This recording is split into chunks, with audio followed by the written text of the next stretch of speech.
Welcome, friends. Your FC24 last chance qualifier. I tell you what, the lads from Down Under have come up to UK for this one. We are that keen. Nate's a loss joining Mitch Austin. Mitch, pleasure to have you in the same country, different country. More so to focus on the 128 competitors. Only 2 can make it through to the Esports World Cup proper. Yeah, mate, looking forward to it. I don't know how this has happened, other side of the world, but here we are in the not so sunny United Kingdom. But yeah, mate, I'm looking forward to today. Obviously, big opportunity for the competitors to obviously, hopefully, book a place in the World Cup. Indeed. We're sort of comparing it, and yes, I'm going to steal it right back, Mitch, to championship level promotion games. You know, what's really on the line? Prize pool, it's not there. But of course, if you can make that Esports World Cup, $300,000 for the winner in that $1 million prize pool. That is the big deal. Those 2 tickets on the line. Of course, this is just day 1 of 3. It's a bit of journey to get there. Hey, Mitch. Yeah, I was about to say it's a long journey to get there, but as you said, 300,000 in sight at the end of it. I mean, this is what it's all about, though, isn't it? It's like for me, it's the journey to get there. It's all the matches, and obviously these guys have got to, I guess, go the long way around compared to the other guys that have already booked a ticket there. But yeah, it's there's obviously going to be a lot of sort of unnamed talent. There's quite a few guys that I haven't actually seen, so looking forward to maybe seeing some new players and obviously some familiar faces. Yeah, I tell you what, when it comes to the players, the competitors, we like to use competitors just to distinguish, 4 items, blah, blah, blah, terminology. The point being, there's been a lot talked about them. If you've been on social media, I'm sure you have, maybe in the Twitch chat watching along. A pleasure to have you with us, even just for this spot. I know it's like Esports World Cup. We're going to keep talking about it, of course, going towards the goal. But to get there, the sort of process and whatnot, and then some of the results so far today, we're going to be jumping around this bracket. This is exactly what I'm talking about. Exactly what we're talking about. Some favorites, Mitch. I've got to do it the hard way. Oh, yes, mate. There's some names there that I've seen. Umut, obviously looking like he's in fairly good form there. But yeah, mate, it's one of them. It's I guess pressure's on now for some of these other lads. So looking forward to a big day of FC matches now. Indeed, we're having a look at the upper bracket, of course. It's going to just happen throughout these 3 days, Mitch, where we're like, a big name's dropped down. But that's only because an even bigger name's gone through. Obviously, back in our side of the world, where we originated. Have a look at East Asia, Seri with a first round loss. We've got, who did I see before? I got to tell you, I'm honestly just like scanning this list just like a meerkat or something. Newath, who I thought was going to be a banker just to go straight through. No, thank you. Obviously, Red Bulls Gaming are having a sensational FC24 campaign. Umut wanting some more silverware, but again, still in that upper bracket, Mitch. That's where he wants to be. Yeah, you don't want to drop down into that lower bracket now. It's obviously a lot harder, as they say. You want to be in the upper bracket. So yeah, he's in good form, and as I said, he's one of the ones to look out for. And yeah, I think he's put himself in a very good position, mate. And of course, this is just pool 1. We'll be focusing on pools 1 and 2 today, 3 and 4 tomorrow, until we find our top 16, and then eventually our top 2. Oh man, I'm just thinking about that last day already, Mitch. It's going to fly by, and we see those top 2 that make it through. They'll just be so relieved. Is that an okay word to use at this stage? Because you're looking at the likes of Resende down in this lower bracket. He's got a fight all the way through.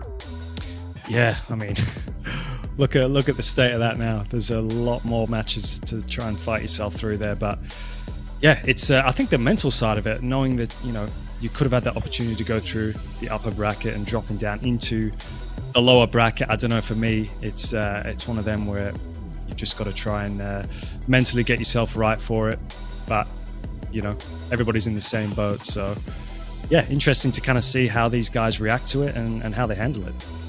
Certainly in this lower bracket, names on social media. Look, I don't want to go too much into the controversy. It's how we sort of do it from Down Under. Focus on the positives, focus on the happy stories and the ones that make it through. But when you see in the likes of Dylan Mike with a bit of a struggle, and then, as I said, Seri, one who I thought was running into form, finds himself in the lower bracket. Far out. I just keep looking at every name and it's going to be the same thing, it feels like, on repeat. Massive name is out. But of course, in what is the biggest year of FC esports we've ever had, the Esports World Cup is just something else entirely. It's just the stakes. What is on the line we've simply not had in this esport before. And when you have the likes of Nicholas dropping down to the lower bracket, like, that leaves me stunned. Crazy. And obviously with his pedigree, it's very, very big surprise. But as you said, touching on the Esports World Cup, I think it's something that the scene has been crying out for a long time. And, you know, it's good for the players. And obviously these guys getting a last chance as well to try and get themselves in it. They can, dare I say it, consider themselves lucky, Nate? Far out. I'll tell you what, you'd be a brave man, Mitch, to go on Twitter and be like, yeah, lucky to make it through. I'll stay off Twitter. Because again, I'll mention a few names, and I hope, gentlemen, you take it in good grace. Stingray, I really enjoyed his sort of response to being like, took the loss, didn't enjoy how I took it. Look, we'll just go through the lower bracket and see if I can fight my way through. If it doesn't work out, big shout out to what is happening with the Esports World Cup in Riyadh. It's going to be back again and again and again. So hopefully, for competitors who can't make it through this time, Mitch, it's just the start of a longer journey. And we've seen those comeback stories just be so sweet. Oh yeah, I mean, we've seen it obviously in the Australian E-League that we did for, get for many months. Had to drop it in there, you know, do it. Had to drop it. Unfortunately, we don't have any of our native Aussies in the Esports World Cup as of yet. But it's it's one of them things, isn't it, Nate? Indeed. Shout out Commissioner Swifty. You like that one. As you can see, Nicholas so far, one of only 2 competitors who advanced through to round 3 in what is the lower bracket. We will be showing those games far right of screen later on today. And of course, the big ones from the upper bracket. So, Stingray's game still to come. So we'll have a look back on Twitter to see what the follow-up response is. I'm loving that we're getting chances to see competitors from different regions. Obviously, you've got competitors from different regions. Hey, I've got 2 different comments in different directions already. Number 1, Mitch, love the microphone, love your voice. Another one wasn't so complimentary. Hey, we just enjoy the variation. Competitors from around the world, that's who we want to focus on. And again, another Red Bulls gaming competitor, this time in the lower bracket. I don't know, I'm rocking that kit at the moment in FC 24, so I guess that's why my eyes keep darting in that direction. Who's not liking your microphone, mate? Look, it doesn't matter. Everyone's cool. I said there was one person that did, one person that didn't. If it helps to explain, it's just so I can be a bit more mobile and active, because I get a bit into the calls when we're doing FC 24. Have a look there. Olalito, unfortunate first round loss. Not a campaign I guess he wants to look back on too fondly. Any other names that step out for you at this stage, Mitch? Of course, we will have some gameplay in not too long. No, obviously there's quite a few new guys. I mean, I'm not sure whether people have decided to change their names on us, but as you said, outside of Stingray Jr., obviously, stands out. Nicholas, speaks for himself. But no, I'm looking forward to seeing some of the newer guys that obviously we haven't seen too much of. So I think it's seeing the different styles of play as well from each region. Kind of seeing how they adapt to playing against different players from other regions. So I'm looking forward to seeing how it goes and hopefully picking up a couple of tips myself. Oh, definitely. I don't know about you watching along at home. If you're a casual viewer, a bit of a fan, the commentators do it too. Straight onto the PS5 and be like, can I replicate that passing play from Anders? No, I can't, but I'll enjoy giving it a go anyway. About those different regions then, Mitch, and metas, and what we're looking for. Obviously, a lot of the chat, Harlan, backstick, la la la. We don't want to be saying those words too much today. Then you've got, other big men just sort of getting involved. What do we want to say? Taller players being used at fullback, and then of course that means you can't go down the flank. Are you expecting too much variation, or at this stage of what is an absolutely crucial time, this last chance qualifier, are you just doing all those sweaty things from corners just to fight your way through? Possibly, yeah. But I mean, obviously, look, there's a lot of new players that have been added into the game. Obviously, we'll see exactly if the guys have got full access to all the players. Oh, they do. Don't you worry. So, yeah, it's gonna be interesting. But no, I think you got to do what you got to do to win, haven't you? So, you know, you look at someone like Anders, the sort of play style he had. I mean, the guy doesn't even play a lock, and you know, he has a nice style of play that I actually like to watch. I mean, I didn't see any backstick, standing the ball up for the backstick, aerial plus from that man. So, look, I think whatever gets you the win, as you said, 300,000 on the line. You got to do what you got to do. Just send all those manual players forward. That's the Anders way. Be like, you go for a run, you go for a run, you go for a run. And then when he loses the ball, I'll just high press win it back. One of those where I said, oh, I could do that then. Nah. That guy's reaction times are insane. Of course, the celebrations, the boot, getting in his competitors' faces. We love that about the esport, Mitch. I guess that's why we're kind of glad to be here and hoping we might be back. We like the personality. Shout out to the people that carried that scene for so long, but different personalities standing up, giving us some of these ones. I'm all about it. It's got to be done, man. It makes it interesting though, doesn't it? I mean, as you said, when I will drop it in there. I have played a season of esports, the old, so should I say, FIFA 18. I know it's a bit of a dinosaur game now, but you know, the pressure from that maybe 4 or 5 games that I played, like, you know, it's something else until you're actually in that position. You know, you got the studios, the lights, live on Twitch, thousands of viewers, etc., prize money up for grabs. There's a lot on the line that, you know, it's not just playing against each other at home. This is big stakes. So I think a lot of it is just how the guys react on the day and who handles the pressure and I guess the environment the best. Big from you. I love that. Insights, of course, from former E-League Australia competitor to I was no good, so yeah, that's why I'm here now. yeah, behind the microphone where you belong, brother. Join us back here. We will sit back, relax, and enjoy these games where we can, of course, as competitors start getting knocked out. Maybe the seriousness increases, maybe it doesn't. Maybe we see some of those player reactions, of course, referring to Anders, just massive demolition job. It's not in any way like a disrespect to any of his opponents. He was just that good. Let's see if we can find out today. Anyone that wants to make a similar run, of course, Red Bulls Gaming teammate could be one of those. And shout out some of these esports orgs as well. Team Hort, another one that I think of with quality esports competitors in FC24. But I'm loving the content as well. We're talking tactics and formations. They've got one for when you're behind in the game, like really unique, weird, niche scenarios that I've tried to implement, that we've seen some of the competitors online on Twitter being like, oh, 4-1, 4-1. I haven't actually even thought about that. I'll give that a go. And then we see them utilize that at this stage of competition, the FC24 season. I love seeing the tactical nuance, and sounds like there's a lot more of that to come FC25, I guess. Yeah, I love it. You know me, Nate. Content is key.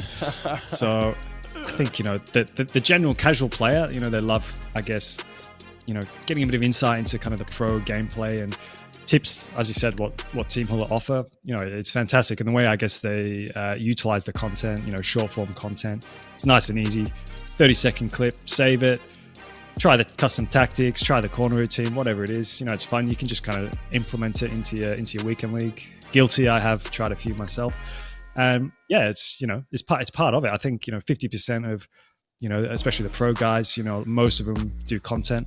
Most of them will tell you content is just as important as, you know, the FC Pro Series. So it's, yeah, Team Hullet. I'm big fan.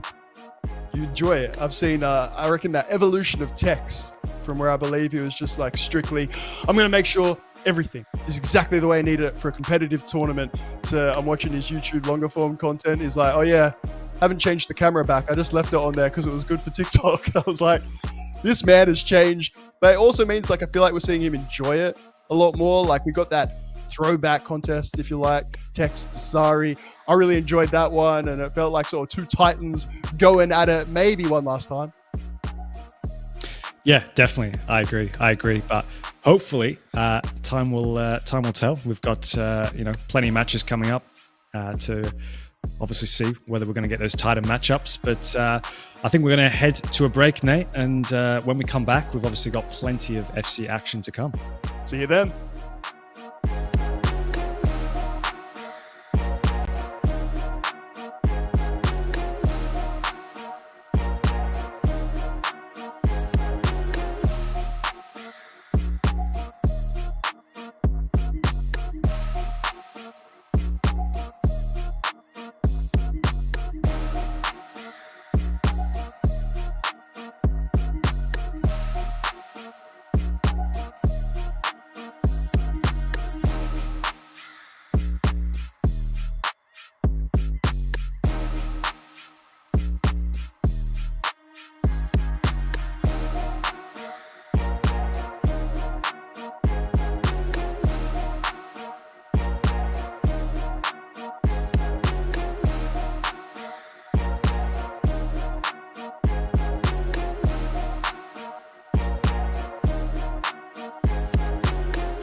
Welcome back, Nate to Loss with Mitch Austin, the last chance qualifier. We are here for it. We appreciate you sticking around, sticking with us to see which two competitors after 3 days are going to make it to the Esports World Cup. Mitch, we are so ready for some gameplay. We speculated, we've done the classic preamble. We want to know, are we doing sweaty corner routines? We're going to see some skills, some trickery, and competitors expressing themselves. I certainly do hope so, mate. I certainly hope so. But look, I have no idea what to expect from these guys. As I said, haven't seen too much from a lot of the players. So, as I said, different regions could mean different play styles. Really looking forward to seeing what a lot of the players today can bring. And yeah, as I said, hopefully learning a few different things. Not too sure on formations, Nate. Any sort of suggestions on what the guys might start up with? Don't you start off with this. Don't we start talking about 4-3-2-1s and whatnot already when we're like, we want some variation. Obviously, in FC25 is one of the formations being removed or tweaked, however you want to say it. So maybe we could start to celebrate it a little bit. Maybe I'll start to celebrate it as it gets phased out. It's not going to happen. It's not going to happen. Give me anything but, of course, if you're following along, unsure how this has sort of gone throughout the competitive season, you've got your, man, what polite word could I use? Like you're sweaty, you're disgusting, 5 at the backs, 3 at the backs and whatnot. Banned, outright, you cannot use them. I'm all here for it, Mitch. It's made it a lot more enjoyable to watch this competitive season. Yeah, it's made it more, free-flowing, attacking-minded FC. I mean, as you said, when players are starting, 5 at the back, it's not fun to watch, is it? It's not fun to play against either. And no. We all play, and it's, well, I don't want to call players, Nah, do it. This is your chance. A rat. But anyway, it's frustrating. It is frustrating. So I mean, that's a huge dub from EA, especially taking it out in comma. They've took it out for a reason.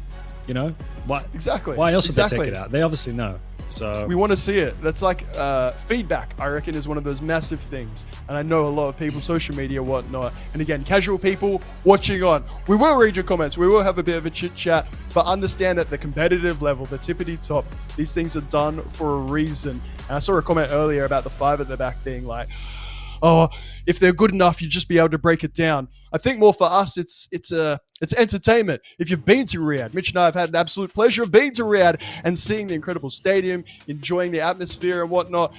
The whole point is to entertain, to get into it, to be entertained as a viewer and a commentator. We want to see those changes implemented but kept, and I'm really glad to see those formation tweaks to, I guess, like anything that gets that bit too OP just gets taken out.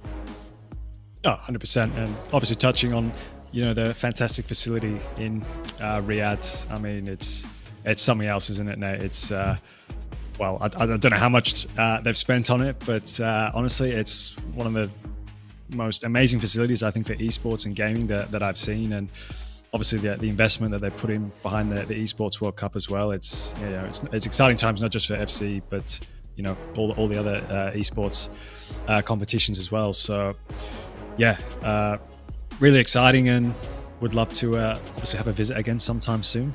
Nate? Man, he says a visit. Friends, Mitch, after day 1, I was day ready 2, to move. Had to look at the facilities being like, mate, ready. can we move over? It was that good. It was really that good. We just enjoyed it that much. I guess that atmosphere, that environment, you talked about that competitive pressure that can take place when you've got a crowd, when you've got all the glitz and glamour around you. And yes, those bright lights. That is where you find out who's really got it at a championship level, Mitch. Yeah, I think it's the pinnacle of an esports player's career, and obviously these the FC competitors going into that environment, it's hard to replicate. A lot of the tournaments have been sort of online, I guess, the last few years. So going into that setup, I mean, it's not often we're kind of wowed. I mean, we've in the past we've done quite a fair bit of I guess commentating on E-League, stuff like that. We've seen some pretty big studios, myself playing in it, but then to go to Riyadh in that setup there, it was something else. So hopefully these guys can get themselves through to the official Esports World Cup, and you never know what can happen. Yeah, I'd certainly encourage anyone thinking of visiting as well. It's not too late. Get your tickets and get there. You will not regret it. I will say as well how friendly everyone was as well. Like, for me, they're my legends. They're my superstars. Don't worry about like your actors, your singers, and the rest of it. I see Dasari walking down the street. We went to that Team Falcons headquarters being like, this is where it's at. It feels like it's the new home of FC, at least for mine. 100%, mate. I mean, you've got the golden mic as well, mate. You'll fit in absolutely fantastic in Riyadh. It's what is that, a 24 karat gold mic you've got there, mate? Stop, mate. How about we get some 24 karat gameplay? Oh, Thank you very much for, I guess, like settling with us, getting ready as we find out which two competitors after 3 days will go through to the Esports World Cup. We talked about metas, we talked about different regions and what they can do. And I think John Stone's left back to counter any aerial threat, something we'll see more and more. Yep, and we're already starting to see a bit of, I thought, dare I say it, we're not going to see him heading it straight back to the keeper from the off. Oh, dear. Never. I'm sure that wouldn't happen. Friends, don't worry about your overlays and whatnot, of course. Just getting underway. Those things are coming. And Havertz, 1 foot item we've talked about in depth, Mitch Austin. I could never get you to agree with me. Just on the ball, a few touches that led to goals. Local level, tippity top level. On the overlap, though, this is where it's at. Far side. Having a look down the byline. Happy to bring it back. Wait for support. Tucking inside. Cruz first touch and a run. Feels like this is kind of broken down. Tucking it straight back. Cruz. Lovely left stick dribbling. Haaland.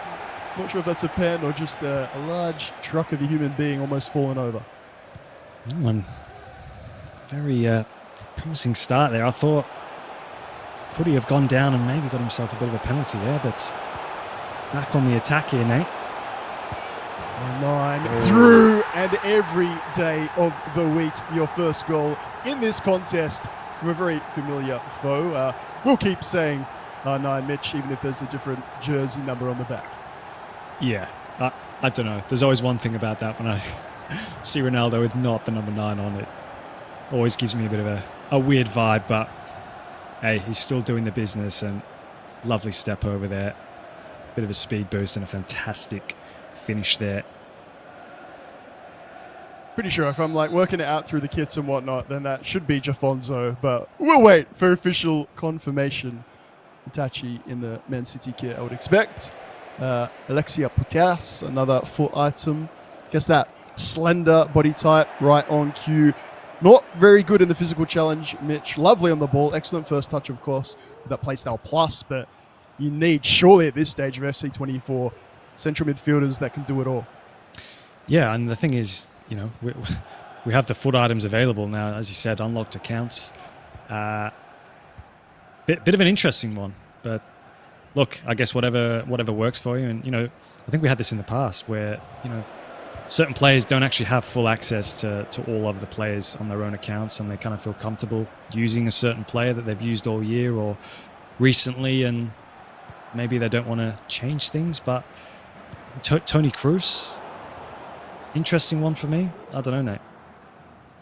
We're going to be debating it all day long, I'm sure, because when you can use all of them, for mine, at this level, you're a pro player. I don't think there's any excuse to not give them a go, try them out, so that you're using the very best. That's just me. Joselu, classic player, used it like that right back spot, which, look, used the word rat before. Green time, nothing ratty about that. Better check with the save as we head for some tactical breaks. Yeah, and as you said, some very, very interesting player selections. Very interesting player selections. Very interesting environment to be competing in. How often, if ever, have we seen the very, very best all in one spot? Fantastic to get that little insight. Corner, guess you'd call that stock standard. Keeper wasn't brought out all the way. Bit of a double bluff, and I guess Tachi can take a bit of time to chill and build it up. We'll have a look at Cruz. Mitch, I know you're keen on seeing why you'd go him. That is surely a fullback switch gone wrong in the worst possible way. Will he be punished? Thankfully, this time Petr Cech is pulled out, punches it away well enough. And maybe Tachi can try that again this time. Maybe a controller malfunction there, Nate.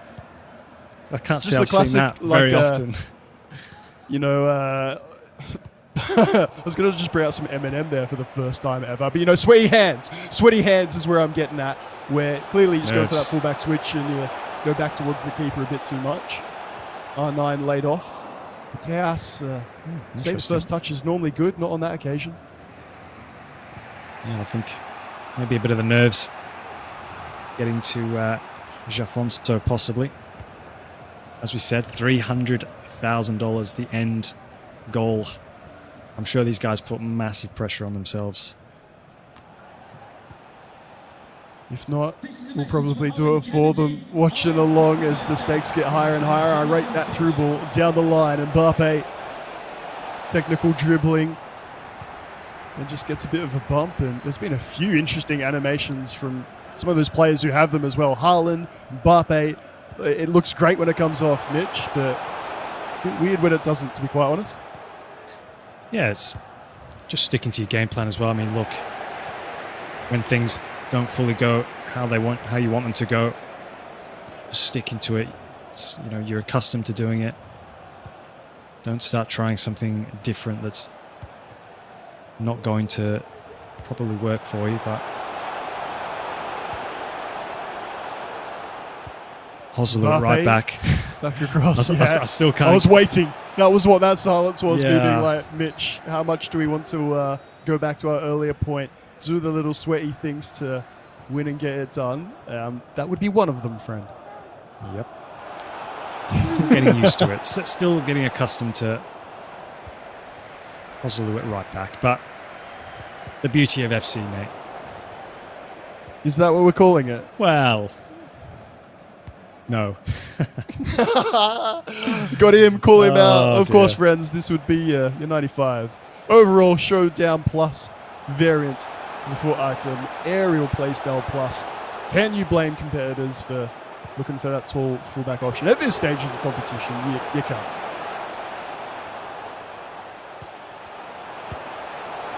Look to Haaland, and I think that's just a bit of frustration. Hasn't had a shot in a little while. Files that away does Jafonso, but getting it back from the restart. Player lock, right stick in to flick it up. Did not expect, did not work. Once again, I'm just going with sweaty hands and lack of execution of, look, basic skills would be a bit harsh, but we expect that to come off a bit more than not. The player lock, Mitch Austin, it's what the very best do, unless you're unders, because he's just another level. Yeah, definitely. But the touch has been very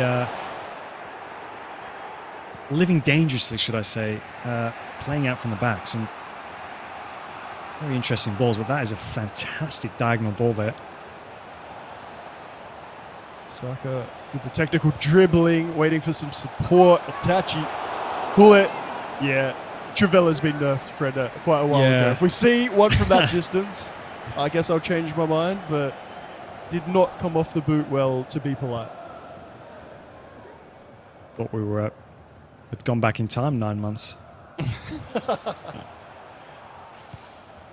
Hey, anything at this stage to get on the scoreboard. As you mentioned, a few cheap giveaways.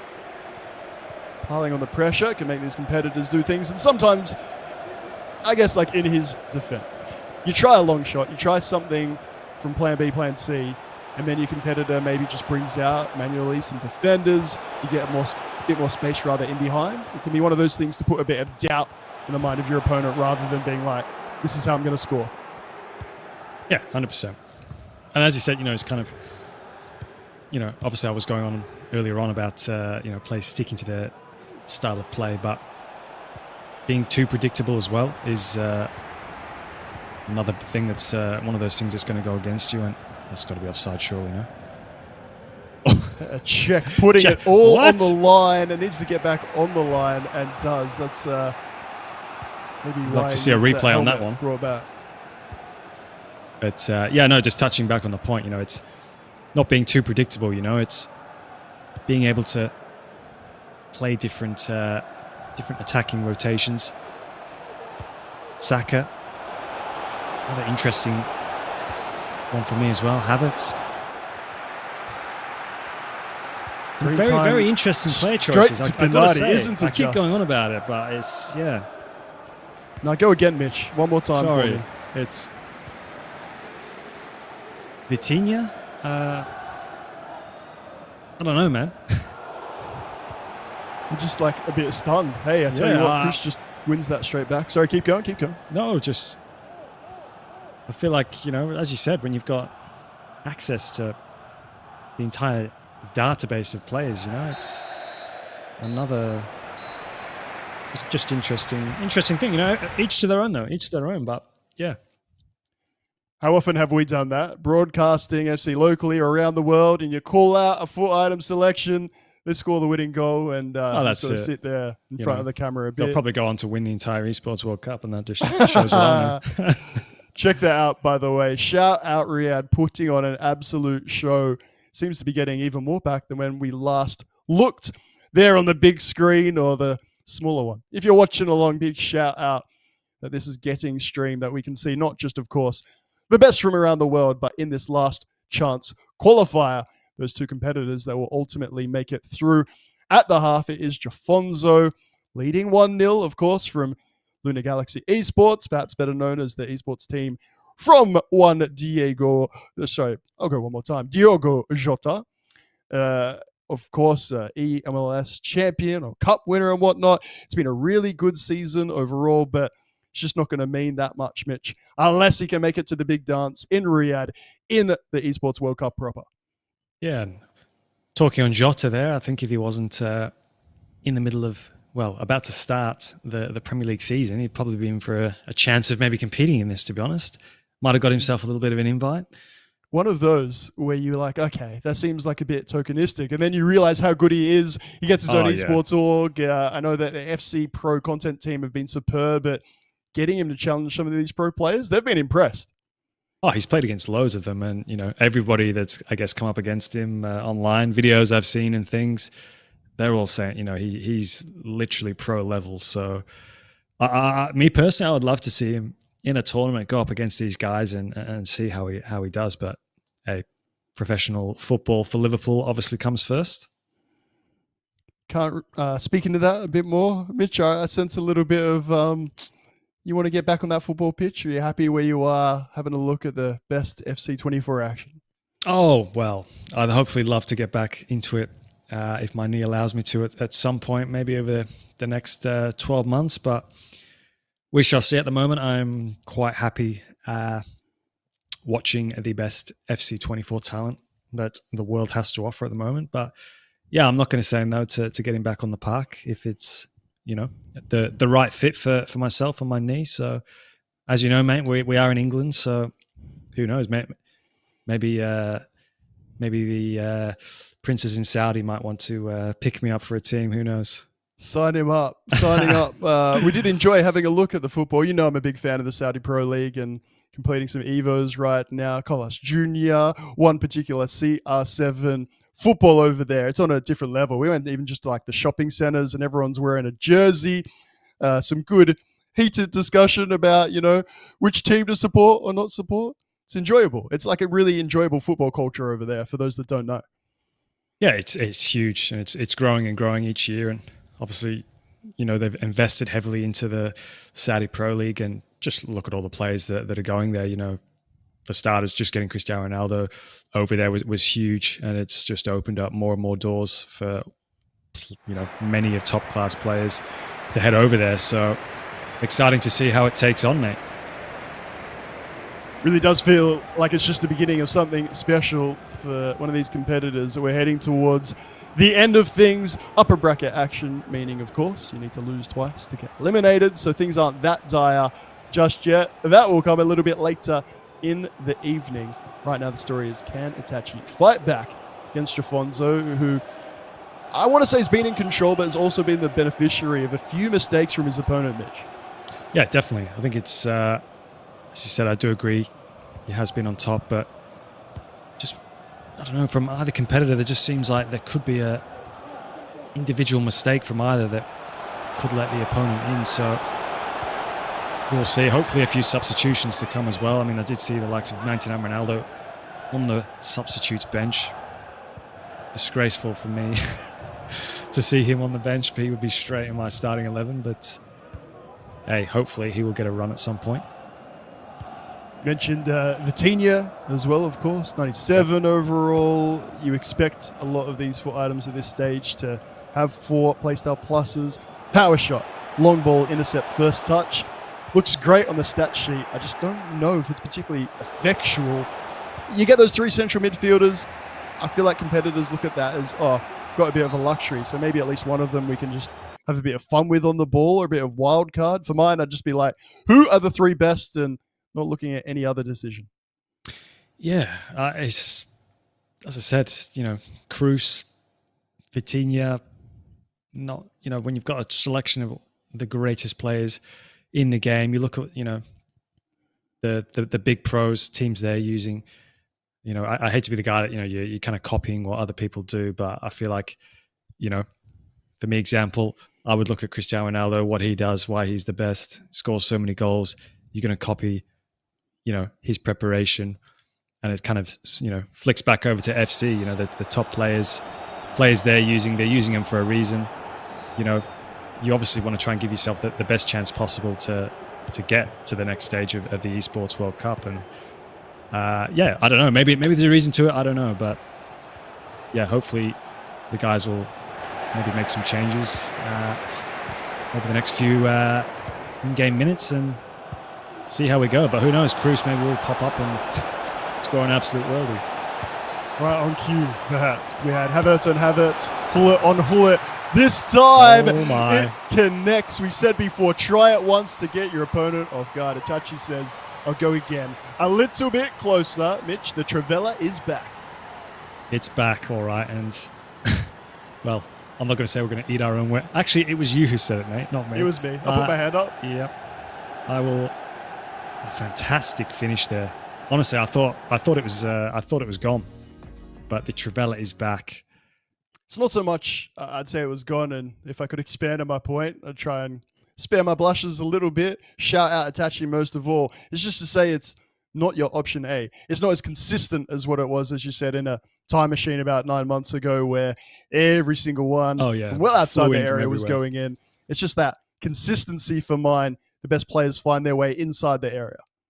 Yeah, most of the top pros now kind of feel like they. I guess it's kind of refreshing because a lot of the top pros, it's almost like they're trying to score the perfect goal a lot of the time, and sometimes it is a bit frustrating. It's like, have a finesse shot, just hit one from distance, and you never know what can happen. And that was a prime example of that. I mean, not something I probably would have done myself in terms of trying to hit a Trivela shot. I think I've literally taken that completely out of my game now. I'm more of a finesse plus merchant, but yeah, it's refreshing to see someone just hit one from distance, and I guess try your luck, and hey, a reward there with a goal for Itachi, and we're level 1-1. Yes, sir. Yes, sir. More than happy to call out our own mistakes at this stage of competition. We'll focus on these competitors, which 2 will make it through, and who's going to back themselves. John Stone's just racing out to get that ball. Be very happy with his fullback there, and maybe Jafonso will be a bit concerned he didn't make the most of all those sort of gifted opportunities in the first half. Yeah, Itachi now surely will feel a bit of confidence now after getting himself that goal, and I guess if Jafonso is going to drop off deeper, it is going to allow Itachi to maybe try and hit some more shots from distance. Got to watch out for the Trivela shot now, especially with Hullet. He's proved he can do it. Can he do it again? Just once. Hey. More than I thought, let's put it that way. Lovely ball over the top. We'll find Haaland, whose touch has been awful. Have 2 more of those. On the plate, Kanate makes that look easy. Itachi growing into this contest. I'm enjoying the fullback switch. Now, hear me out.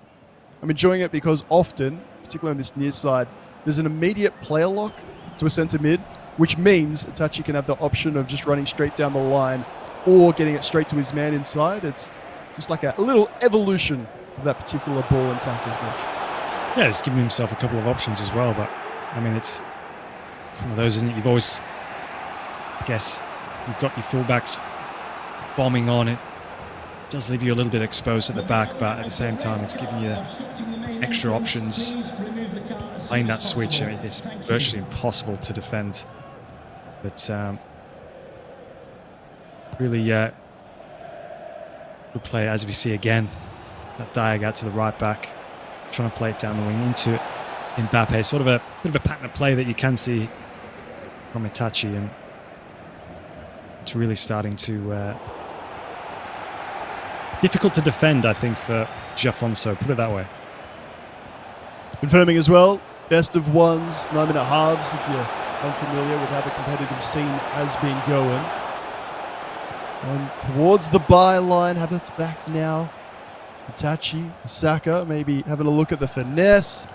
Very patient, back to his centre-back, and have a look at those player locks. If you're wondering where the ball might be going, the mechanic where if you see a player without the ball that's selected with that blue marker, that's what we're talking about there. Yep. Nicely explained there, Nate, for the new players, I guess, that have never actually I'm always about that. FC I know we're at the top level, but I always feel the newcomers in chat being like, what is going on? And I just like to drop a little one of those occasionally. Thank you. Nah, we love it, mate. We love it. Jocelyn, I mean, if we can get an extra player to watch, it would be fantastic. Man, we just want as many as possible involved in our esport. I won't say no dumb questions, but few dumb questions. Not too many. Some of them occasionally like, mate, I know you know what game this is. It's on the screen. FC24, friends, here in Riyadh. Nate Loss, Mitch Austin, laughing through the nerves as one of these competitors will drop through to the lower bracket. You can see on your screen there, making his way to the stage. One of those competitors will be hoping for a big run and grab one of those final two spots. Here between Jafonso and Itachi, it is 1-1. It is the latter who's getting on top, Mitch, just piling on the pressure with a lot of possession. Yeah, and like you say, the first half, Jafonso was looking fairly comfortable, but I mean, that's the beauty of FC. It can change. All it takes is an equalizer. I guess that the momentum of the game shifts, doesn't it? And we all play it. We all know it. You know, mentally, just you start to sweat a bit when the opponent gets that equalizer. Start piling the pressure on. So, yeah, bit to think about for Jafonso. Anything that you'd be doing? Any changes, Mitch? I know we're going to bang on about the 4-3-2-1. Have you got a little plan B just to flat 4-4-2? Of course, that 4-2-4 when things are really desperate. Me personally, I think it's just the player changes. I think the player selection's just been incorrect for me. Straight back from the corner, taken directly.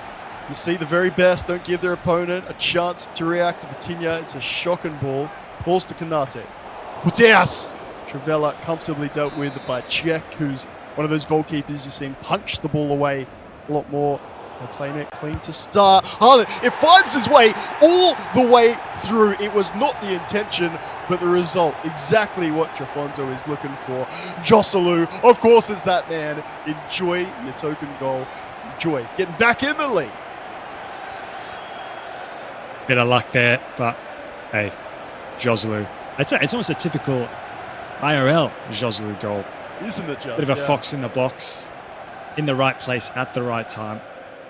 And that's a very, very big goal there for our boy Jafonso. It's not though, Mitch. It's not. I'm not allowing it. I'm calling out quality when we see it and mistakes when I make them like the Trivella. But that is a front post flick where everyone's just missed it. You're like, oh, Jocelu's got it. Okay, tidy finish. Hey, you've got to be in the right place to score, mate. Mitch Austin, of course, professional footballer, FC24 expert, would know all about it on both stages. And Joselu, his stationary fullback position in the current meta. Don't see that changing on the ball. A little bit clunky, but as you can see in the air, giving you that extra option. Winning it back. Nice and early, taking the shot early, Petr Cech. Another corner. Dangerous times here for Itachi. Selects, you know who he gets up. Really good hand, Stones. I think that just kind of hits him more than anything else. And then we go again. Play out not called to go short because we're not playing around anymore. Joselu again. You're spot on. Fox in the box, Mitch Austin. He is just waiting there for that. He's waiting for the flick on every time.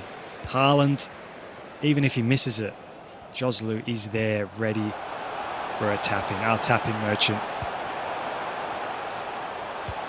Someone's got to finish the leftovers. Otherwise, it's just wasted. Mateus to Vitinha. Mbappe, return ball. It's lovely build up. R9 almost through. That pass animation, but a bit off balance from Virgil. Gets away with it. Once again, just running straight into his opponent. Surely now Jafonso. R9 in the middle. Across the face. Check superb save. What a save that is. Literally probably kept Itachi in the game here. Header right back to R9. These giveaways, nearly criminal. Mateus with time and space. Once again gets it back. R9, that is, dare I say, compilation quality. Take your snapshot. R9 doubles the advantage, and enjoying that a lot is Jafonso. Very, very poor defending there from Itachi. Criminal mistakes there at the back that have cost him. But, hey, R9 with a beautiful finish. If you're going to get a gift, you've got to stick it in the back of the net. We all know that that is R9's bread and butter. Indeed, all you got to do is just pull that ribbon apart, unwrap it. It was on a plate time and time again. Like, we want to credit the positives, and the attacking press has been good. Not to mention, your right stick in, get that ball in the air, bang on the volley, just so that the viewers watching along have something extra to cheer for. For R20, change that ASAP. Jafonso, Diogo Jota, love and light, no doubt, and that is crucial. Well, of course, best of one, winner advancing, the loser of this contest, not eliminated, just going down to that lower bracket. Yeah, as we said though, you want to be winning this as well, don't you? I mean, do you reckon it maybe has a negative effect on some players? It's like, you know, well, I've got that second chance if I need it, if I'm not really at my best. I just don't know. I feel like different personalities for sure, Mitch. Yeah, 100%. We've heard those interviews, and some are like, I feel like we switch on. I feel like I switch on. We get to the lower bracket. Of course, by we I mean coach and competitor. And some are like, I just lose my head. Lose one, I feel like it's already over. And it's, you know, it's sudden death. You have to win, isn't it? It's, whereas I guess upper bracket, you do get the second chance, but it's a bit interesting goalkeeper movement there. I thought maybe could have caught him out there with a power shot, but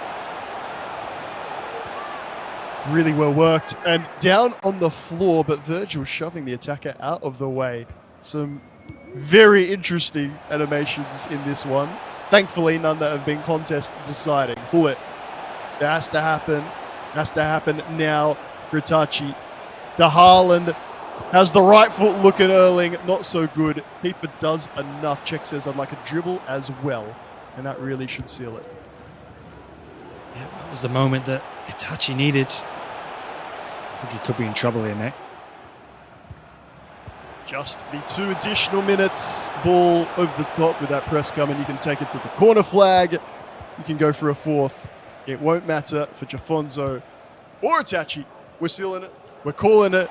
An extra goal, I guess, just for a bit of fun. Make it interesting. Ronaldo on the bench now, off the bench. He really did, I guess, like, ride those big momentum waves. Jafonso made the most of a few mistakes and continues his upper bracket run. Diogo Jota, no doubt, doing cartwheels on the sideline somewhere. For Itachi, it's down to the lower bracket. Defeated, but not out just yet, Mitch. No, I think we can take, I guess, that game is a bit of a learning curve going into the lower bracket. Just needs to iron out some of those mistakes now. He just, you know, he created chances. He certainly created chances, but you know, you can't expect to progress further in the competition and make the mistakes that he made. It's the easy one for the armchair pundit to be like, those are cheap turnovers. Those are sloppy turnovers. Simply don't do that and you'll be fine. But you mentioned the pressure. You can see on your screen right now, of course, they're in Riyadh when you've got the very best competitors sort of, you know, lurking around, checking out how you're going, your coaches, your big stage, your big lights.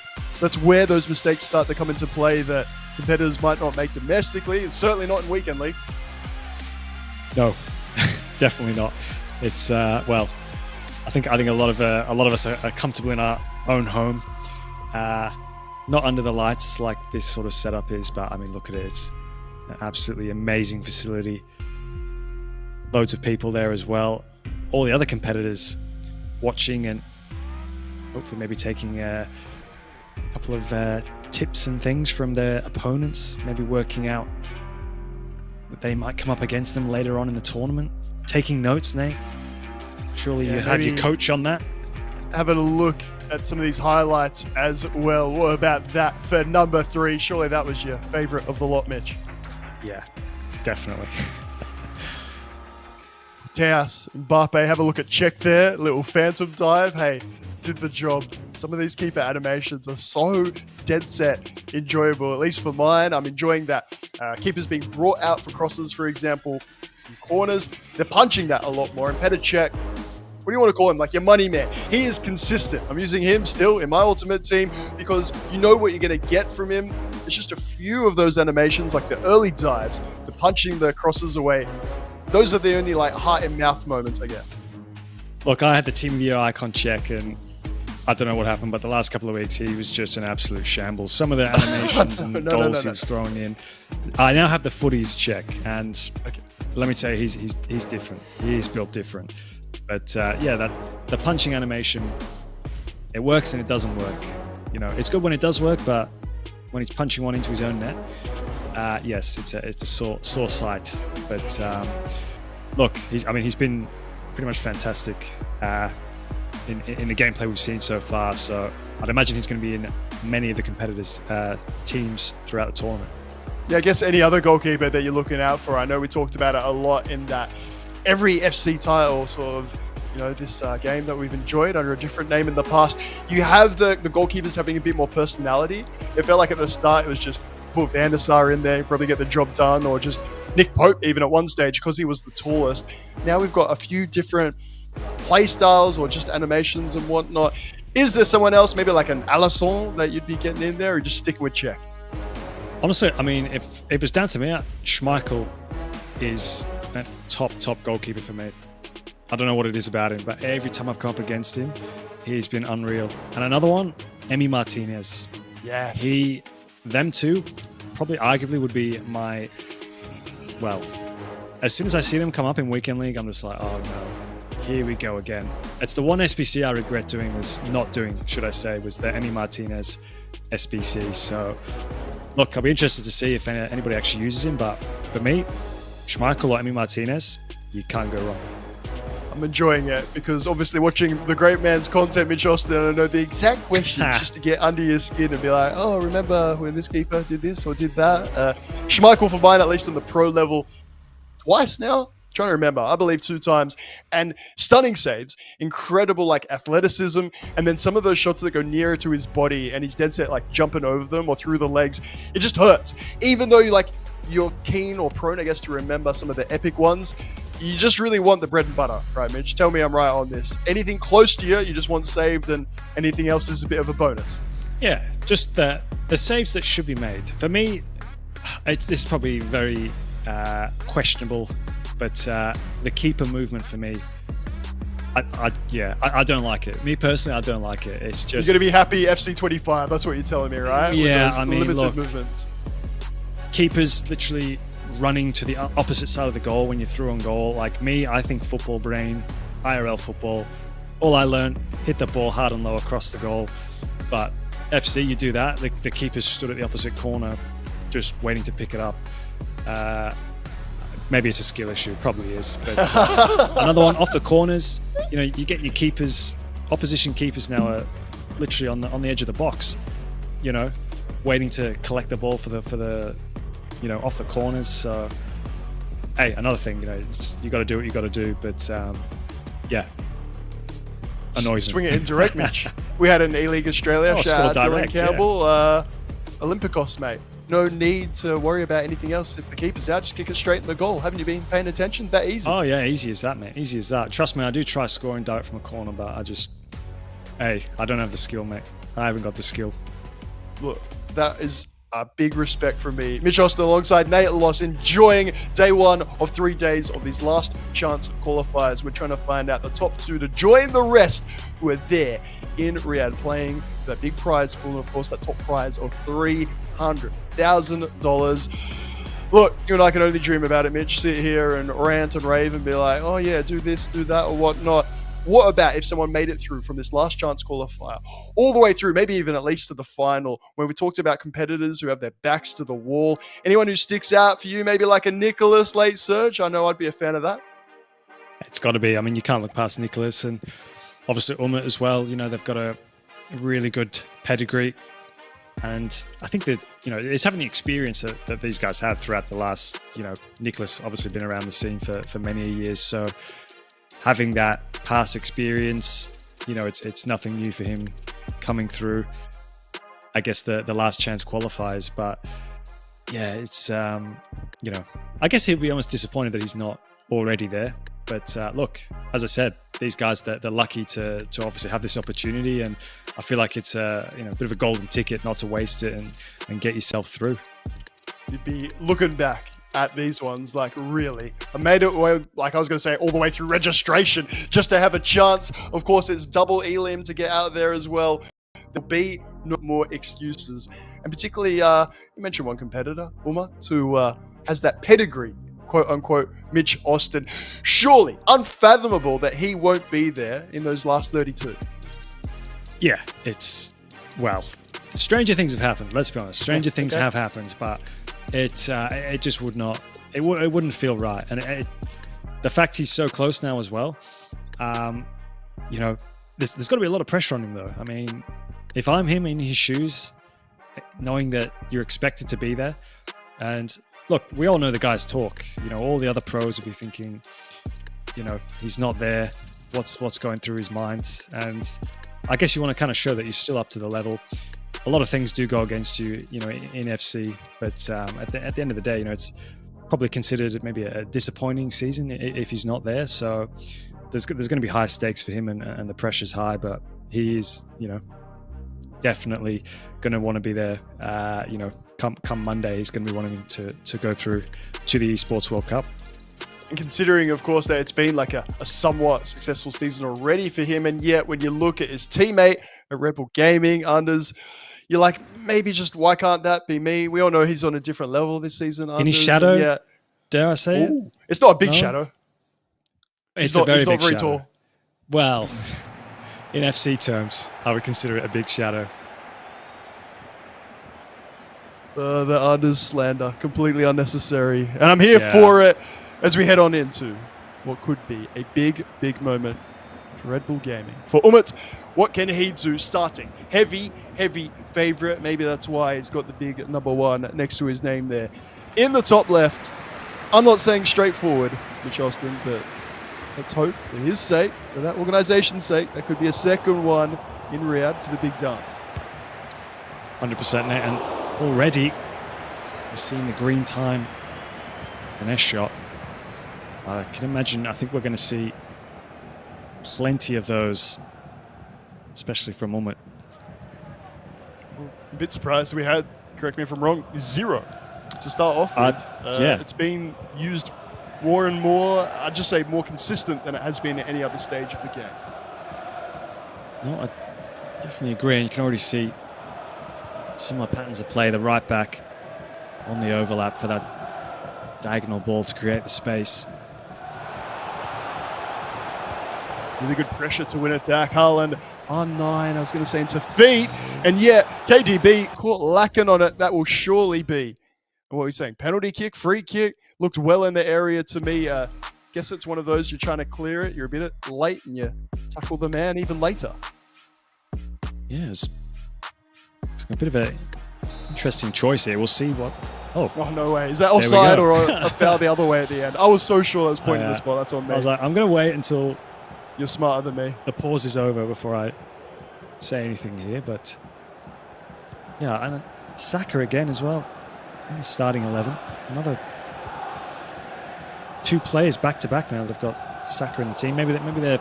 It's another really poor mistake there. Cheap giveaway again. It's been the starts of these games where we're seeing them. Green time, near post, no mistake about that whatsoever. We've seen the celebration. We've seen that goal so many times. The big man, the favorite, stepping up early in this big, big contest. Yep, it's a fantastic finish there. Again, though, cheap mistake there from Hullet, playing it into central midfield. The pass was never on, so not sure whether it was his intended passing destination, but it's really cost him. And you can't be giving R9 that sort of space in the box, Nate. It's only going to end up, especially that 98 R9. I think as well, we were talking as we were preparing for this one today, mechanics and player lock and whatnot. The green time finish, Mitch, there's just no excuse at this level. So easy to get that mechanic under wraps. You really should be green timing, at least attempting to green time every single one of your shots, because you get that massive, massive accuracy boost. Bit of power as well from headers. 100%. And as you said, especially the green timing makes such a difference, especially at this level. You can't really expect to compete with a lot of the pros if the green timing is not something that you've mastered. And there's no excuse for it. You're considering yourself a top level player. It's just something you've got to have in the locker. Putas, I believe, off Haaland, out of play and being a bit more cautious now after saying free kick or penalty, and you got neither. Player tackled well after the original contact / offside. Good to see some of those interesting animations popping up again, making sure we're paying attention. Mbappe down the line. Lovely first time pass and green time. That keeper movement Mitch Austin loves coming up clutch. There it is again, I told you. Corners as well. What, 2 years ago? That's a guaranteed goal in your esport of choice. FC 24, you're good enough to react early, and your keeper's good enough too, of course. You can save yourself what we're calling at least a 0.75 XG chance. Let's get mathematical with it. No, it's too much for me, Nate. my maths is very, very poor. I stick to football and FC, mate. Never forget Jay Treaders and I manually calculating XG 5 years ago now. Oh. Very grateful EA. I've just put it straight in the game and we can see those stats for ourselves. Mbappe, lovely little effort. Courtois again, equal to the calling. We're talking about different keeper choices, selection. One of the staples, Courtois, there he is.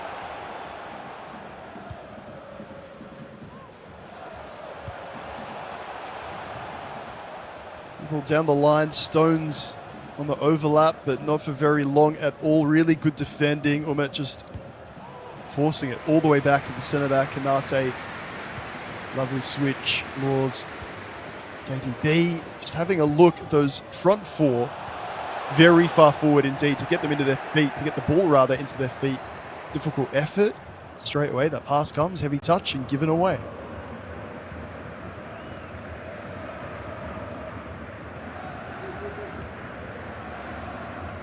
There it is again. Crossfield delivery. It's lovely to watch, isn't it?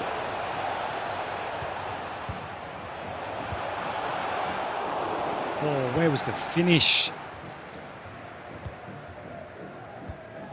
Saka. Anybody else? I'm telling you. That falls to Mbappe or R9. It's a goal. It's just another crossfield effort from Umet. It's not connecting. I don't understand, Mitch. Almost feels like we're watching the reverse of these competitors. The man with the pedigree. It's cheap, sloppy turnovers in midfield. Yeah. And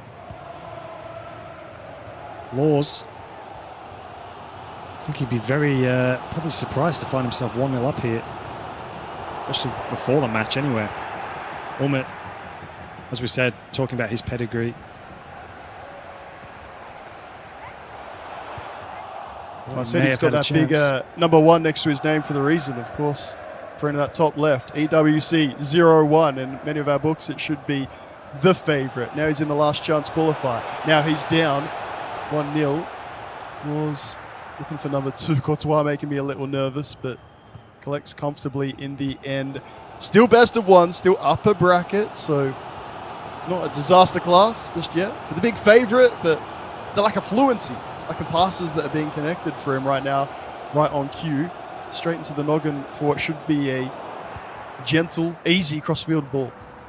Yeah, well, I must say I've been quite impressed, especially Laws' defending is quite impressive in terms of pressing Umut.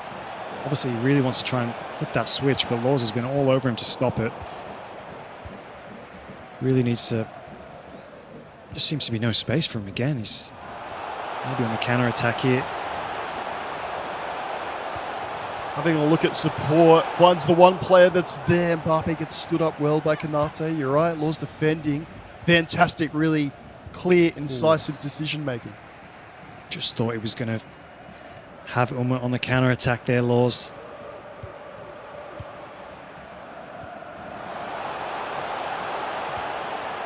Mbappe looking for support, looking for anything right now as Umut, and finding even less. Laws standing firm, resolute. Bit worrying when you see that header go back. Umut reads it but can't get there. Still a little bit remaining in this first half. Best of one encounter, and the overlap far side, it will be Frimpong. Put that 99 pace to use. Decides to come back inside, look for support. Plenty of players called forward for a run. Saka on the end of it. Courtois equal to it. Fantastic save. That's really good build-up play there from Laws. Lovely little chip ball into Haaland. Hate to see it, but it's so effective. Beautiful knockdown, and then Saka on the volley. But Courtois, I haven't seen much of him, to be honest. You know, playing FC myself, I actually can't say I've actually come up against that Courtois foot item. So I'm liking what I'm seeing so far, Nate. We have like less than half of one game, and Mitch Austin's completely backflipping on me on his keeper selection. What do we have? Schmeichel. We had Martinez, but no Courtois. Making a change this early, Mitch. Told you, if it's not working for you, make the changes. It's got to be done. As we said, I mean, how many times did we see it in the E-League, Nate, where players just not making the changes when it needed to be made? Time and time again, we saw it, and by the time, you know, there's 5-10 minutes left, then they start to make changes, and you know, it's too late. It's too late. So make the adjustment sooner rather than later. Otherwise, you're going to find yourself down 2-0. Haaland again for Laws from that restart. Makes it look easy. You take that corner quick, Mitch. It feels like there's little your opponent can do. Just your actions need to be so on point. Unfortunately, on that occasion, a bit lacking. Yes, they're really frustrating them ones to give away, especially off a corner, and it's almost like a free goal you're giving away. You can handle the ones where, you know, you've been outdone. Look at that, 99 Haaland. It's a scary sight. I've come up against him a fair bit the last probably 3-4 days, and yeah, as soon as I see him in the starting lineup, I know it's going to be a very, very tough day at the office, and I think Umut is feeling those effects. Ball some players through for the run. The left back's one of them, but what about the defending again? Laws with Frimpong straight onto it. Fantastic read, and he himself has a bit of an overlap far side. Finds it now. Frimpong, I just want to see that man run down the byline. What about it's not happening just yet. Bro went for the Neymar Jr. touch there. Skill move. Controlled it with his back foot. Confidence is high. Indeed.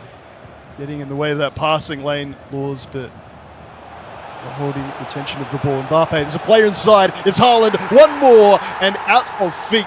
Finally. Well, this time correctly. On the scoreboard. Take a little snapshot. Save that. Watch it back and see what you can learn from it. Yep, they're the tough ones to defend, especially when it's the quick passes, the one-touch passes, should I say, across the box. It's so difficult to switch the players in time. That's a fantastic finish there from R9, but much, much better there from Umut, and he'll be looking now. Still plenty of time left to go in this match to possibly try and turn it back in his favour.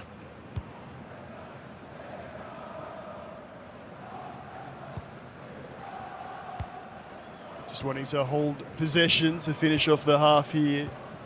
Laws not exactly rocked, but a bit frustrated having controlled a lot of this contest. Maybe there's a little cherry on top to end the half. against Stones.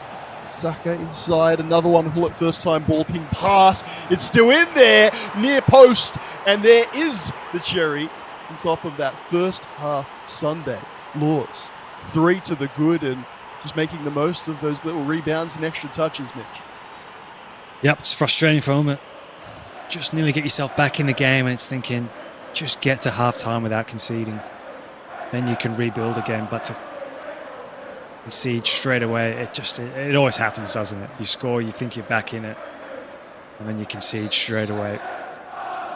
But you can't say he's not deserved it. Laws, he's been absolutely fantastic in this first half.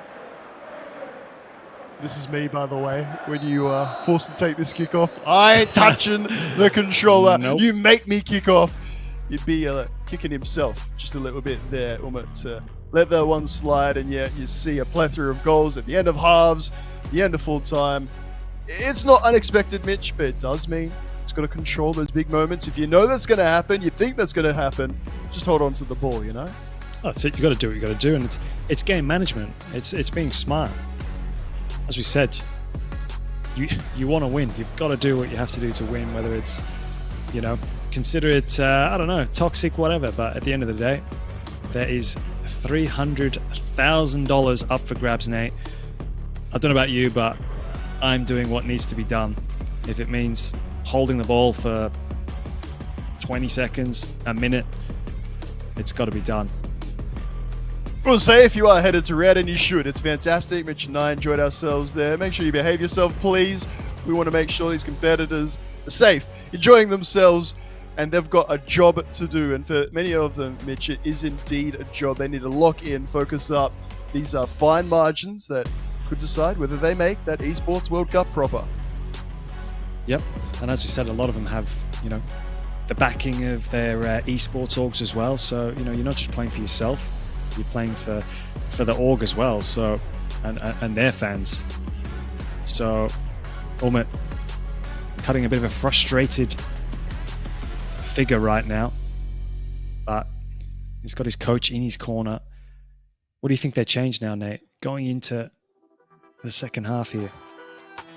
I'm just fascinated by this, reaction we're seeing from him as well. I called it because I do it myself. When you got to take that kickoff, you're like, game, you do it for me because I'm frustrated. They're one of the worst, feelings in FC. That goal right on the halftime break. 3 minutes into one added minute. Maybe he can use some of that fire to get the ball back a bit earlier in defense. It feels like Laws has been managing to retain possession quite comfortably. Yeah, I think he just needs to... He's almost not stamped his mark on the game. I feel like Laws has kind of just dominated really in every area, from set pieces, possession. He's been quite creative as well in attack. Nullified most of Umut's attacks, and in here with Haaland.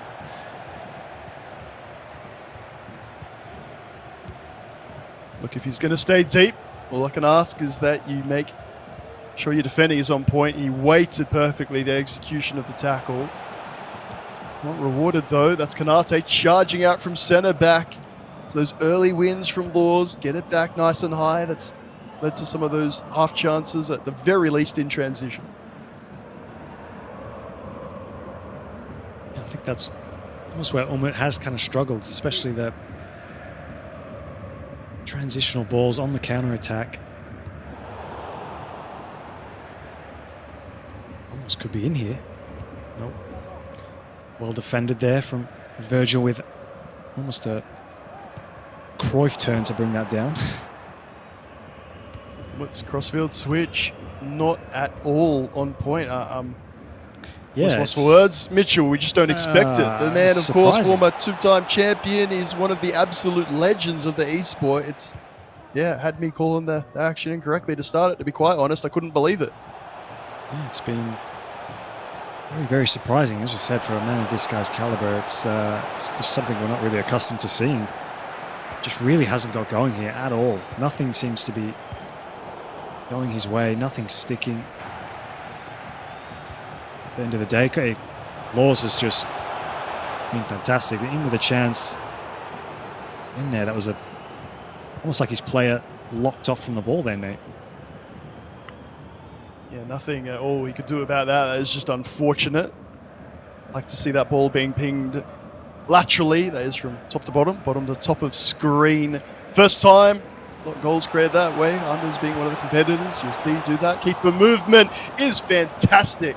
Yep. I'm not going to say that too many times, Mitch. We don't want to focus on it, but No. brought out, read that superbly, left the goal wide open. I got to say that's where it's used very, very well, and obviously works well there, because if Laws gets that even a little bit more to the right, it's almost game over. Does it again. This time the finish is not just good enough. It's exactly what is required at this level. Back within one. Mbappe sticking it top right bins with a pause to come. Yep, Umut finally got himself, as you said, Nate, within a goal here, and that is much, much better there. It's what we've been more accustomed to seeing from this man. Interested to see whether he makes any changes now going into the latter part of this match. I think if anything, to be quite honest, I'd expect Laws, maybe just a few substitutions. The general gameplay, the pressing's been fine, but as players start to fatigue, of course, he will be unable to continue that high press. Yep, certainly. And as I said, you don't want to have drained players. It's not something you want to be dealing with late in this match, especially when you get the likes of the fresh 99 R9 and co coming on off the bench. We'll find out. 3 goals to 2. Umut. That frustration evident, visible at halftime, conceding one right on the half. Has one back. Can he win it back? Still not defending particularly high, and falls straight back into his passing patterns, to be honest. Chance coming if what we've seen in that first half is anything to go by. Jeremy, it's a shocking pass in the end off the player and straight to Kanate. And I think Laws seems to be at his most dangerous when he's conceded a goal. Umut back on the attack here, looking to find an equaliser straight away, but again, Laws read it very, very well. Kanate down the line. Rimpong is going to be back inside again. It's a lovely ball. Mbappe across the face. Shanks it. No thank you. Could have maybe squared that into the box there. There was a free player. I think it was Haaland. Again, though, really cutting up Umut easily down the flanks. It's such a difficult ball. I mean, every time switching it out to the fullback, and he's almost got 2 options. Got the winger pulling wide, got the option to play it into the central striker as well.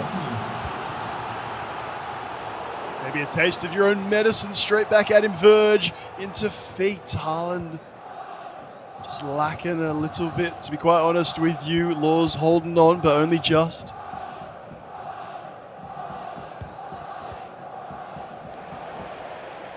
Really good. That's better from Umut. Brings the second player across. Tackles well. Extra player in the box. What a read. Goal at his mercy, but once again, Laws says, guess what? I'm going to guess what you're going to do. I'm going to guess correctly with that goal. Once again, wide open. No dice, not even a shot. Goes back to just maybe just playing too many extra passes. Really had the chance there where he could have just shot it, and could be an on goal here, Nate. And it's by Mbappe. Third player brought across. Look at that. Triple press, if you don't mind, from Laws. So back in the middle with bodies out of position. Great defending. Really good standing tackle from Cruz. Am I missing something here with Cruz? I don't know. I've seen more of Cruz in these 2 pro matches than I think I've seen in the entirety that he's been in FC. Yeah, only end of an era by name. Absolutely crushing it there in centre midfield, at least so far today. Lovely. Hopefully he gets a good icon card. True. Next year, maybe Yeah. just straight away. Yeah. Are we that generous? Who knows? Maybe a year off, but we shall see. If it's anything to go by, he's end of an error card, I believe. Yeah, that was my attempted clever wordplay before, Yeah. but might have gone over everyone's head. That's okay. I think I'm funny sometimes. I'm not. Just over 10 in-game minutes Johnny remaining. Stones. Laws starting to feel the heat. Umut piling on the pressure. Oh, ball across. Schweinsteiger. Oh, They're going to land favorably. It will. Courtois on the floor. Make that 3-3. You can't catch him. R9. Umut, comeback is, look, complete. Surely he's going all the way here. That little momentum play. Riding that halftime aggression, Mitch. We wondered if he'd channel that anger, that energy. Indeed he has. Courtois, though, wanted to be drawn like one of those French girls, mate. Instead, please stand up and save the ball. Dear, oh dear, you are rescinding that Courtois call, mate. very, very questionable, I will say. But Umut has piled on the pressure the last 10 to 15 in-game minutes. Do feel a little bit for Laws, though, because he has defended really well. I feel like he was a little bit unfortunate there. A couple of bounces that went against him, but as we said, you really have to take your chances against a player like Umut. Otherwise, he is going to get himself back into the game. He will create chances eventually, and thankfully for himself, he's got himself back in this game now. There's a little Titanic reference earlier. I'm just throwing them all in here because we've got 3 days of last chance qualifier action.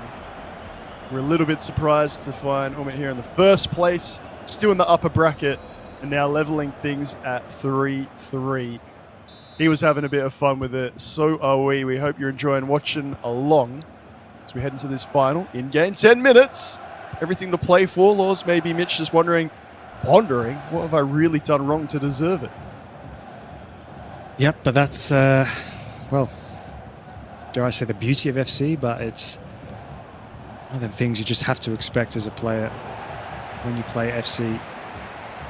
Things can go against you. It's the same as IRL football as well. But he really needs to try and just keep his head, keep doing what he was doing. Maybe possibly tweak a couple of changes, get some fresh legs on. Plenty of foot items in his squad that he can bring on that could make the difference here. And mate, they're there. Don't you worry. Have a look at that front line. I saw one particular large Weghorst ready for a cross. Should it come in? Decides not to on this occasion. Maybe a little recycle. Doesn't go to Frimpong as I expected, and a chance for Umut to just complete the comeback. Get yourself a win. Get yourself through the upper bracket and forget all about that first half, Mitch. That's it. End of the day, got to try and stay positive. A win's a win. You can always go back, watch the match, rectify what you did, what you can work on for the next match. Alfonso, here it is, stuck up, Weghorst, tapped down, and Pullet misses everything, thankfully, offside.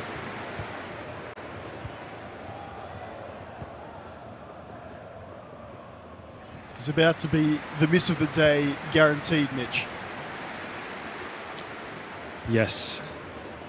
But thankfully, especially for Umut, who's looking for this last attack here to possibly try and win it at the death. Lovely switch, near side. Jostler's already had an impact. Mbappe, R9, one more time. 4 to the floor, to be sure. Umut has done it. You saw that fire, that energy. It's what we expect from the 2-time world champ. Maybe, just maybe, it could be number 3 coming up in a few weeks in Rio. Oh yes, and we said this man keeps going all the way to the end. Cannot give him time and space like that. He waited and waited. I think there was, 10 in-game seconds left. And he's perfectly fed it into R9. Absolutely fantastic finish. But the mentality of that man was on show there, mate. What we expect from the best of the best. We might be in the last chance qualifier. Some of the caliber of these competitors we can scarcely believe. It was indeed Force who took the early advantage. Here I was watching this gameplay, Mitch, and put my hand up and be like, well, Umut couldn't be playing like that. So clearly, you know, you see the Red Bull logo, put 2 and 2 together. It was a dicey start. Things didn't get much better for him. That goal on halftime, particularly refusing to take the kickoff. Well, speaking of Red Bull, I've literally just finished one myself. Maybe it was the same for Umut. Halftime, neck to Red Bull, because he came out a complete different player in that second half. Really showed his class. Very nice goals. The quick passes across the box. Big chance there as well. Really thought that Laws could have maybe... That chance could have changed the game, but... Again, offside though. Yeah, thankfully, one of those highlights we can look back and be like, didn't really change things too much. What about the composure here? Laws bringing all the players over to that near side saying, surely there's not many seconds remaining. 1 pass, 2 pass. Makes it look so easy, and it's what we expect. I tell you what, he probably did just have a little cheeky Red Bull or something, because that halftime rant was fantastic. You see a few of them, I guess, on Twitter. You see IRL there in Riyadh. I don't even think that was a conversation with the coach, Mitch. He wasn't looking in his direction whatsoever. That was that sort of self-talk. We can see that go 2 ways. He really used it to fire himself back up. And I remember, more than 2 mistakes in all of that second half, which is a little more positive than what we can say about the first. Yeah, I think it's just building back to past tournaments that he's won, pulling it out. I mean, that's where you gain that experience, isn't it? When you've been in these situations before, it's just about just doing what he does. And maybe his coach said something to him. I don't know. As you said there, I think it's come from himself. And that second half, he was absolutely fantastic. But, you know, I got to give credit to Laws. You know, I think he can take a lot from, especially that first half, with how well he played. And it's a bit of a learning curve, I guess, from him that second half to, you know, these top players, especially the likes of Umut, they are just going to keep coming, and it's just a matter of, you know, end of the day, I think it was, you know, Umut just kept knocking on the door, and unfortunately for Laws, he just couldn't keep him out. Maybe FC 24, you sort of meta. You don't really get that chance just to hold on to possession and tick the ball down. You think maybe you should have been looking for goal number 4 a little early. Of course, 3 in the first half, none in the second. Easy for us to sit here and say it, but it's only because we've been sitting there watching. It's not a past iteration of the game, friends. You need to keep attacking until the end. You can't just hold the ball. The fullback switch only lasts so long. No, completely agree.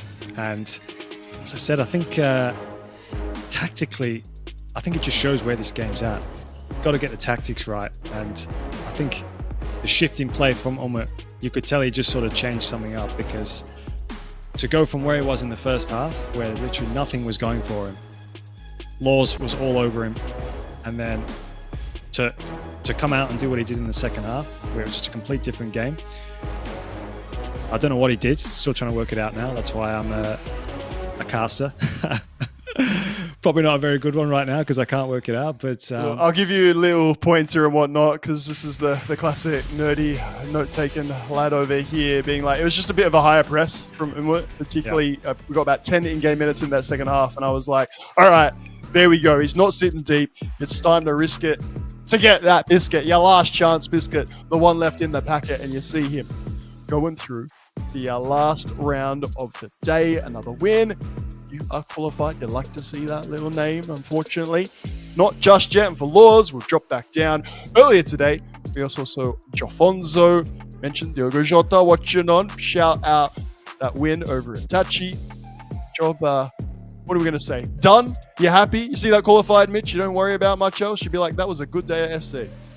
Yeah, I think, you know, you sort of give yourself targets, I think, each day in terms of, you know, what you want to achieve. And that's obviously the number one target is to qualify, you know, get yourself into the next day, which, you know, they both have managed to do. So that's, in my opinion, job done.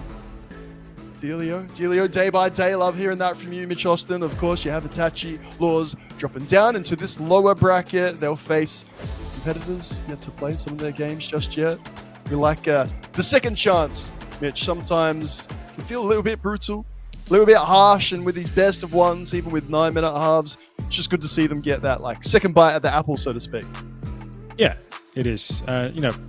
We all know how it goes with FC. You can maybe have an off game, and sometimes when it's just the one game, it's, I guess I wouldn't say it's a pot luck, but you can't have an off game. We all know it. So to have that second chance where maybe you can change something, get back to your best, it's nice, I guess, to have.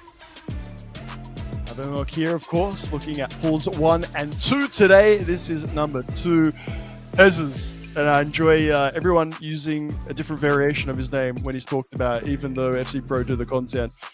Surely going through, who would know on day 1 of your last chance qualifier, big games coming up. We've seen this in pool 1, pool 2, in the upper bracket, win, and you're through to the next day, Mitch.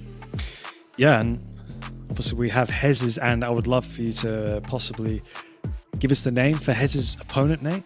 Yeah, we just call that, can I buy a vowel, please? Yeah, I'm not sure how we're going to call this one, but I'm not sure. Maybe TQ? I don't know. Man, I've got a little bit of insights for you as we go, but we like to start with the jokes and roll on from there. Dov, of course, and Khalid, we're expecting to have that game a little bit later today to see who can qualify through to round 2.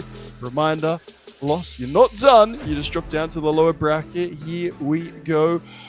Another Red Bulls gaming competitor always sticks out. Stingray is having a day. Seems to do it the hard way often. Maybe this will be his day, his way to go through and not fall at that last hurdle. Be a bit scared to look on social media if it happens to him yet again. 100%. And obviously, one of them ways, you've got to put the pressure back on him. I mean, he's obviously carrying a big name in the scene. So, hey, I for one will not be checking social media. That is for sure. Just have to double check there on Nicholas as well. Who's got the win next to his name, but not through. Nicholas doesn't lose games at FC, does he, Mitch? I didn't think so. No, it's got to be maybe a bit of a graphical error there, but I'm pretty sure Nicholas is definitely through. Going off that, right? The surely. Iceman. I don't know. I thought Man. We'd be seeing some like frozen over seeds in Riyadh should that man get eliminated in your lower bracket on day 1. Here's going to be the conversation that we have. We try and joke about it, keep it light. It's not at all to disrespect the competitors. It's only because if we stay at that level, Mitch, every single game is going to be a bit of a heartbreak. 128 people coming over. The numbers just don't stack up. You only got those 2 that will make it all the way through in day 3. Yeah, and it's, as you said, it's a very, very big player pool, and with such limited players going through, really is. I mean, it's almost an achievement in itself to get through, beating off so many competitors to get through to the Esports World Cup. It's almost a mammoth task in itself just to get to the Esports World Cup. But once you get through, that's, I guess, when the main stuff starts. So, as we said, it would be amazing if someone such as Nicholas or Umut would go all the way on and win the $300,000 at the end of it after coming through the last chance qualifiers. It would be almost a fantastic story in itself. Yeah, what a story that would be. I think there's one Anders and a few other gentlemen that might disagree and say that's not the narrative we'll be talking about. What about late changes, Mitch? There, I think we're thinking for Laws, you can see it early. Umut's got one, he's got a bit of momentum, the goal right after the pause from the corner, I should say. You want to see some of those substitutions made a little bit earlier because there were 4 attacking subs. I know Weghorst got in the ball once, but Fonzo Davies, maybe a few touches. It feels like you don't get enough time to work out whether they're good or bad changes. There's nothing you can learn from it. No, as you said, there's just not enough time. But there is a hint of luck, I think, in a lot of it. But you've just got to be positive. You've got to back your changes. Try and just stay positive in terms of what you want to do. Because I think a lot of the time players, make subs, and it's like, oh, I mean, I do it myself. Have I made the right substitution? I think you've just got to back your decisions, keep to your usual gameplay, and at the end of the day, you've just got to hope that it's enough and you've made the right decision.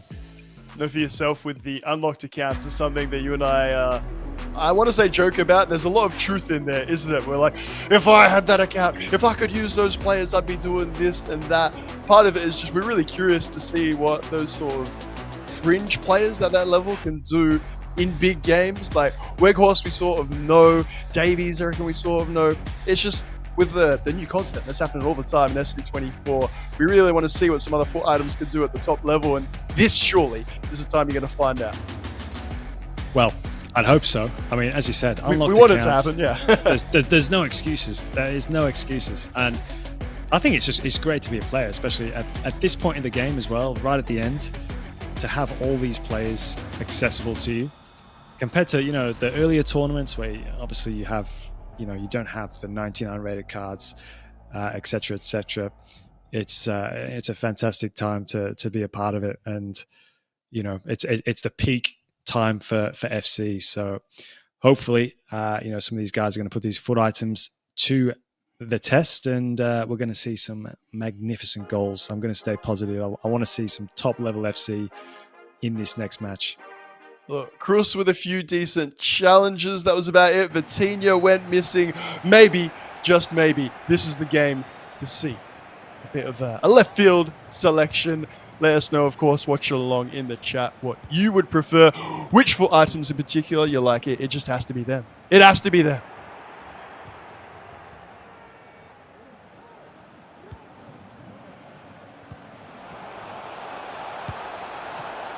Usual suspects to start R9 is R10, just for this contest. Saka again in the starting lineup seems to be. He's not done everywhere. anything yet, Mitch. Not one thing. I don't think he's warranted to start in 3 out of 3 pro matches here, but hey. Maybe this is the one. Maybe. I called out the Trivella saying, hasn't been good for a while. Mitch brings out the time machine comment. Bang, Hullet makes it happen. What a pass that is. For just a moment, Czech brought out, claims it comfortably. I thought it just had the swerve on it that was going to bring it back into Haaland there, but as we said, Czech, almost a bit of a sweeper keeper there. Mbappe, edge of the area, Hullet. I really like holding the ball in this area. It just gives a few more options. No need to rush it. Unfortunately, red time finish at the end, not what was required. That's good defending there from Hezes. Very intricate passing there that he had to try and read. Really difficult to defend, but he's done it absolutely fantastic there.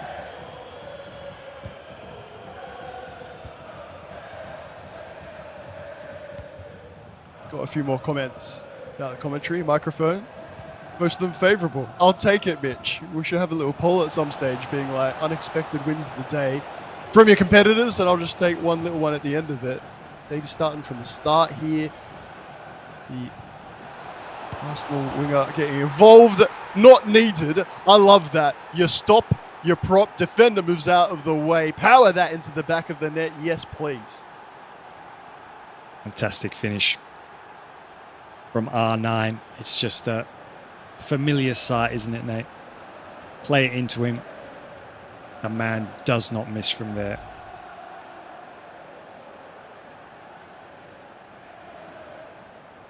Just I guess you can talk about your different options, your different players, your tactics, your strategies. Sometimes just that bit of patience. Wait and see what your opponent will do defensively. And then find that easy pass into feet. 4 defenders, central midfielder in the way.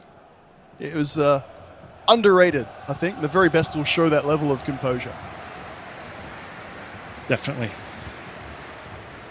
We had a shift in camera angle here, or is that just me? Different competitors preferring different things. Yeah. I think I mentioned it at the start of the broadcast with Alexa Text being like, used to be really important with me to change the camera angle, and now some competitors are like, I'll just sort of go with whatever's set up, etc. Yeah. But yeah, different competitors favoring different things, and I like seeing that luxury afforded to them, if that sort of makes sense. want to see the competitors bring out their best game, and that can mean a different camera angle. Oh, yeah. I mean, me personally, I've always stuck to the co-op. Zoomed all the way out. I can see most of the pitch, especially with the likes of how the guys are playing now as well. Wanting to see all the players. Can't say this is my favorite, but fantastic finish there from Haaland on the volley. Weak foot as well. It's incredible. The first time, when we're talking about tactically what competitors can do, bit of patience for your first one. Haaland on the right. We'll go on about like the stars of players and whatnot. We've seen it enough at the pro level. Haaland's right foot. Unreliable, and yet, why not? Give it a crack and make it 1-1, yes please. Certainly. Am I correct, by the way, just starting out of position and on no chem, by the way? Is that what I saw when he popped up there? I didn't want to say anything. I thought maybe it was a display error, but what works best for you?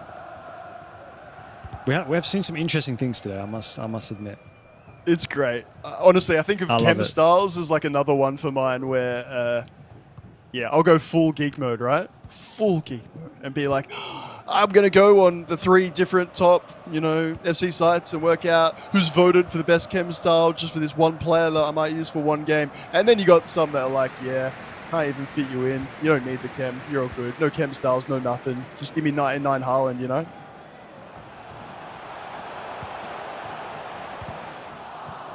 That silence is just savage for Justin. I'm sorry, mate. No, you're not. He's loving it. The little giggle. I have no out comment. myself. Red No time comment. finish near post. Not so good. We just carry right on. Player lock from the corner. The player stands up tall. The corner assault is underway. Keeper brought out a bit earlier in no man's land, though. Does not commit. The simple things. The sweaty things, the successful things, it's 2-1. It's just so difficult to defend, isn't it? It's such an easy way of scoring as well. But it just shows when even the top pros can't defend it. Such a hard player to stop. 99, Erling Haaland.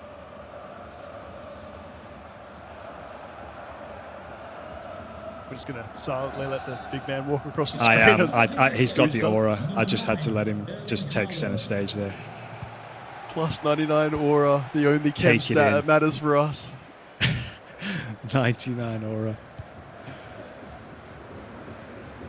The near side, Stones alternate to Joselu, which is the weirdest sentence to have unless you've been following FC 24. Fonzo chase back, have a look at this press. Getting past it, and I like that. Simple left step dribbling. No need to rush it. Guess who could be through again? Haaland, this time it's held up. R9. All near side. Lovely first time ball. Finesse. Courtois does enough. Mbappe. What is that? What do we even want to say that was? That was neither left stick dribbling, skill move, or anything else. He stood there, got tackled. No comment. Have you managed to get yourself the 99 Haaland, Nate? Say that again, sorry. Have you managed to get yourself the 99 Haaland? No, man. I've been prepping for big events, No, I've as well doing the Evos. You know me. I enjoy that. I do, it's no irony, no joshing around or anything like that. For mine, it's my Saudi Pro League team that I've been enjoying. Mentioned a few of the Evos I've been doing there. And then also Bundesliga team. It's just the way I enjoy doing it. I've seen a few comments in the chat about the player items and theme teams for mine. It just brings out a bit of joy, and then you get to know a bit more about like leagues and stuff like that as well. Any competitive player, anyone grinding for like weekend league rewards and whatnot, fair enough. Get into footies, get your season rewards, and enjoy using the very best. But for mine, it's just sort of those left field choices to get a bit of joy out of. I think it's just brought a different aspect to the game this year as well. Being able to use, I guess, bronze items silver items that you wouldn't get to use. Almost a big save there from Courtois. But yeah, back on the Evos now. I think it's really made it a little bit more enjoying. Different aspect to the game, as I said. It's always nice to use plays you would like to use, and I'm sure there's a few players that you've enjoyed using that are Evos this year. I'd say pretty much all of them. Any favorites? To be quite honest. Any favorites? Man, I'll come back to it in just a moment. On the attack here, Mbappe, Haaland, you can just smell a goal coming sometimes, Mitch. The greats never lose it, and Cruyff has another to tie things up at 2-2. Just that moment switching off, far side. Maybe it is just as simple as right stick switching gone awry, but right on cue. There's your goal. Really good goal, as you said. The right stick switching is, dare I say, it is one of the difficult things to get right. It's still one that I still struggle with today. I don't know if anybody watches my streams, but the one thing I moan about is the right stick switching. Sometimes I just cannot get it right. And when it comes to these sort of goals where it's the really fast passes across the box and you've got to be so accurate with the right stick switching, otherwise it can be fatal, as proved there. As we approach the end of the first half, nothing to separate the pair.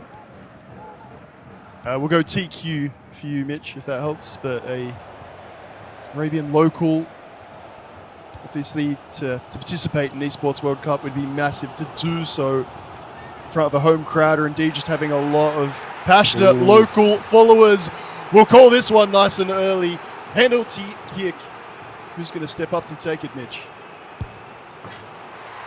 No way. Stones Johnny as cool as Stones. you like. No need to change taker. Pick your side, pick your corner. Make it 3-2. Goalkeeper wrong way, and yes, just give your opponent no time to react, Mitch. That's all you need. Put some respect on my GOAT, John Stones. I've seen a lot of people have been using John Stones as well. I think he's going for around, last I checked, 1.5 to 1.6 million on the market. So he really is a sought-after foot item.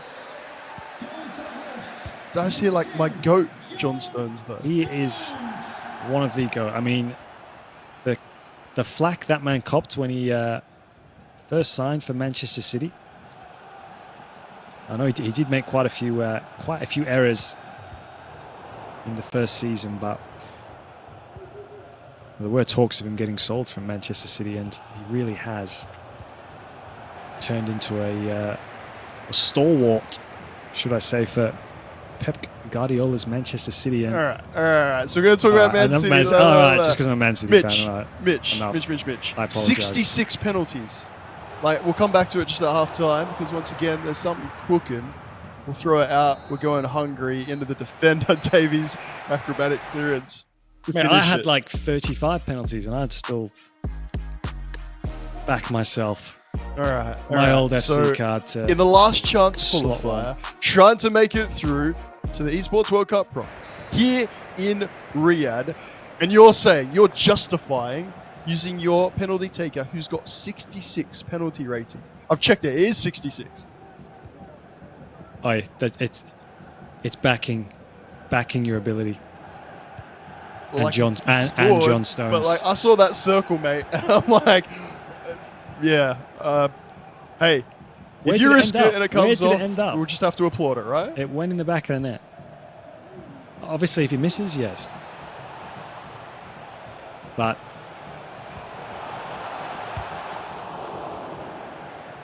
I'm just shook. I'm just sitting here thinking about it, being like, if all of that was on the line, bit of composure or something. No. He obviously watched John the Community Stones is Shields.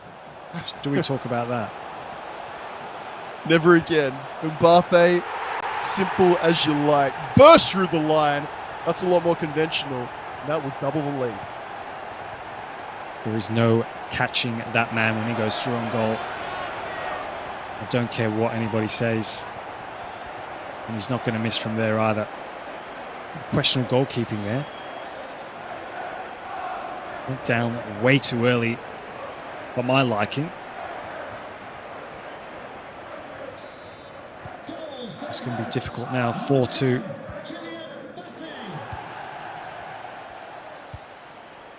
What has the Italian champion got in the locker? Big players, big games, special players. I'm not doing that again. E-League Australia did it before your best. Into the second half, look, plenty of goals, Mitch. We're happy with that. The quality's been there.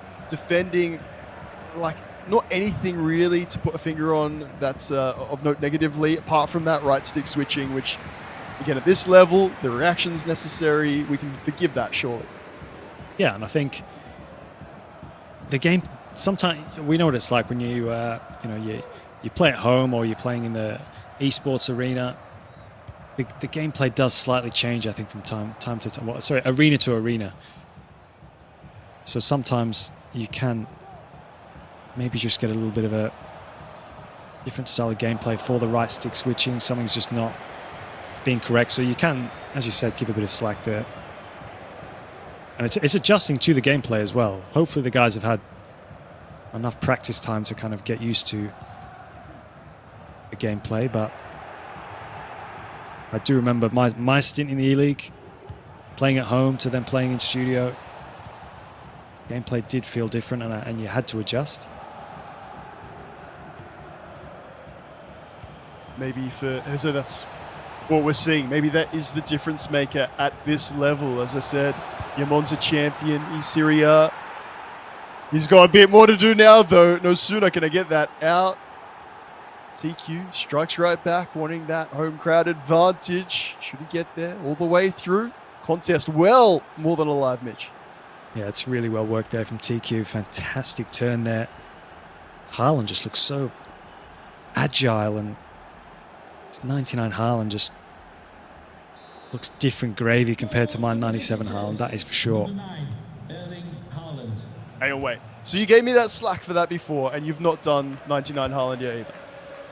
Look, from what I heard, it's a good 60 hours plus of grind to get this man. I sat there on a live broadcast and just copped that, feeling bad about it. You know, I'm a busy boy. I have about 2 hours a day, if I'm lucky. Not good enough, man. I'm not sure how long's left. I think there's maybe 10 days left or something. So who knows? Maybe I'll be able to manage to do him. But that'll be FC you and 25 is around the corner. We stay on the call and just start grinding again. Oh, I know that's it. That a lot of our viewers do the same thing. You might be playing as you're watching along right now. Thankfully, that is offside. I'm like, that is the most casual way to approach the goal if you're good. But yeah, shout out if you're enjoying just playing a bit of Ultimate Team as you watch. For Mitch and I, that will come in a few hours' time when you catch the bug, so to speak, Mitch, and start trying to replicate some of the competitive play that we've been witnessing. Yeah, well, we're talking before the broadcast, weren't we? Just every time we watch these pros go at it, we always get the bug to get ourselves on Ultimate Team. Maybe try a couple of things that we've seen. Try and implement them ourselves into our own FC gameplay. Probably fail miserably as well, but... just the poor imitation, you know? Yeah, you can't get the A team, you get the B team. When you can't replicate the four-man Anders you just go 4-2-4 and yeet. Still plenty of time in this one. Hez's trying to get control back a little bit more. I rate this possession play. Not going to work for you for an entire half. You pick your moments. Outlast the press. Lovely ball to feet. Mbappe, that is an unfortunate deflection as far as one man is concerned. I thought that was travelling until Cruyff got in the way. Very, very lucky there. Almost lucky to be then unlucky. But pressure is piling. Yeah, straight back, other end, no time in between that calamitous moment and a beautiful one. TQ leveling up at 4-4, and indeed, take your little replay, watch it again a bit later, Media Gallery, PS5, it's all happening here. The last chance qualifier, Nate Lawson, Mitch Austin, absolutely loving it. And now, Mitch, now is that time for those left field player selections, those that are just crying out, being like, you got unlocked accounts, please make a player change. Be that person to step up and, you know, on the big broadcast, show us what you got in the locker, what you got left in reserve. That's it. The game's never over. And we've seen it even in the last game as well with Umut. A lot of goals are being conceded, 2-3 goals almost in the sort of last 20 to 10 in-game minutes.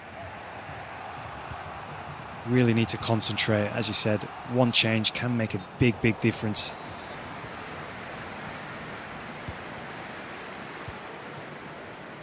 One of the little things, you know, John Stones on penalties. What about your substitutes? Have competitors really been thinking about it too much, or are you just sticking with your first 11? Cruyff not able to atone for that error just a moment ago. Heza might be getting frustrated. Thankfully for him, for a lot of the E-Serie A fans, happy days with that little deflection straight back. Mbappe, heavy touch, and Kroos is there again. Starting to show a few signs of frustration as well. Heza needs to just try and get control of the game again, because TQ is really starting to cause some problems, finding the space, finding the gaps. For mine, Mitch, it's really just a great display of the Middle East region. In a region for years, again, previous iteration of the game, try not to say its name, but FC in the past, and having commentated back 5 years ago, a lot of these gentlemen are still going strong. If anyone dares ask why they're getting a chance at this level, have a look at this, up against the very best from Italy, toe-to-toe, arguably on top, unless Heza has something to say about it now.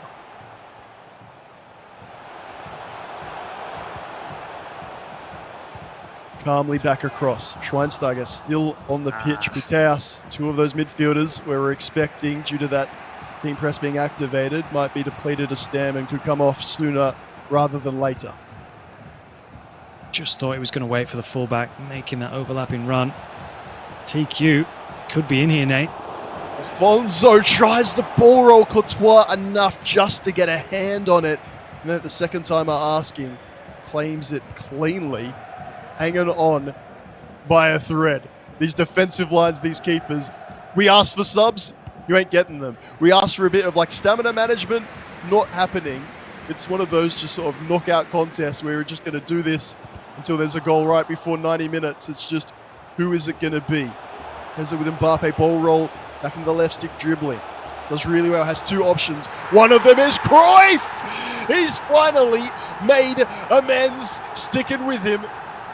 The Dutch maestro, yes, please, on the ball. It's lovely. It's simple, Mitch, but we love a bit of left stick dribbling. And once again, waiting for defenders, rather, to commit. Goes the other way. It's composure under the utmost pressure. Absolutely fantastic. As you said, Nate, the dribbling was just immense there. Went right, went left, cut back in on the right foot. And there's only one place where that is ending up. Top right corner. I would love to try this Cruyff foot item out, I can't lie. He's actually convincing me right now to, dare I say it, purchase him for my FC Ultimate Team. I'm surprised he's not in the starting lineups for a lot more of the matches that we have seen today. It seems to be more of an impact sub off the bench. Maybe when we get to this last chance qualifier, that's where we are, as you see. Look at a Cruyff turn by another name. It's just left stick, and yet technically it was a Cruyff turn. Cheeky boy. You use, I guess, it's not left field. It's far from left field. What it is competitors sticking to their go-tos. I think of Ahmed Aswadi, a UAE competitor who just loved Cruyff. No one else was using him. He even said he misses the target inexplicably sometimes. But I just feel like he's going to create something. A bit of magic. It just gives me hope when I play. And I was like, it's beautiful to hear competitors talk about for items like that. As we see Drew brought onto the pitch, that stays into play. Okay, we're not done yet. Weghorst is here as well. Really good defending though. Heza, that is quality. Fantastic defending. Read it well. Otherwise, I think that would have ended up a goal.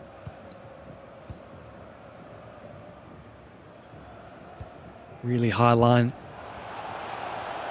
We'll play that offside trap. The player gone a little early, is not really well timed, and we think it corner flag. I think we are.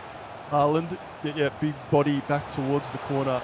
Please and thank you. Joselu all the way through, little double bluff. Where is it? Please, really quickly, just Brent, keep hold bring of that it. second man over. There we go. There we go. It's taken a few minutes too long though. Unless there's a calamitous mistake, that will be game. Bit of game management there that's just gone a bit missing. All the way back we go, Mitch. Yep, we mentioned it earlier on. You've got to do what you got to do. Get the win over the line. And he does. Look, it was a little scrappy. It was certainly very tense, but we got the quality. We got that left stick dribbling that, look, any version of this game, Mitch, that will never go out of fashion. No, I think it was a fantastic game there. We had pretty much everything. Plenty of goals. I really couldn't see who was going to win that match. But a fantastic winner there with Cruyff at the death. And as we said, game management. Haaland causing problems as usual off the corners. To be honest, though, I think it was the ball was on the floor for a lot of that. If we've seen a lot of corner tactics and quick variations, simply 2 goals from crosses and or corners, but some lovely little passing and like that. Cruyff really was that guy, wasn't he? Scoring big goals, making some calamitous errors, wins a penalty. A bit of magic in those boots, and a bit of magic in the boots of John Stones. That's right, friends. In a competitive effort, your last chance qualifier with an unlocked account, the guy decides to go with John Stones with 66 penalties, and he made it stick. Cruyff wins the penalty. John Stones takes a free kick. I mean, where else do you see that? Only in FC24, baby. Oh, yes. Only in Riyadh. Only at your Esports World Cup last chance qualifier. That was your little half chance flash forward. Another 10 or so minutes. Mbappe holds it up. Defender rushed out. It might look simple, but it's that guessing or second guessing of your opponent. I really like, Mitch. Those who have the composure just to sit on it. Like, I'm not going to do too many live demos today, but just in case, alongside the notebook, for some of our newer viewers being like, here's a mechanic thing. Like, I've seen a few comments. What's a player lock, for example? We can go through that if we got time. Totally understand why you might want to bring that out in your FC. And yet your simple left stick dribbling, it just looks so magical, particularly with Cruyff. It's Cruyff though, isn't it? I feel like the last couple of years, his dribbling has just been insane. And I mean, he's just so agile and quick. Like, he turns, honestly, like, in my opinion, probably one of the best over the last couple of years in game. And I think maybe from like 2017, I think when he was first maybe introduced, he's just been, I guess, a stalwart of the scene. So he was kind of one of the first, every year back in the day when I did used to get to choose my icons, he was the first one that was picked every year. And it's great to see him get that 98 icon. I think it was today. Was it today or yesterday? I think it came out. So he's getting put to good use, and I think there's going to be quite a lot more goals scored from that man. I'll be straight up honest with the like Australia UK time thing. I'm still like, wait a minute, the football's on and the sun's up. There's FC24 content up and it's not 3 in the morning. That's what we're used to. But here, you're getting the very best. Hey, because there's going to be someone with a magical story all the way through to Riyadh. You get to, at the end of day 3, here on day 1, when Nate lost and Mitch Austin, we're going to take a quick break and we'll be right back.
Welcome back to your last chance qualifier. Looking at Riyadh, looking at the Esports World Cup. My name's Nate Talos, alongside Mitch Austin. Mitch, testing times.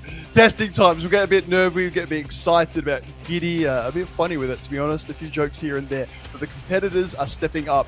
And those with big game experience, big tournament experience, are the ones stepping up in those, I want to say big moments. It's now saying like a massive cliche. You know what I mean? That game management has been on display. That's 100%. And we look at, I think Umut was a prime example of that.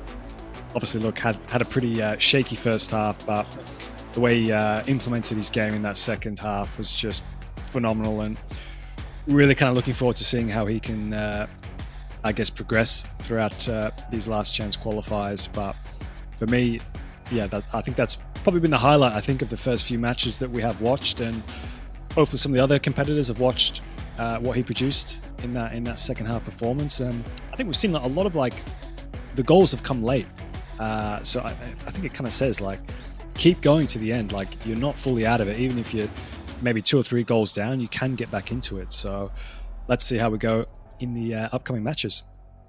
Indeed, sir. Indeed, I rate that from you. Go until the end, and those second half changes. It's been those competitors that have done it a little bit early. Maybe with that, like, 10, 15 in-game minute mark remaining.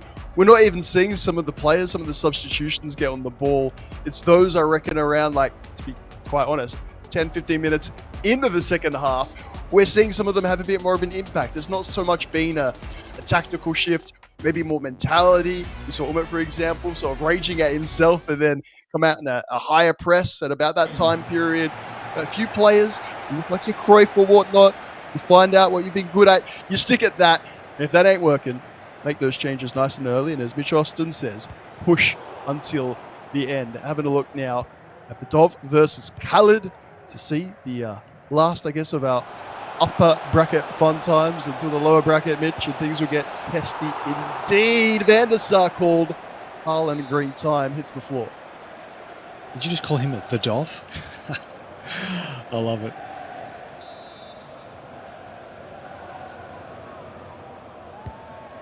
Want to take a switch to Havertz, back stick, nicely done. That save is tremendous. One of the best we've seen today.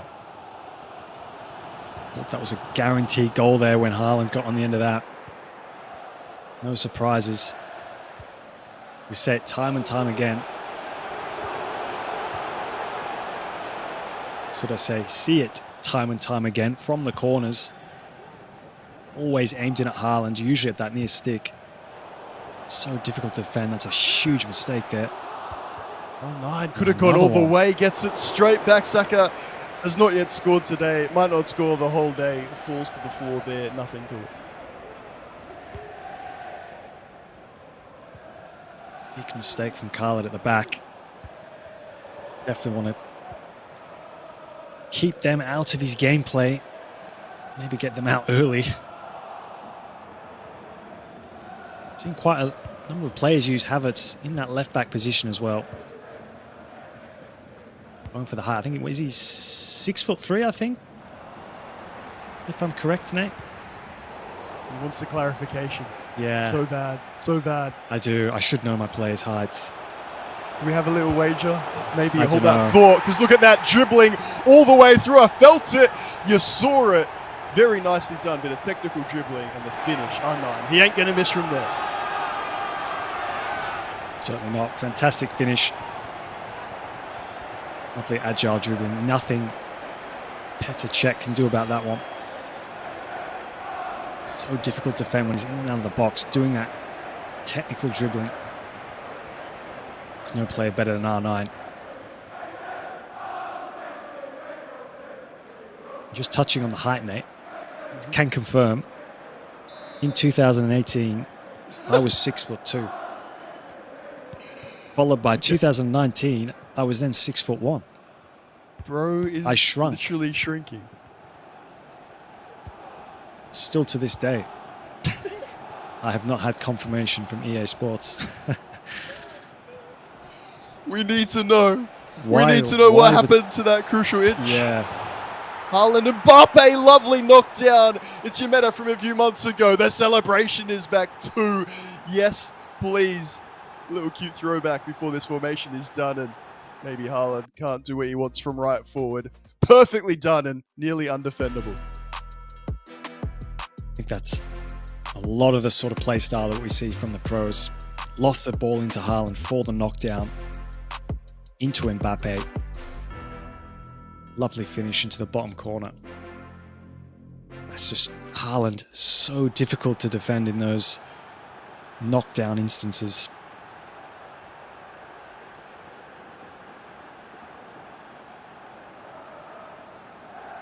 It's stunning. I'll be honest, like, when this meta is done and dusted, we might look back at it and be like, not necessarily reactions, just the crispness of it.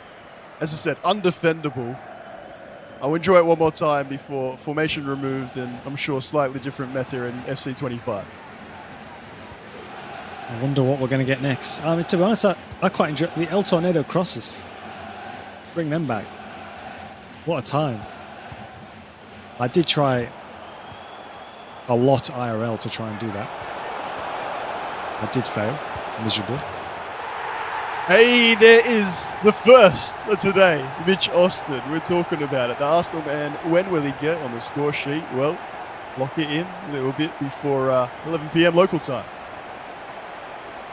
Hey, it was only a matter of time. And he's virtually been in everybody's starting lineup. I can confirm he has got an unbelievable finesse shot. I did use his Team of the Season item for probably a good couple of months. But 98 rated Saka. Lovely finish. 2-1. Little trifecta just to get to, I guess, any viewers not convinced how exciting today's play has been. What about that ball, Vitinha? That's why that centre mid gets selected. Admittedly, no goals or assists for that full item. Any of the competitors yet today, that ball almost good enough to make me undo the... It's not quite hate, is it? But it's just a little bit perplexing. You can use any full item. The luxury centre mid, I'd just be going for your 3 ball winners, so to speak, Mitch. If they've got passing and whatnot, that's just a bit of an extra. But the 4-3-2-1, you just want them to really clog up that midfield. 100%. And as you said, the items that are available, all of them now. Haaland thought he was going to get himself in there. Lucky free kick. Brought it back.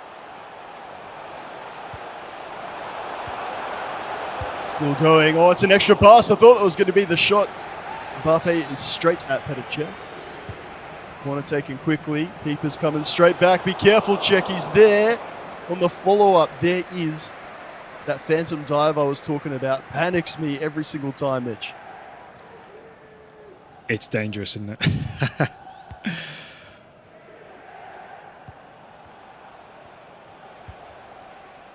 Tony Kroos again.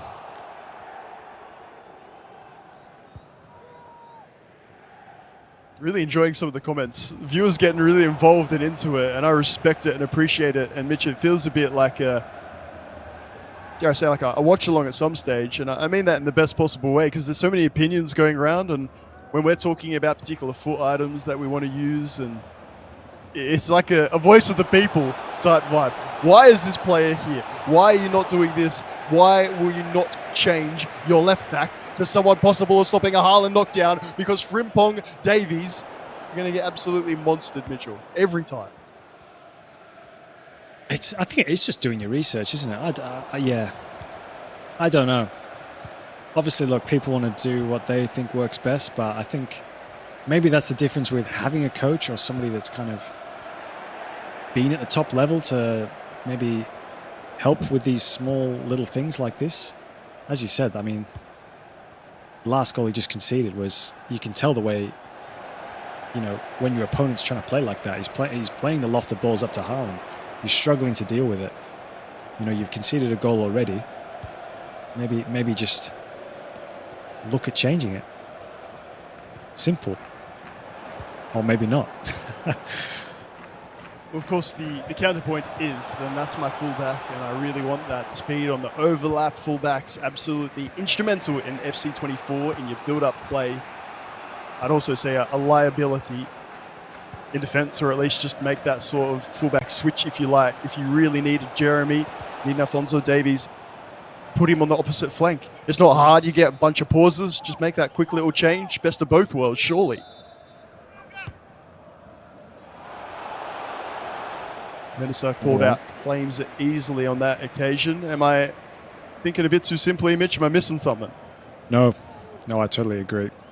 Totally agree. I don't think there's going to be many players using Frimpong,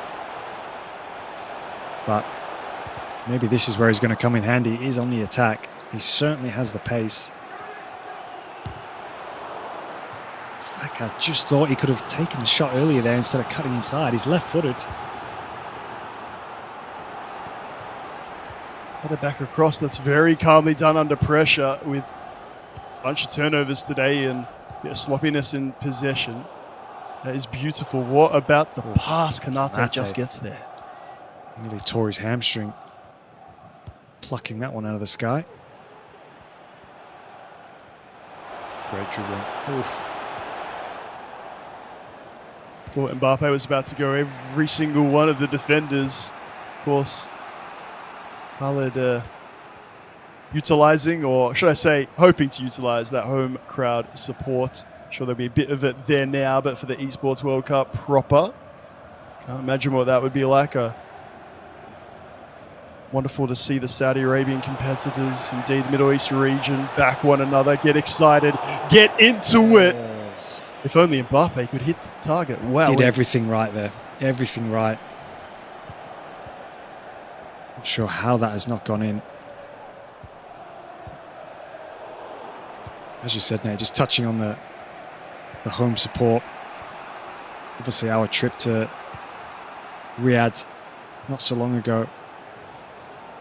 Very, very supportive crowds supporting the locals. It was great to see. Singing at the studio. Oof. Lovely header at the end of that. I tell you what, there could be a bit more singing to come, Mitch Austin. It's simple, but it's effective. Kanate, first time he's been on the score sheet today. Keeper stays at home. No one on that far post. We're at 2-2. Yeah. So I'd love to get a corner counter on how many goals the competitors are going to concede off corners. You might not like the results of that. No, I don't think I will, to be honest. But as we said, that aerial plus is such a difficult thing to try and defend, especially when you've got the big boys coming in on 6 foot, 6'5", 6'6". Peter Crouch introduced as well. I think he was 6'7". Good save. Struck on the right, and right before half time, you'd have your money on it. Oh, lovely looping Haaland. header, Haaland. No time to react. And there is the margin of victory restored, at least just for now. I guess there's a bit more time to come. 3-3 still a distinct possibility. In fact, I thought that was going to be R9. Who else would it be? Lovely looping header there from Haaland.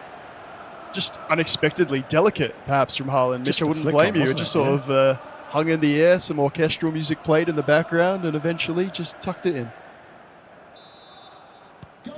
Again, just proving how dangerous corners are. Something for most of the pros to practice. Can be the difference between winning the game. With the game as default, putting a player near post, far one's what you want to aim at. It's one thing to say it, another to do it for your last chance qualifier, FC24 Esports World Cup action. Myself, Nate Talos, Mitch Austin, taking you through day one of 3 grueling yet exciting days of play until we find our 2 competitors that will make it through to the big dance in the final 32. Buzzing. Absolutely buzzing is Riyadh. Another thing, Mitch, to be honest, haven't thought about until this exact moment is how late that sort of nightlife keeps going. I'm thinking about local time. I'm thinking about our time.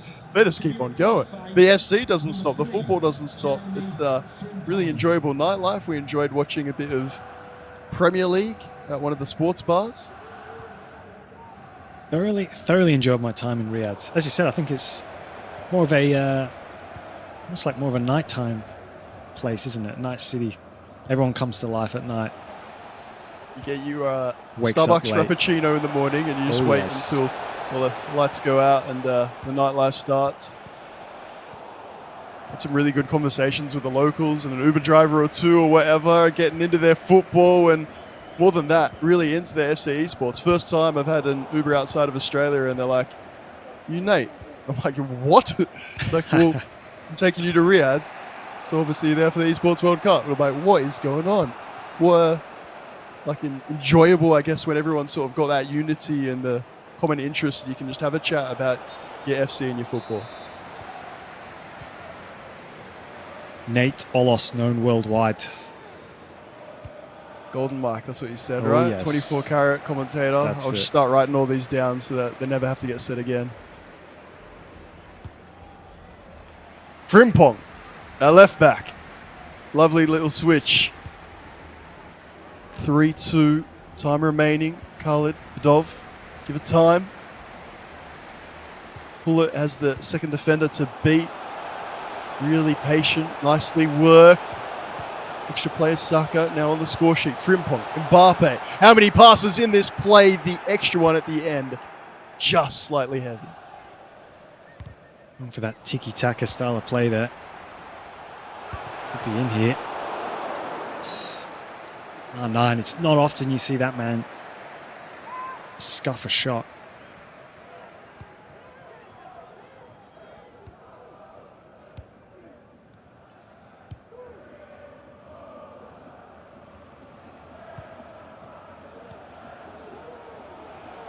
Patient passing play on the other side. Cruz to Stones. Play a lock. Who's it going to? Back towards the centre mid. Indeed, Hullet.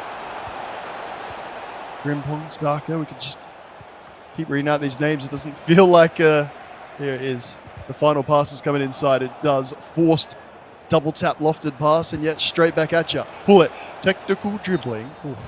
And the red timed... Like, we'll call it a shot, but... It was almost a better pass than shot at the end, Mitchell. It was that badly timed. Yeah. There we go. It's the negatives of not. That is interesting, playing it into Saka at that height, but not being able to time those shots really does have a negative effect on it if you don't get it 100% right. Just a little bit of a bizarre start to the second half, to be quite honest. Really beautiful passing. And then the last one, bit of a shocker. What about here? Keeper in no man's land. Get out of there. Give yourself a goal to that man, Vitinha. It's all coming good later on here. Day one, your last chance qualifier. My favourite bit of keeper movement there. Open goal. Cannot miss from there.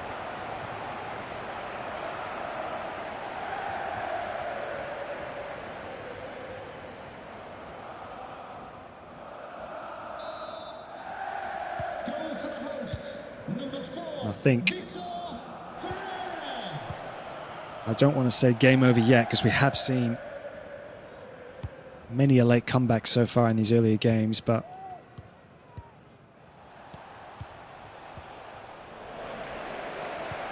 it was just something about the manner of that, wasn't it? I'm sitting and reflecting a little bit, a note or two in my notebook, but it just felt emphatic. It felt like one of those momentum shifters where you can't really quantify it, but just like the energy gets a bit sucked out of the room. Defensively, you're like, there's nothing much I could have done. And it feels like there's a repeat. The touch away from the keeper, slightly heavy, or else it really could have been.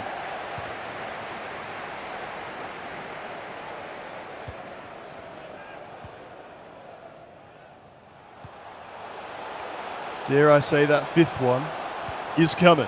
Is it going to happen now? Frimpong, it's whipped. I'll give him that much.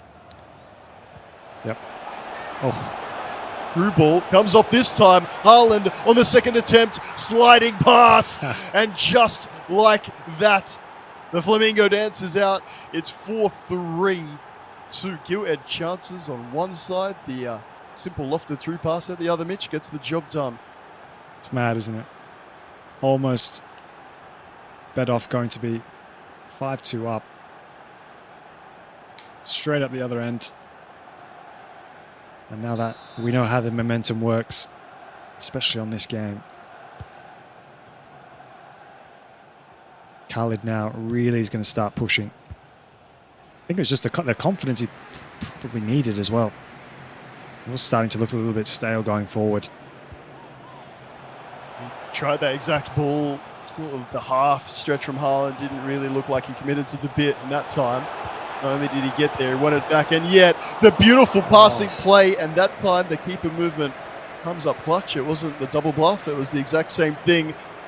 Yep, and we're not touched done. We are. I don't know, Mitch, it feels like that fifth goal should have been there 3 times now, and instead we're going to talk about potential 4-4 through ball on the break. Mate stretches and gets there just before it.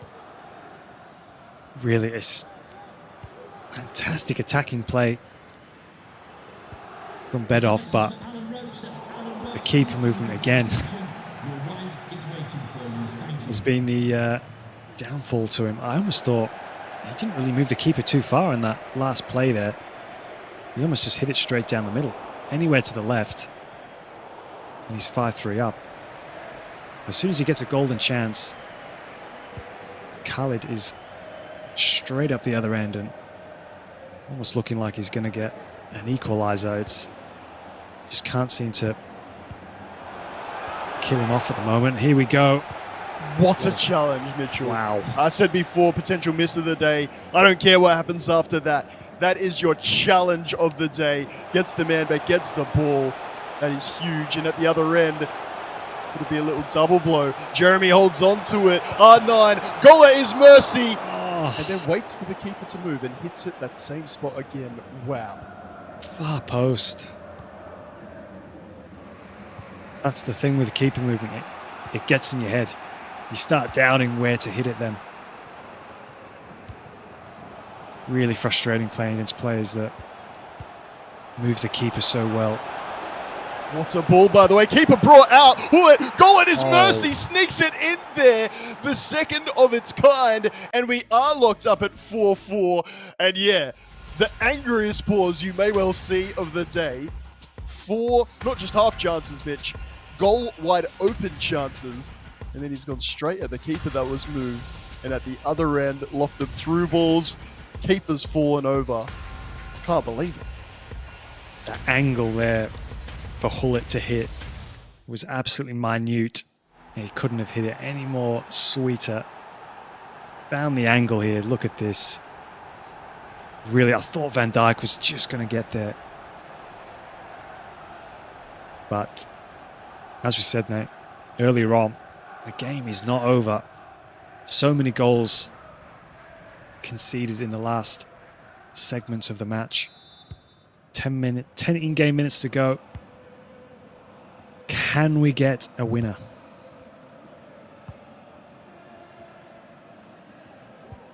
Bedov, you're like, can I just get the 5th? How many times? I wouldn't even mind if I get knocked out. I'm sure that's not what he's saying. But, you know, can I just finally apply the finish rather at the end of these brilliant passing moves? We're going to have another one here. Hullet. Coutinho. Haaland. It really is about to happen again. Have a look at the goalkeeper. Courtois dancing around like a pink elephant there. You can't miss him. And yet, it's worked, Mitch. You have to say, for the one that looked embarrassing, to be frank, it's come up clutch the next 4 times. Yep. I told you, the players that use the keeper movement, they're so difficult to play against. It just gives you that extra thing to think about. You just usually where you would shoot, where you would go across goal. If you have that slight bit of doubt, oh, maybe I'll hit it near post, they're there.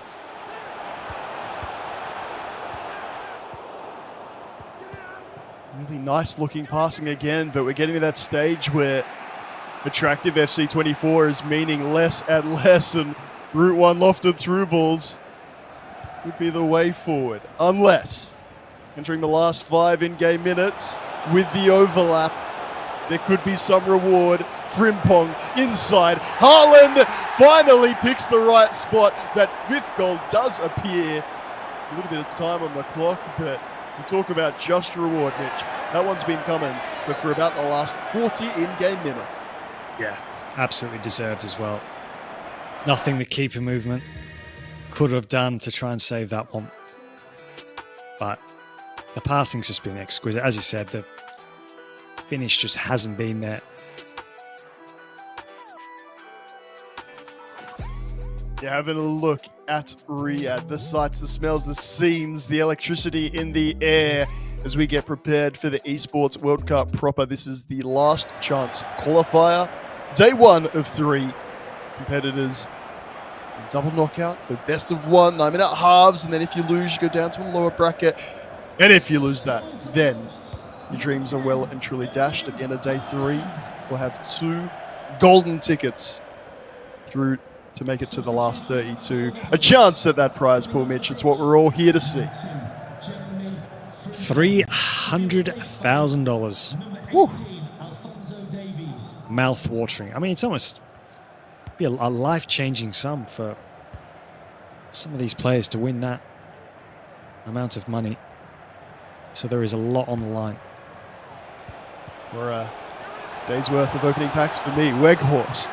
I'm going to say straight through the sliding challenge. Just gets a little bit of the football, and it's enough. Is it enough to form an attack? Look at the press. Virgil, will he find his man? Afonso does get up and then gets it returned. Is this surely the sealer to the corner? Are we baiting? What are we doing? Yeah, Nate knew on that occasion. Nice and calm. Finish that. Referee. The 5th does arrive, Mitch. We waited, but eventually we got there. You have to say, utterly deserved, and yet both gentlemen just giving us a wonderful contest. Yeah, probably the more entertaining matches we've had. Really good goals.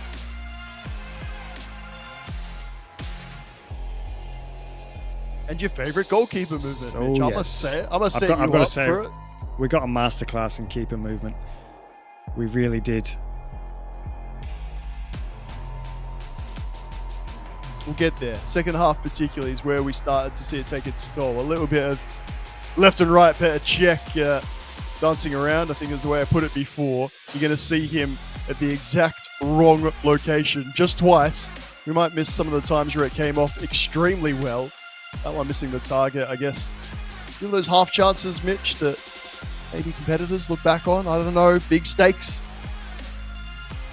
There's always chances that you look back on, but end of the day, I think you've just got to try and put them at the back of your mind, almost learn from them. Sometimes you do the right things, but the player animation sometimes doesn't quite go your way. Obviously, the keeper movement there, huge mistake. But it's just learning from the mistakes. That, in my opinion, that's the main one. End of the day, whoever makes the least mistakes as well is gonna have the biggest chance. Great work, by the way, on the replays. The team putting it together. Well aware what we're talking about. That was fantastic keeper movement. And then look at that. You get the actual barrel roll from Van der Sar. When we went on about goalkeeper selection at the start, Mitch, it might have been for very good reason. And the keeper movement, hopefully there'll be the last I see of it tonight. No, not a chance, brother, not a chance at this level. And if we're talking about all the good things that Anders does, that's another one of them. When he's rarely called to make a defensive movement, bring out the keeper, move him side to side. He's great at that as well. Nate Salos alongside Mitch Austin, thoroughly enjoying the entertainment. You mentioned the Middle East competitors, maybe not given the platform that they deserve sometimes.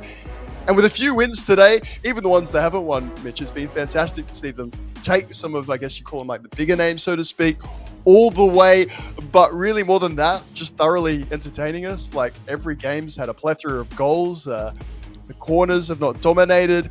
One or two sort of chips up to Haaland for a knockdown, but it's not been sort of the go-to method by any sort of stretch. We had Cruyff before, simple left stick dribbling. Yeah, I think we've had a lot of different players as well. As I said, it's been almost.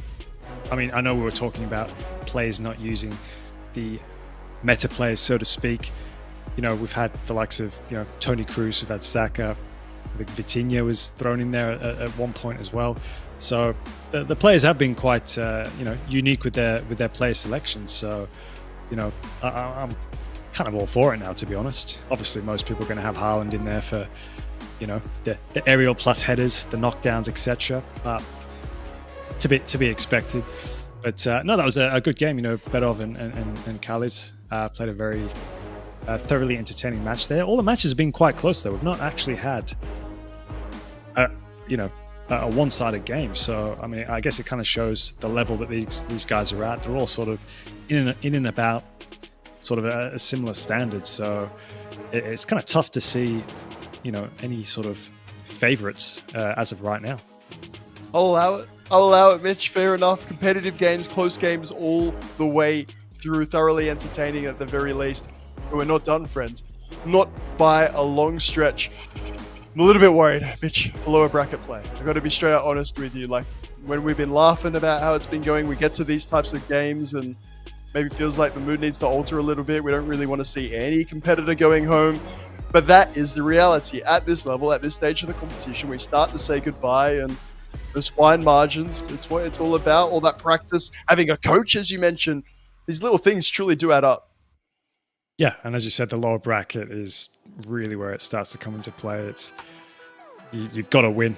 I think, honestly, having a coach, I think in these times it's important. Just having someone in your corner, I think, even if they're not your coach, could be a friend, could be whoever, just having somebody there where you can kind of just turn to them just for, sometimes you just need somebody just to be like, just take a minute, take a breath, even just giving you that bit of confidence just to kind of keep going. I feel like, when you are on your own, it's a very, a lonely place, so to speak, especially when you're down in the dumps and you just need a bit of inspiration. It's nice to kind of have a coach just to sort of look for, so it doesn't feel like you're completely alone, so to speak. So I would highly recommend having a coach, especially to some of the pros that don't actually have one. Look, I've seen a few of these competitors on Twitter, social media, saying free agent, looking into next season. Maybe if you are a coach, Esports World, looking into it, you've seen something that you've liked, something that's taken your eye. Now's the time to go hit them up. Don't waste any time ahead of FC25. Next game is not far away, Mitch, as we said, heading into the lower bracket classes. And Itachi, one of those who, in an attacking sense, maybe didn't offer as much as some of these other competitors here today. Yeah, definitely not. But as I said, you've got another chance to try and prove yourself. As we said, it's crunch time now. This lower bracket, it's not where you do want to be, but you're still in the tournament. You've still got a chance to try and make your way through it. And as I said, it's make or break now. Make or break. I think this is where the pressure really starts to get to some players. And I don't know, me for one, it's not where I would want to be, put it that way. I would much rather be in the upper bracket. So, hey, I'm looking forward to this one, and really not sure who's going to come out on top here, but I'm sure if it's going to be anything like the other games we have watched, it's going to be an entertaining one. Yeah, if you're hearing this from Mitch being like, well, you don't want to be in the lower bracket. Cheers, this sounds obvious. No. Some competitors absolutely thrive down there, make their way through locally, abroad. You've seen it domestically as well.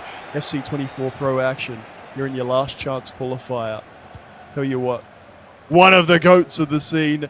And Itachi. Does that sound disrespectful? We'll get proven wrong. There'll be a Travella. Who knows? Anything can happen here in the lower bracket of this last chance qualifier.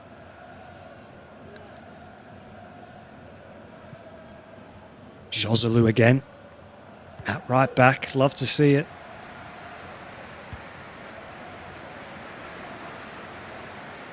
Very intrigued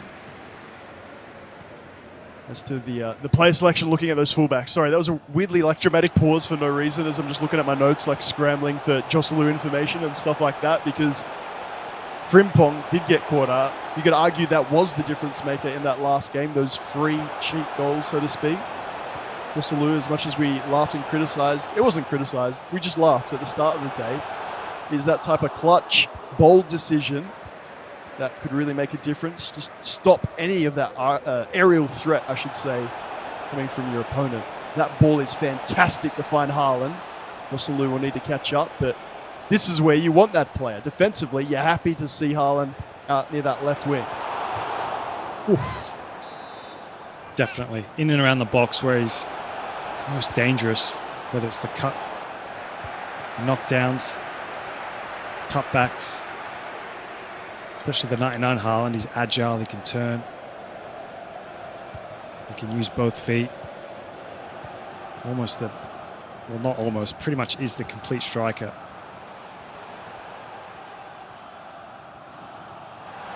Question mark in the chat. I'm not sure if that's came about the time where I said one of the goats of the scene. Look, I'm an Osama fan. You have to give me a little bit of leniency. I said before, to me, these are my superstars. Your FC24 pro competitors. Of course, like a pro player for Twisted Minds. Just had a really good season overall, and one of those competitors who's just got a bit of that sort of like cheeky fun, always has a smile on his face, and yet with the ability to go alongside with it, the home support must be, really, really into this one. Wouldn't mind seeing a little shot of Riyadh and what's going on there. Maybe a few headed down to the stadium. Would highly recommend it as well. Joslu's causing some severe problems on this right flank.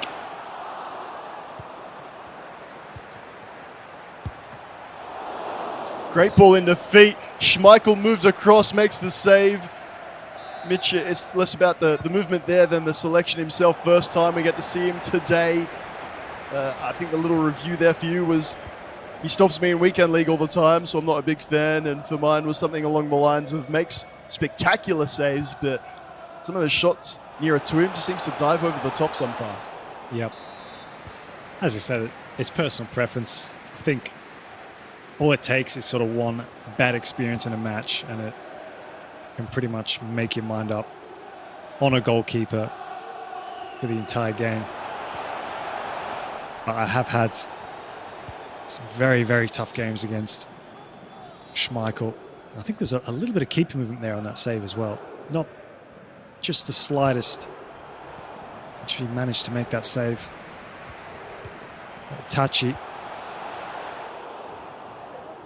definitely made the stronger start of the two here so far.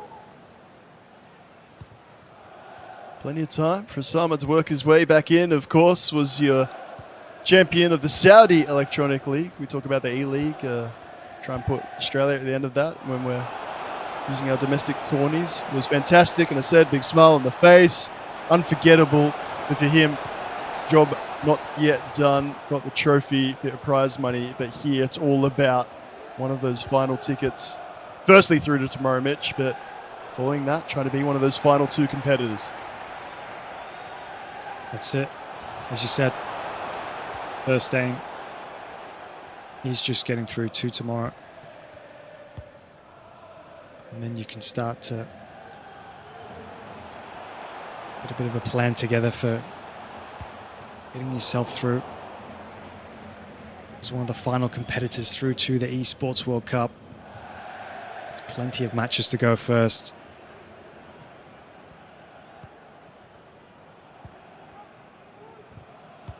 Konate's been a feature at centre-back. Yeah, you're spot on, Mitch. I guess not spectacular, and therefore maybe doesn't get as much plaudits when we're talking about players on commentary, but when you're not doing a lot wrong as a centre-back, that's kind of the best feedback you can get, right? If he's not making any mistakes, keep him in the team. Quote, Mitch Austin, 10th of August 2024. Haaland just trying to burst his way through, and guess what? Mistakeless Konate in the way, and same at the other end. Just wonder if we get to this lower bracket, Mitch, if we right before we're like, lots of goals today, guys. Everything's been really exciting and whatnot. It's going to be exciting still, don't get me wrong, just in a very different way. Tense, nervy, like you make a mistake and maybe I'm out. You know, that type of vibe where all of a sudden you're second guessing yourself, wondering how you sort of got here in the first place. It's going to be the complete opposite now. We're just literally going to have no goals, isn't it? We're just going to get a heap of 0-0s. I rebuke that. We're going to get a bunch of goals, but maybe just somewhere in between the two of players playing 0-0 draws and what we've had, 10 goal thrillers, 9 goal thrillers all the way through. As we said, there's more at stake now, so players maybe going to be a little bit more safe in their sort of approach, style of play. Don't want to take too many risks. There it is. We shall see. We found the middle ground. We got there. That's exactly it, Mitch. That's it. We're not going to rush up too much defensively, passing-wise. It's going to be back and across, just sticking to the bylines. We are less likely to give it away. I'll rate that from you. Spot on. Offside trap a moment ago, not called. The second time I'm asking, why not refreshed?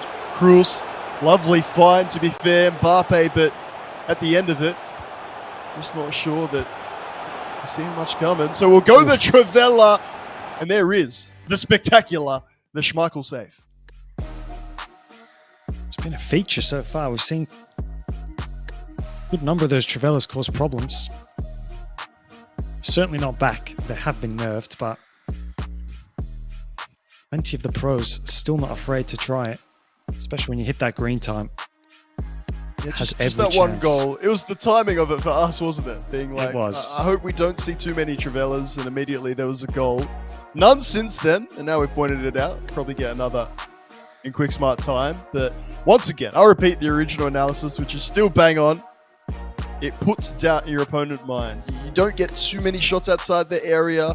You don't like that whole scoring of a perfect goal, Mitch, but there's a time and a place for both. Indeed, Pause, and there we go. Restart, yes. Mitch, take it away, because we've done that a few times. No, it's add it to the counter, Nate. Add it to the counter.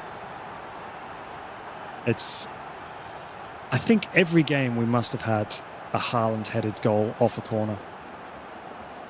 But yeah, not even just that, to be quite honest, like the pause and the restart. You don't give your opponent a chance to sort of get ready and know when it's going to come in, if that makes sense. Itachi did it to start us off today. Yep. It's not going to be the last one we see. Saliba being utilised, by the way, for Toni Kroos again. I need to get some sort of explanation around the Toni Kroos thing. I don't know, Nate. What do you think? Yeah, it's just little things as well. Like everyone can see. I say everyone can see. No one can see. Producers can see. I'm just looking at the game. No notes in front of me and whatnot. But Kroos is like a bit off the pace. It's one of those where he'll do something brilliant, a great pass, a great intercept, and then just sort of goes missing the next 20 or 30 minutes. I'm going to go look at that pace, those pace stats rather now, and see if I'm completely wrong. But my experience watching, coming up against that 4 item, just at this stage of the game, Mitch. That's all it is. Ooh. And we'll just take a little cheeky 1-2 at the end of that analysis and move straight along. Yep. No comment on that. I thoroughly enjoy this. Again, shout out the people in the comments getting alongside it, being like, it's not Brandon, it's not Richard, but we're having a bit of fun, a bit like a watch-along vibe. I respect that a lot. Thank you very much. And that is, I guess, what we're trying to do. The B-Tech Brandon and Richard. Yeah, let's make that very clear. Make that very, very clear. It's because it gets this tense. What are you going to do? Every time there's a lower bracket exit, we have like a little funeral or something. I can't sustain that level of mourning. And so you need your little, okay, that's an R9 rebound goal. We just sit here for a little bit, you know? Gather our thoughts.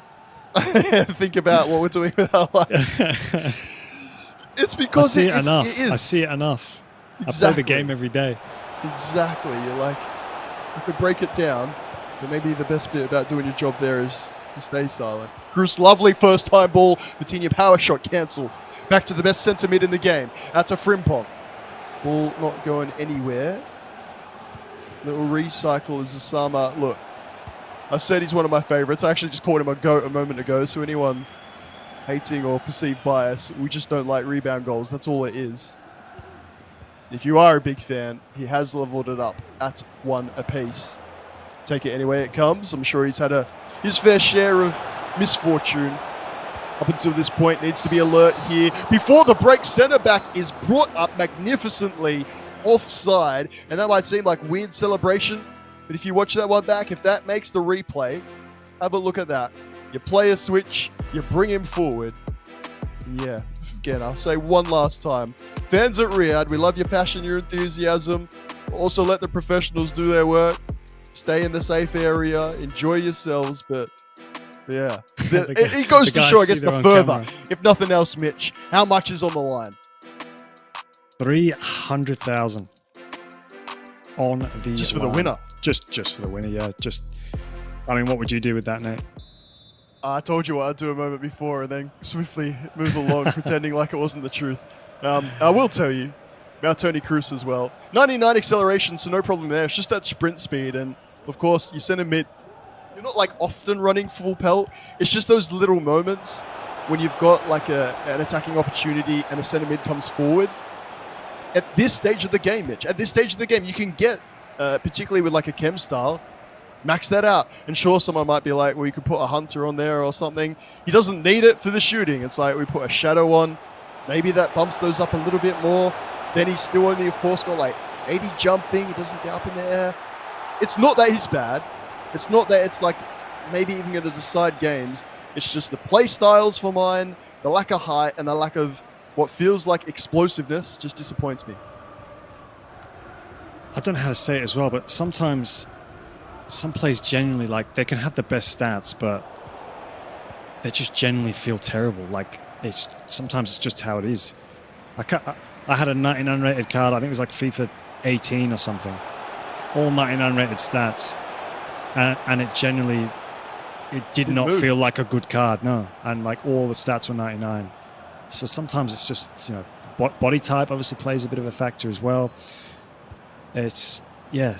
Sometimes the card, or the player, should I say, is just genuinely doesn't feel good in game. It's just one of those things, isn't it? And hey, if Cruz comes up with a winner at the end of this one, we'll just sit here and applaud.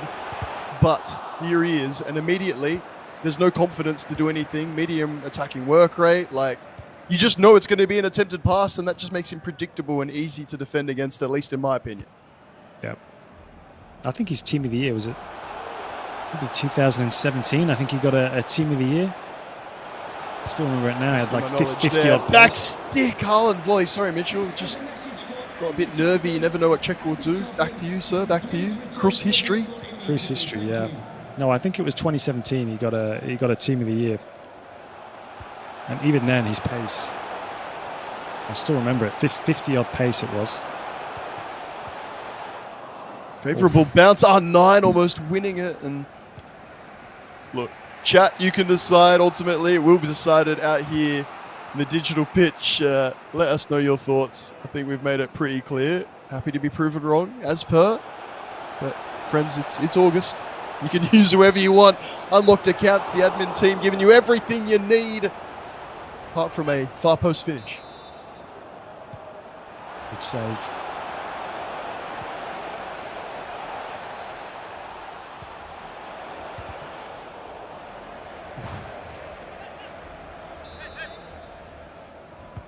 Nervy moments. Corner. You know who it's going to. Looking at that far post. It's unguarded, but it's off target. Very, very lucky. So hard to defend.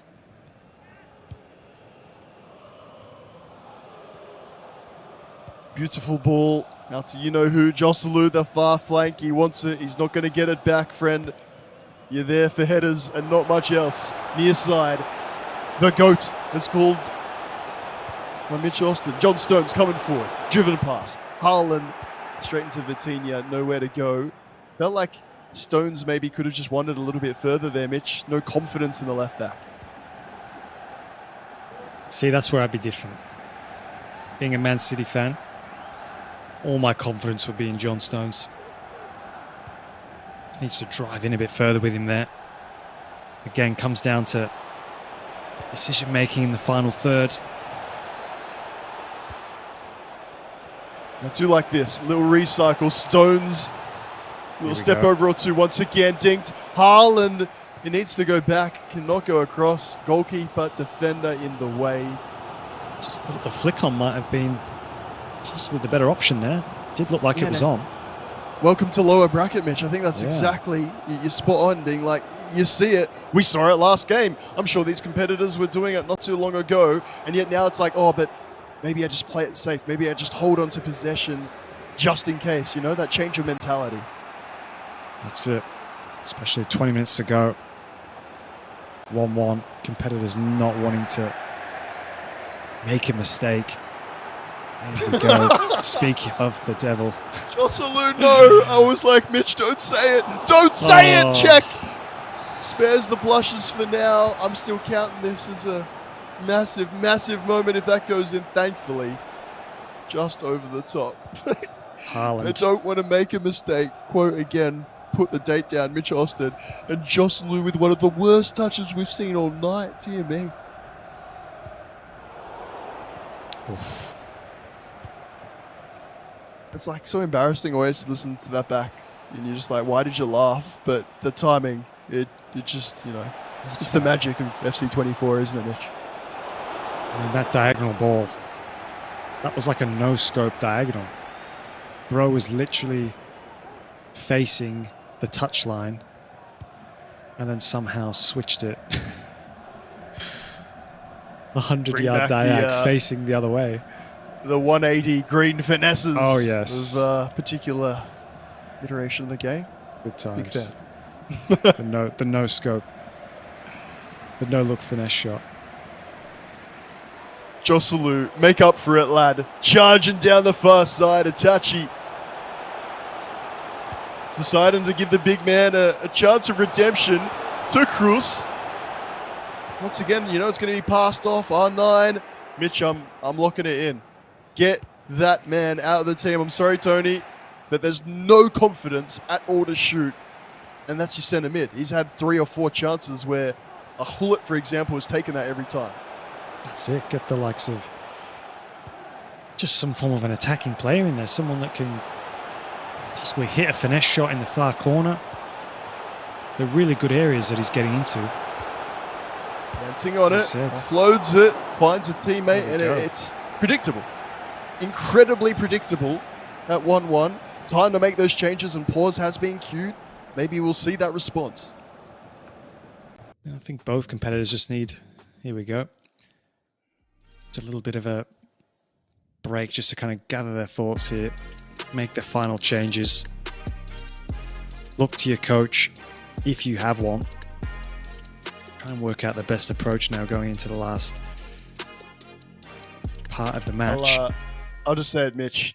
I've been sort of like building up my tolerance, and now I've sort of like hit my limit. I just want to be in Riyadh, man. Look at it.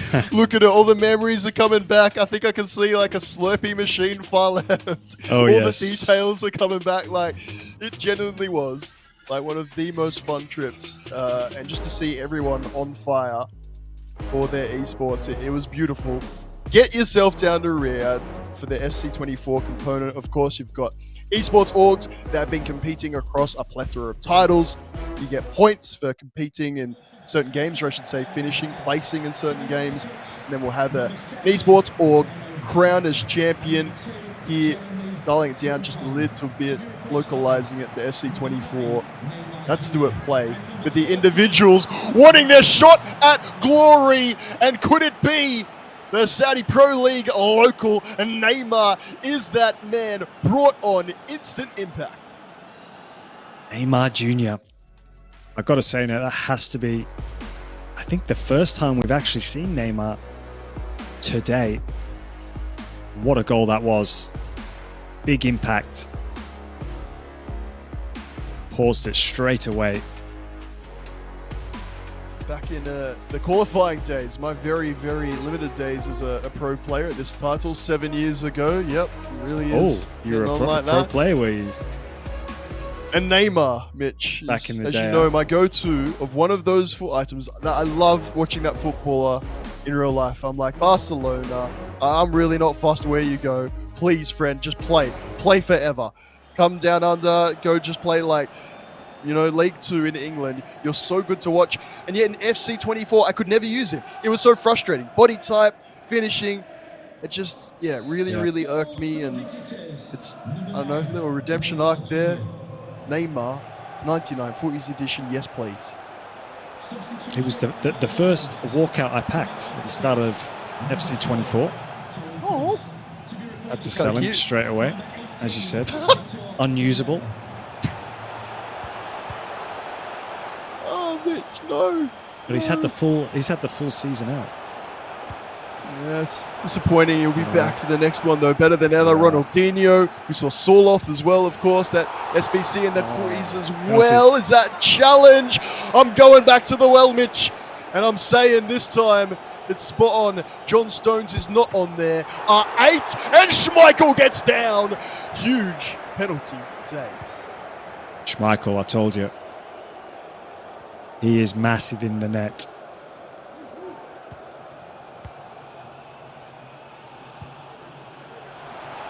Still on here from Sama anyway. Haaland. Don't want to be too cliche, but does need to go for the third. Itachi will get at least one chance, maybe two. It's not anything, you know, psychic or predictive or anything like that. It's just FC 24 and the quality of these two competitors, everything that's on the line. Crossfield switch. Teo is on there now. There's that man, Neymar. Flick on header works really well to R9. He's going to be pushed towards goal. Cech gets the punch. Driven pass straight to Saliba on a card, doesn't matter. Lovely ball, Mbappe, Cech keeping him in the game. Cech. Absolutely immense. Two massive saves. I'm just going to watch these seconds tick on down. Game management at its finest. You cannot be blaming Osama for this. I'm sure the entire Twisted Minds Esports org watching on saying, taking friend. the corner? I don't think I've you ever know seen why, this. don't you, Mitch? Surely. Oh, yes. I know Coming what's straight coming back. Next. Oh. Oh, we're just going to switch the crowd booing in game as well. EA all over it. They know what's going down. Itachi must be so frustrated. Back again we go. This time it will be short and back. Otherwise, surely you'll be forced to take it. And that time does run out gratuitously with the chest of Neymar at the end of it. We'll run all the way down that byline if we have to. Desperation from Itachi. Is it onside? It is. Neymar in the follow-up. It's so well done. Osama with the fight back. The quality. And then inexplicably getting carried away with it, giving Itachi one final chance.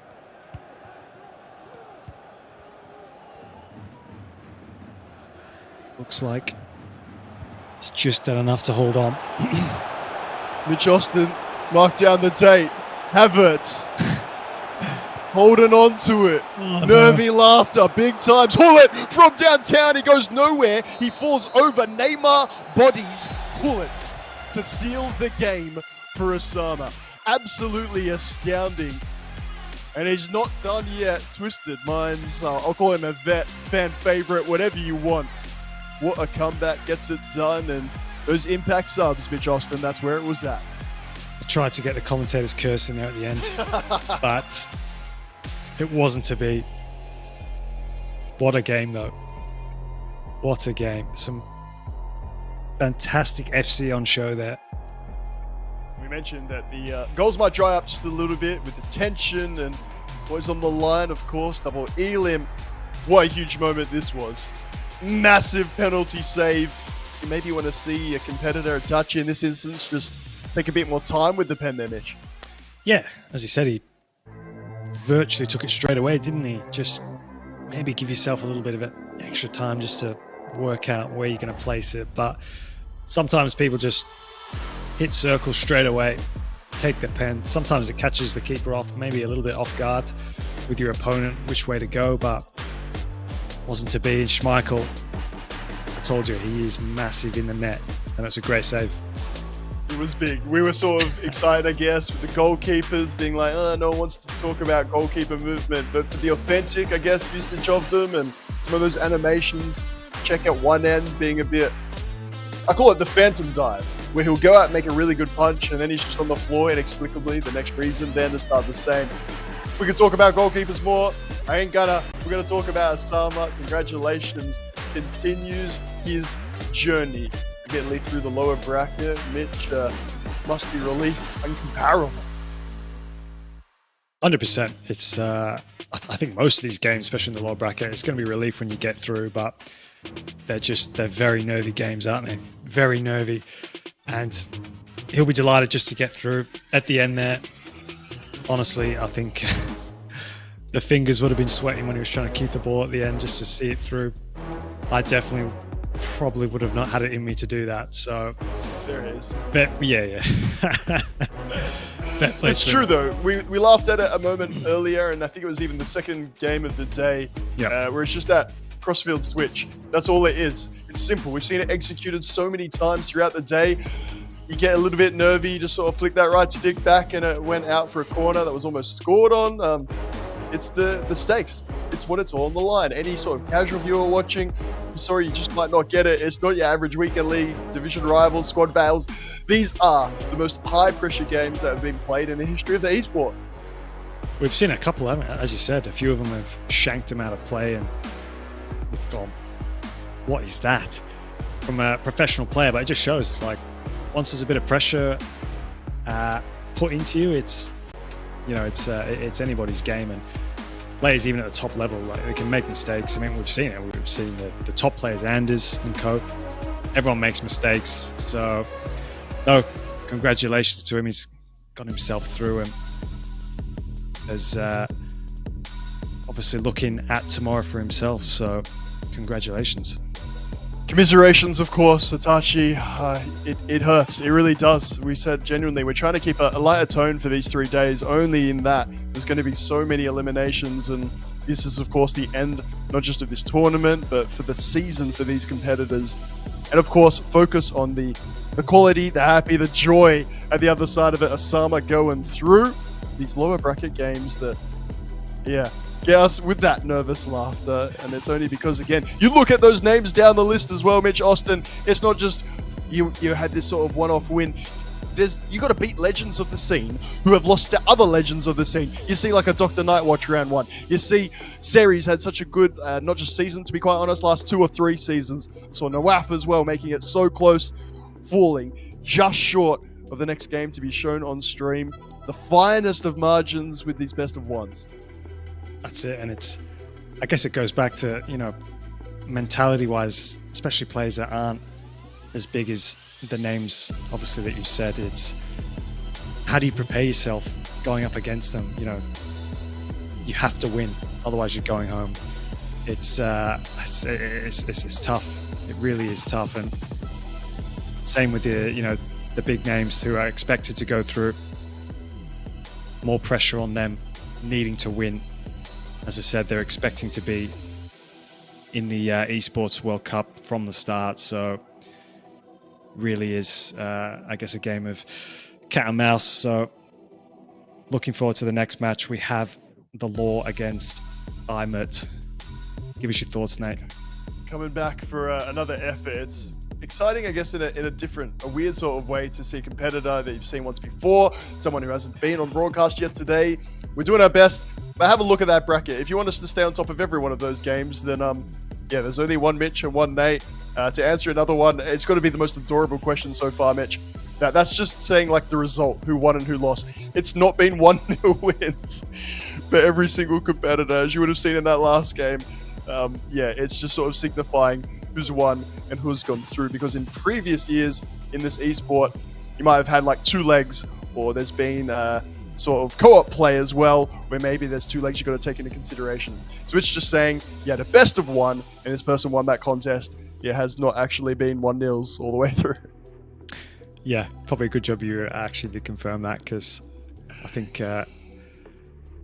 most of the broadcast I think we've been on, it has actually shown the full-time score. So it's more, I'm like that with the casual well, viewers. it's Mitch. Respect to these competitors at the tippity-top level, and you're going to have the Esports World Cup proper. You're going to have the A-team going at it, breaking it down in the greatest of detail. But we want everyone getting into the esport, whether you're new to FC Ultimate Team, you're just sort of watching along, maybe just like your football, Saudi Pro League. Yeah, we're here for those questions. I'll answer them all day because, we're here to grow the sport. It's wonderful to show, the borders that it crosses. You got 2 Aussies living in the UK. We're having a look at Riyadh. We got competitors from all over the Middle East. You had one from South America earlier today. And of course, your European powerhouses getting it done. We're getting through, I guess, Mitch, I want to say by that, the end of the season for a lot of competitors. I'm trying to think if there's any career enders there, any that have mentioned their retirement going into this, none that are sort of on the peripheral, which I reckon is just a great testament to the start of the FC Pro sort of competitive season. As much as this is big and Riyadh is going to be huge, we're doing it again next year. And again and again and again. It's the start of something very special for this esport. 100%. I think every year, I guess the game changes as well. I mean, we say it all the time, like pro players, one year, they're absolutely unbelievable at the game. Going to the game the following season, and they're just not up to it, whether it's, mechanics of the game have changed, maybe reactions, they've just got a little bit older and they're just not up to it. I would say it is kind of a young man's game, a lot of the older guys now sort of, I'm not going to say any names, that I guess phasing out of the pro scene, maybe shifting towards content, etc. Because a lot of the younger guys are coming through. And yeah, as I said, just going back to it, it's sometimes you just can't adapt to the new style of the game. It's just how it is, and there's no shame in that. So yeah, so it's just natural, I guess. Sort of hoping though that with that ecosystem, it's not just improving, like it's a remarkable transformation from where maybe you've got some pros thinking about retirement to to be honest, if I could just make it through, that's a slice of money or the prestige that I didn't have the opportunity to get through before. And I'll be so bold as to name drop just one person, Stokes, Mitch Austin, who I guess is a fellow elderly gentleman where the reflexes are a bit more shot. You're sort of just sitting there like, these kids these days, man, what are they doing? Stop doing that. Cut out those skill moves. There's a bit of life in some of these old competitors. Just, a way through, a way forward. Hey, Stokes, I don't know if that's an appreciative shout out or a bit of a unnecessary jab. Here and now, your next lower bracket game. Laws is back. Friends, will we see it improved? Game management, don't forget. Up against Umit, dominating on top. Second half, Mitch had one shot at goal, did not score. Sorry to cut you off there, Nate, and completely change this topic, but shout out to Stokes holding, do I say we're old, Nate? But certainly carrying the flag for the oldies. It was meant to be like a nice sort of dig, but really at the end of it just sounded like, Stokes, you're old and past it, and it's a good thing you're doing content. He's the same with us, mate. We can't complain. Yeah, I know I'm here, brother. Don't be worried. Check gets up, and then the defender even better. You're going to see Rudiger as I want to say defensive change, but not necessarily, just different and items, players. I'm getting a bit at that time of night, Mitch. I don't know about you. Of course, it's heading towards midnight local time, 10 p.m. here in the UK. And I'm nervous. I'm nervous for these competitors because one little defensive slip up and straight away your opponent can be in with the easiest of finishes. Easiest of finishes? Yeah, have a look. Watch on the replay. Fantastic finish. I still think it's a difficult one. Courtois, to be fair, is this the second game now we've seen him? There was one game where he was there for both competitors. But yeah, if we count that as one, we can count this as number 2. I'm calling that a pretty simple finish. I'd want R9 finishing that every single time. But hey, agree to disagree. It's something we like about the casting.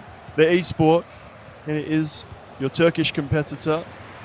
Start, of course, in the Euro 2024 tournament. Takes the early lead here.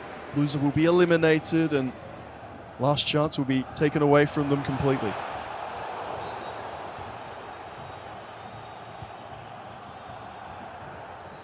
I'll have to take you back through some of my Foot Champs highlights, mate, to see some of the shots that I miss.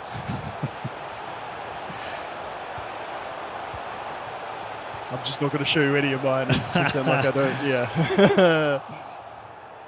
Gets out of it. Good old Mert. You can let us decide maybe later on Twitter or whatnot. I said you're Turkish competitor, of course. I'm a Tao. Mert, whatever you'd like to call him. Been there and done it a while now. The Turkish champion, and I feel like on his bio from memory, sort of put the amount of LAN events he qualified for. I can't remember how many it was, but when you're able, I guess, just to step up and be like, I just make everything I play for. I mentioned Euro 2024. You don't really need us to pump you up anymore. Just go on the Twitter and have a look at the bio and start running through them. Last Chance Saloon. Do you think someone with that, we call it larrikin spirit, I guess, Mitch, that sort of, you're going to have a smile and a laugh and entertain all the way throughout. Could that type of attitude really benefit Mert here in this big game? Oh, 100%. I think you got to back yourself anyway, don't you? You got to have the confidence in yourself to get the job done. I mean, I don't know how many characters can he get in his Twitter bio. Maybe soon it's going to have to be a pinned photo to get enough qualified events, etc. in there. It's just a great mix of someone who genuinely loves what they do and also is like really good at doing it.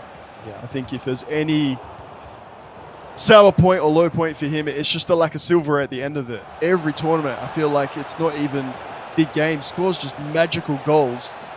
To seal it, get it done is something else. Maybe that tail is going to start to turn for him. 2-0, just like that. Delightful. I said, beginning to this game, I don't know. He's flowing. He's in that sort of flow state we love to see, Mitch. In the groove. Hitting the green time finesse as well. He's definitely feeling it. Definitely feeling it. Almost got that bit of, I wouldn't say arrogance, but playing with a bit of swagger about himself early on here.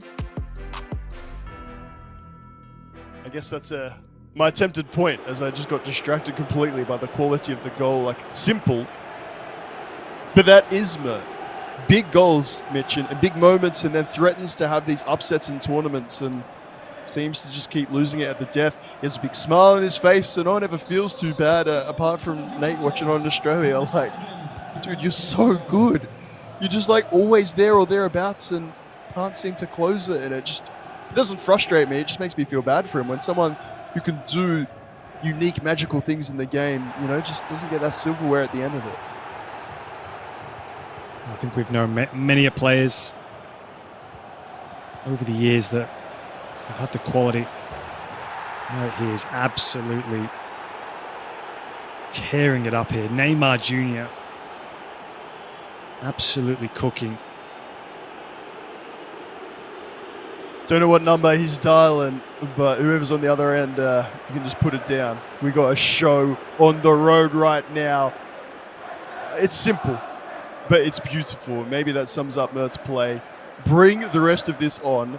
Respectfully, if you're his opponent, not so much. As commentators, as fans, as viewers, this is the type of FC we love. 100%. 3-0 down after 22 minutes. The Laws has got a lot to think about. A lot to think about. I mean, it's a question of how many right now for Mert. It's the dribbling, the touches, defenders left in the dust. You just know that a fourth goal's coming. Pull it, Modric, Ronaldo, step him up, and Kanate, respectfully, in the way. It's just the way he's moving his play. It's almost like he's playing on 1 MS. He's playing on -5 MS. He's literally plugged straight into the server right now. He's playing his games from the future. He already knows what's going to happen. It literally is. Delightful dribbling. It's a mixture of some technical dribbling, simple left stick, step overs, reverse elastico, earlier stones. Your goat takes a tumble. Everything's okay. Takes a lot more to rattle my boy John Stones.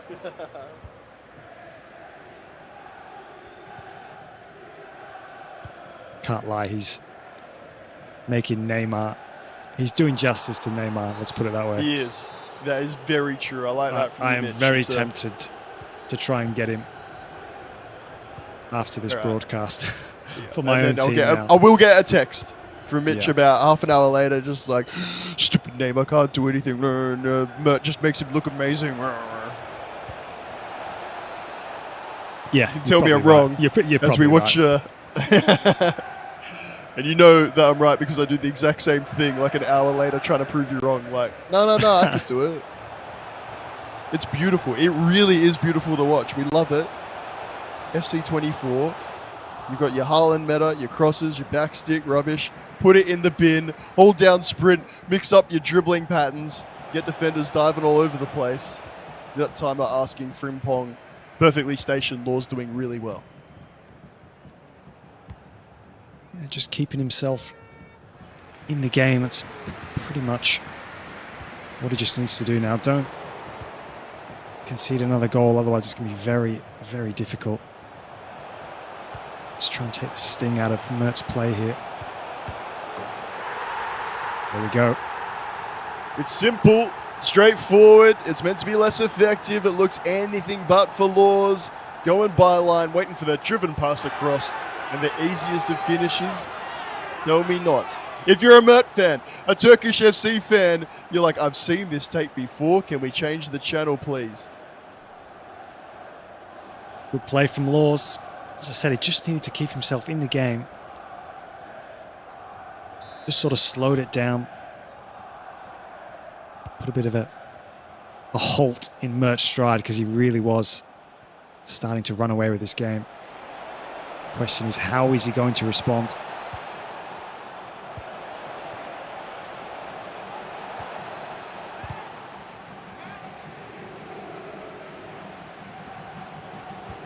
So the one person who I think is not enjoying the way I'm saying Mert all the time, Mert himself said it was okay. I've commentated for my brother before and he said he liked it, so I thought I'd stick. Please allow it.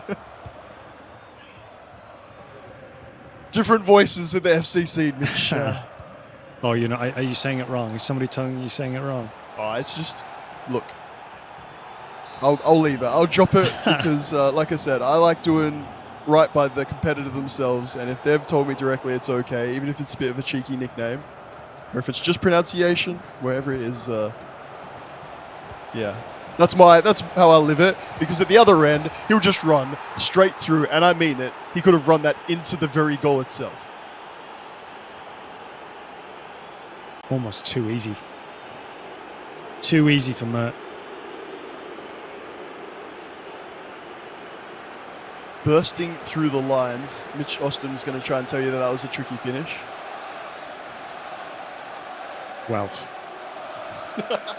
probably one of the easier finishes that he'll get today, Mert.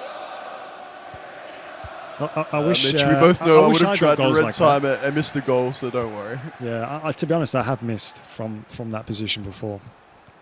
IRL as well. Oh dear. Happens to the very best. If it can happen to Mitch, it can happen to you. In response, Laws, maybe he's just got to forget about what's happening at that final third of the pitch and focus in an attacking sense. It's a lovely ball to feet. What a save from Petacek. Made himself big. Maybe could have just tried to possibly ball roll it round him, but it's massive save there.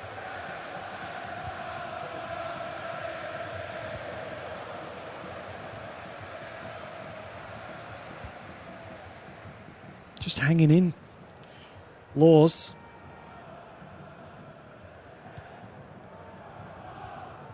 Just before the break, you actually get 2 additional minutes, a little bit of a rarity before half-time. I guess there's been that many goals. John Stones running on through.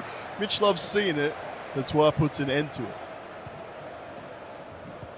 I'm telling you, we could see a goal from John Stones today. if anyone's going to do it, it's going to be Mert. We did have a goal. Scored a pen. I mean, an out during the match type of. He's like, actually. I know what you mean, brother. In open play, we'd love to see it. That's the word I was looking for. The centre back come fullback, marauding forward. Not happening on that occasion. What we got? Plenty of goals in action. We said things were going to get tight and tense as they tend to do in lower brackets over the years. Anything but. With Imert, Imashal. Take your pick of pronunciations. What we are getting is more of this. Musiala has just been something else, Mitch, leaving defenders in his trail. Can't lie, I've been very, very impressed with this Musiala foot item. I don't think I've come up against him. But Mert is, I can't lie, he's using him very, very well. Looks so agile as well.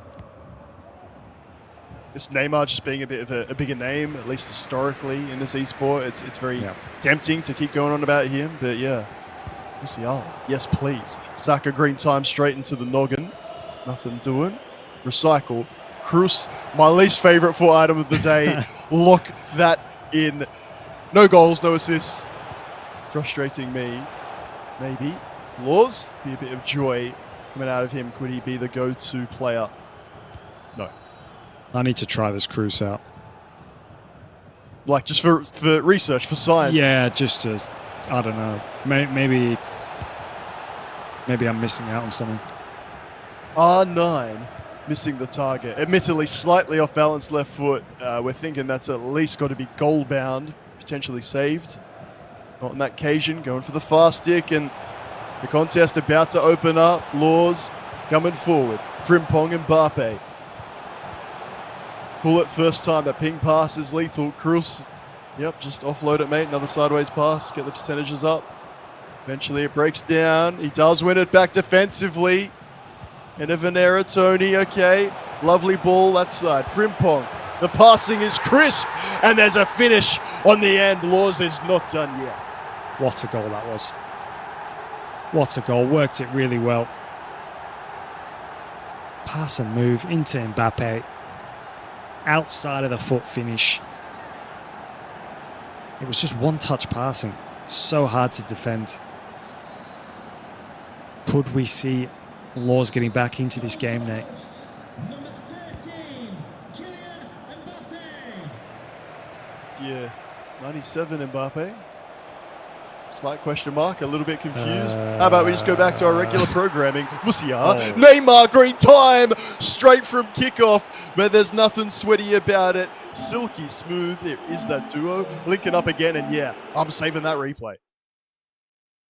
Neymar being the player for Mert in this match. I think that confirms it for me. I need to get Neymar.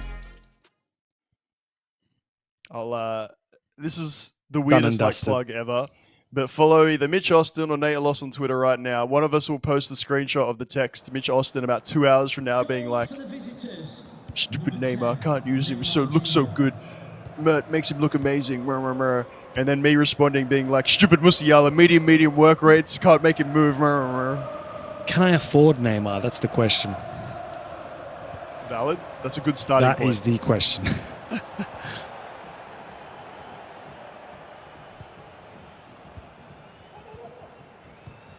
Absolute delight to watch this. With that trademark, I called it like a larrikin spirit, a bit of fun, enjoyment, which you love to see anytime in FC24 in the lower bracket. If your last chance qualifier, no more time than this, Mitch. It's been sublime. Certainly has been a fantastic match. Both players, particularly Mert, really have set the standard here.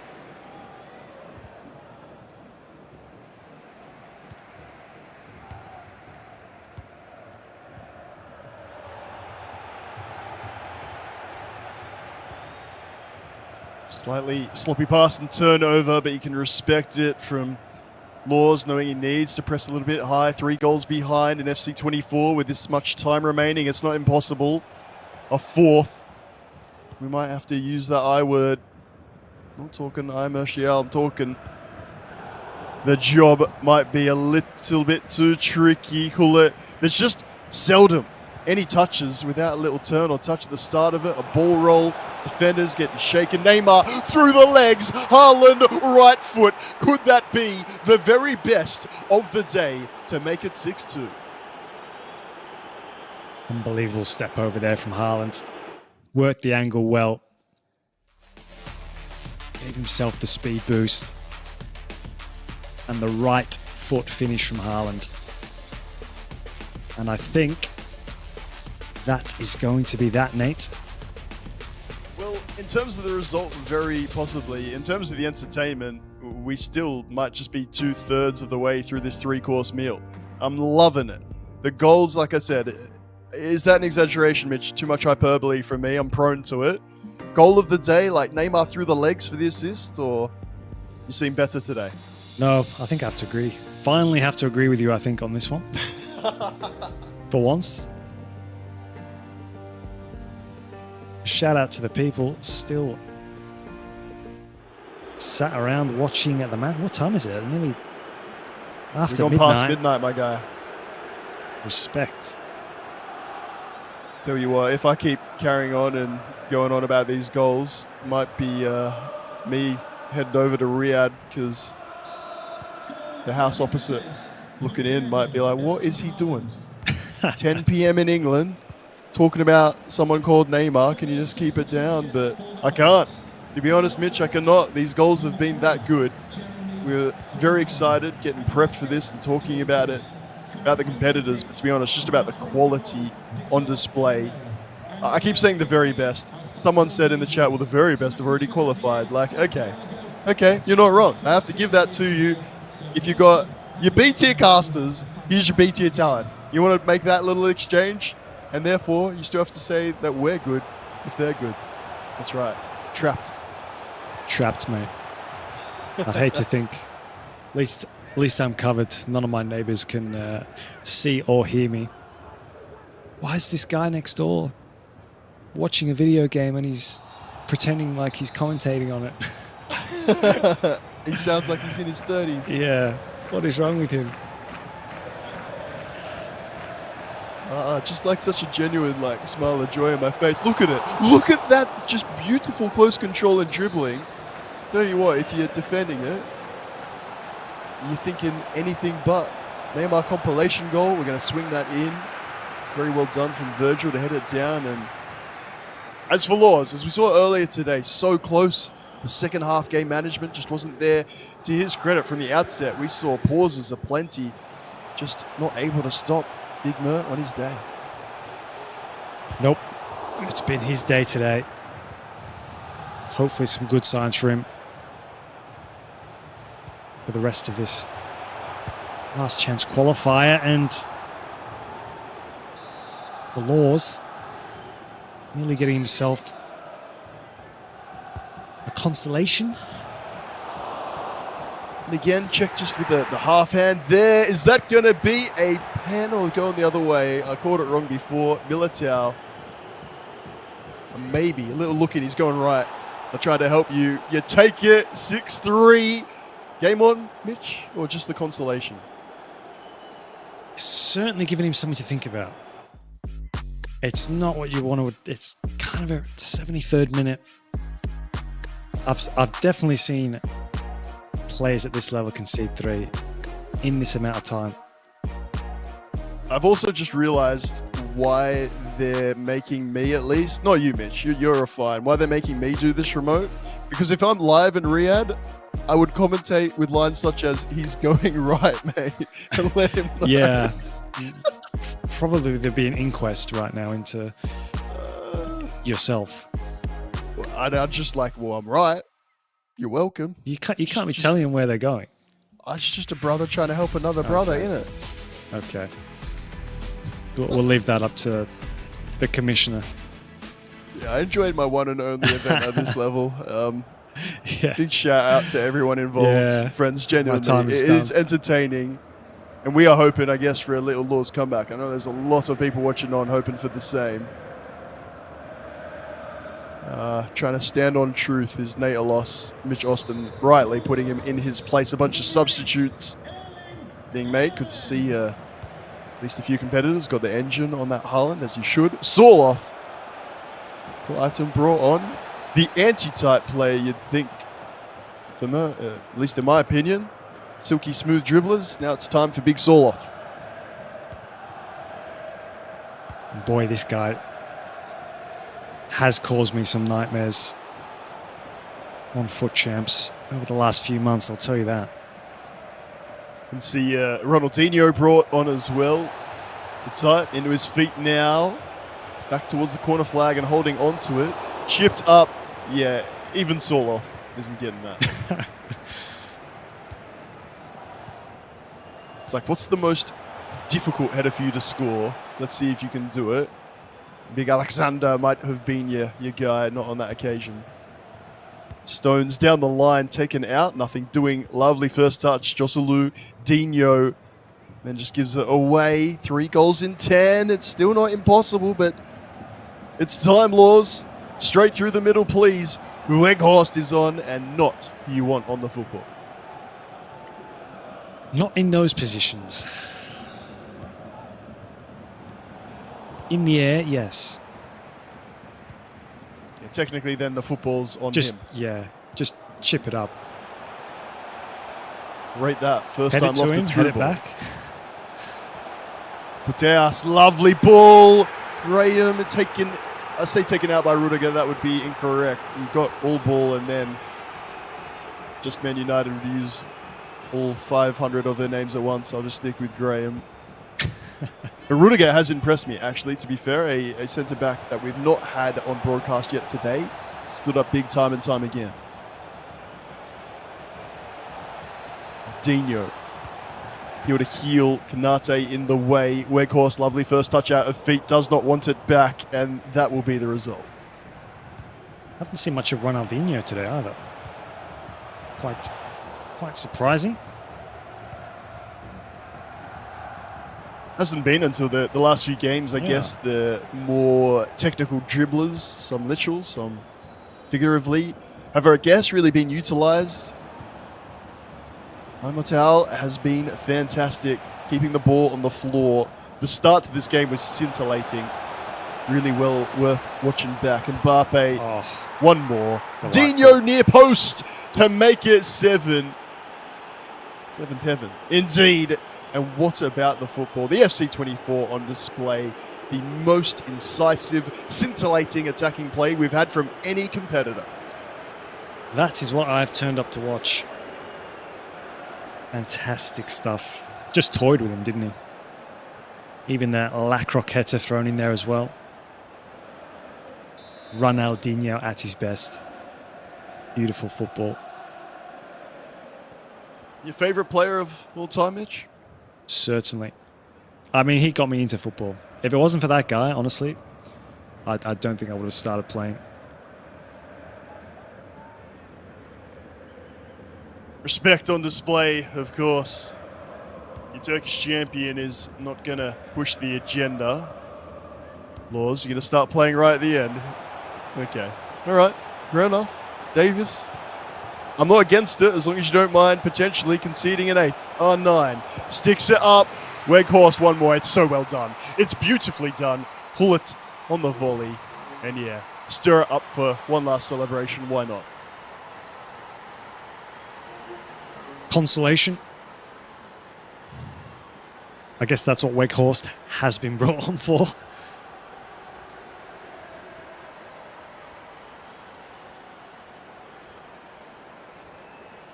You get to this stage, your last chance qualifier, I have zero problem. I have zero problem saying the word. Zero problem with competitors playing until the end. Will be the end, not just, of course, today's play. It will be the tournament's play, the season's play for Laws. But Big Mert will continue on in no short measure. 7 goals, practically all of them stunners. I was going to say he's going to get a chance on the volley to finish, but is happy to settle it down.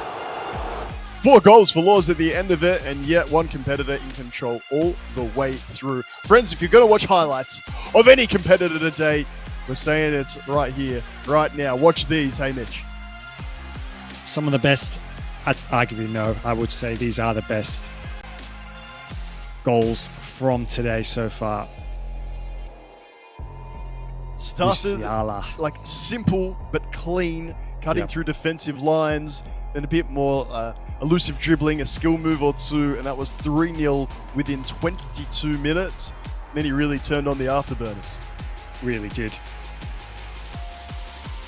Have to say, I think the final goal was probably, I think, my favorite of the day coming up. And almost scored with stones. I tell you what, Hey, the production crew on point, and they've got Mitch Austin's comments buzzing in their ears saying maybe from open play that will happen. 4-2, we sort of had a question or two, and this was straight away from kickoff, the Neymar green, and that pass. Neymar through the legs, Haaland right foot. That's when you know you're done, you're dusted. and I think not this one. It's coming up. Not yet. Big save from Czech. Yeah, a few moments here where it's like, oh, a half chance, whatnot, penalty, etc. Commentator tells you which way he's going, doesn't matter.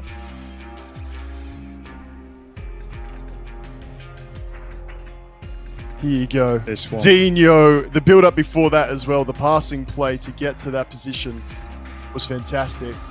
Laws, Weghorst knockdown, pull it, volley, left foot, consolation, the very definition of it.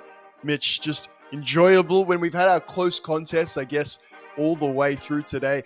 When you get a blowout, the last you can ask for, I guess, is, you know, compilation rather than consolation goals. For Laws, it's a really good season and a really good day, but he's just going to be looking back to previously on broadcast when Umit is on the ropes and he just could not find that 4th goal.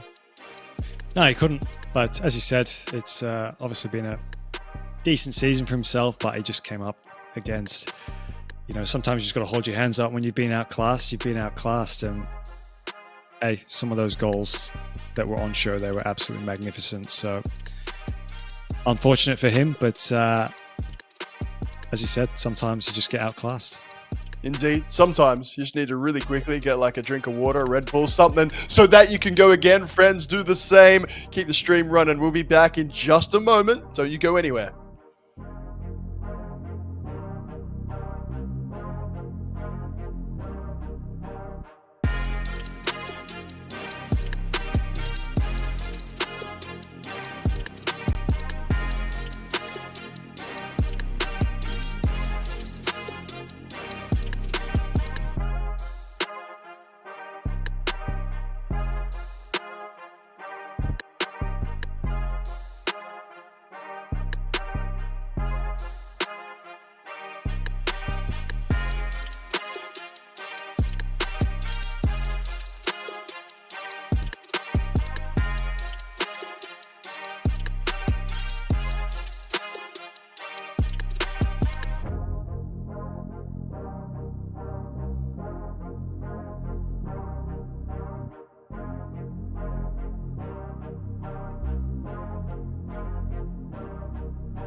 Hello, friends, wherever you're watching from around the world. It's a pleasure to have you with us for this last chance qualifier FC24 Esports World Cup. My name is Nate Delos, Rich Austin.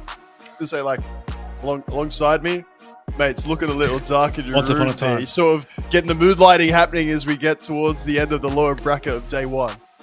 I'm liking my backdrop, man. What do you think? Quite aesthetic, mate, no? it'd be boring. Okay, right. I mean, I'll just go for the white wall next time. Thank you. That was Nothing like to the it. setup to be like, look behind me. To be fair, what we could do is have a little tally of some of the recurring things we've had today. Haaland goals. We're expecting that. Less so. Some scintillating technical dribbling. Musiala, Neymar on flames. That last game particularly, Big Mer. It was fantastic to watch. Oh, yeah. Mert was on absolute flames and just brought back my love for Neymar finally. So he is going straight back into my team. But Dude yeah, actually mended a grown man's heart live on broadcast. FC24 can do it all, and you get confirmation through to the next day of play. Wonderfully done. Having a look, I mentioned Nawaf before as a competitor. I had to go all the way, defeated him earlier. For Laws, it's... Man, I don't want to go on about it. He's going to already, I'm sure, be in the DMs being like, Nate, can you please stop mentioning it? But, friend, that was huge against Umet before, wasn't it? Mitch really thought like that was going to be the one, and it's just not meant to be. as you said, sometimes it just is not meant to be, but I do feel for him. He did have, as you said, a fairly good season, played well, and as you said, all it takes is one off game and it can be the difference with your season. Again, I want to shout out what has been an excellent production crew. What is an excellent production crew? We just sort of had a look before being like, Nicholas doesn't lose, so even if you got that down there, we're pretty sure that could be a bit different. Indeed, overcoming Livy as well, meaning he will be a little bit later against TQ. We saw earlier today dropping down to the lower bracket. But what about Khalid Redemption Story or Stingray? I'll tell you what, the tweet before, Mitch, I referenced it before. I might even bring it up and do sort of word for word, but he always finds a way to just find like something that happens at a live event. And I'm not saying it's not a big deal, but he sort of just likes to make it really just like infer that if that hadn't have happened, I would have been fine. And then he just goes on a tear, and he doesn't just win games, he destroys opponents. If I'm Khalid right now, I'm a bit like, this is not what I wanted to do to end my day. No, it's not. And he's going to have his hands full in this match, let's be honest. But look, for Stingray, he's got to, what's the word? Well, I guess he has to back himself up here. Otherwise, I mean, I feel like you're going to be the one that's going to put a tweet out, mate. I feel like you're leaning towards wanting to put a tweet out. It's I just, don't know. you get into it, you know, even when it's like remote broadcast and stuff like that, it's so good, and I mean it, legitimately so good to have footage, vision, of what's going on there. When we got the Umet camera, right, at halftime there, and you and I know, we've commentated, we played enough to be like, we know that there's a comeback coming on there. Without that footage, we wouldn't be sure. So we head on in to this one, friends. Bring it on. Khalid is back. Stingray is on broadcast for the first time today. Looking forward to seeing what Stingray can bring for us. As you said, Nate, on broadcast finally. Looking forward to actually watching him in person. See the Guild Esports logo there, top left, the crest, I should say, and it's represented them with aplomb this season. Was your E-League champion last season. I believe some E-Club World Cup winners as well. And indeed, Mitch. Oh no way! I'll give you this rundown in a moment. Let's do a bit of gameplay, and can I please just have a little Stingray tweet section? Oh yes, I'm all here for it. I want to make sure I don't miss any attack or goals or shocking Tony Cruz pass has been standard. And again, the way that I defined it before we got started here, and I mean it lovingly, I truly do, Stingray finds something to fire him up, and it works for him. And then he doesn't just win games, he destroys opponents and goes on these incredible runs in tournaments and whatnot. can't read out two of the tweets. I don't feel safe to do so because the follow-up one says, I have to say, after my previous post, Ed Edmund came over and apologized. Handled it incredibly well. And he just turns on a dime to be like, everything's good. The last tweet, Mitch, is simply one more. And indeed, this is the one for Stingray today to get through, unless Khalid has something to say.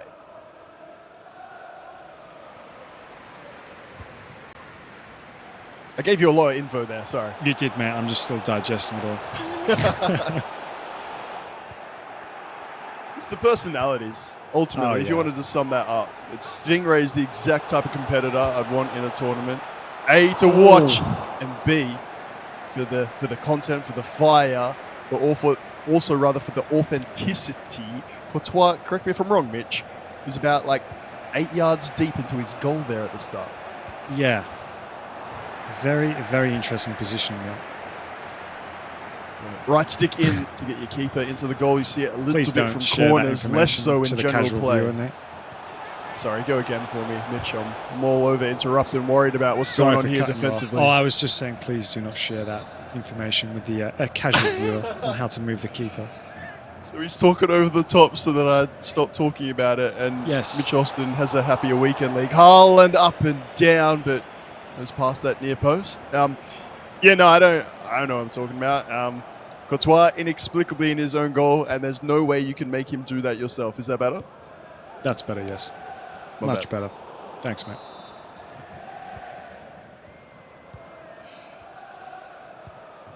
We'll keep an eye on that little feature in game going forward. Really well sprayed to this near side. Passing the back third. It's not ever too much you can sort of glean from it, and yet Stingray, who can be a little impatient. There you go. Forward pass with nothing doing. He's going to see what he can do composure-wise. On the break, meanwhile, Khalid ball rolls the keeper. Courtois maybe you should have stayed at home. 1-0 to the good if you're a local fan. Stingray, not the start he wanted at all. Nice cold finish. Goes with the celebration. Definitely not the start that Stingray would have envisioned. Just caught with the high line there. All it takes, one ball over the top, and you're in trouble. Still early doors, though. Hello? Welcome, Stingray kickoff edition, Mitch. I've got the whole bingo card I could play during it. Oh, it almost came off too. Is this, maybe we make this game a little, Nate introduces Mitch to Stingray, who, yeah, I've probably said his name enough to be fair for the entire game, but he just excites me. He's one of those competitors, like I said, in a tournament, you just know something's going to happen. Sensing a little bit of fanboy here for Stingray now. Yeah, I said before, these guys are my superstars. Famous actors, musicians, don't care. FC24 competitors. When we got to Riyadh and met a few. Dasari's most famous person I've ever met. I'll say that on repeat. Swung in, bicycle! Courtois equal to it. Spectacular effort. Huge save. He might be going again. Shapes up this time on the head. Courtois moved just a little bit back stick and it makes all the difference and stays 1-0. Courtois has been the difference. Distance on the left foot. This is one of those that we might just need to sit silently and wait till something definitely happens at any moment. One of these competitors could innovate in an entirely different way than what we've seen, at least at this level of competition. Goalkeeper in goal, it's happened, but it hasn't happened today. Hasn't happened in Euro 2024, for example, from memory. Who knows, Mitch? Something spectacular could be in our midst. Mbappe, Petr Cech goes the right way. Big moment. Some big saves from both keepers. Keeper movement has been absolutely exquisite so far. Terrible passing idea. Will there be punishment at the end? No, Cech moved across towards that back stick. Once again, that first pass out of feet. Dear, oh dear. How many chances would you like? KDB, Mbappe is onside. Havertz, is that good? Who even knows anymore? And there we go, back to the keeper to calm it down. Just thought he could have turned, opened his body with Mbappe there in the box. I feel like he'd been able to get a shot off there.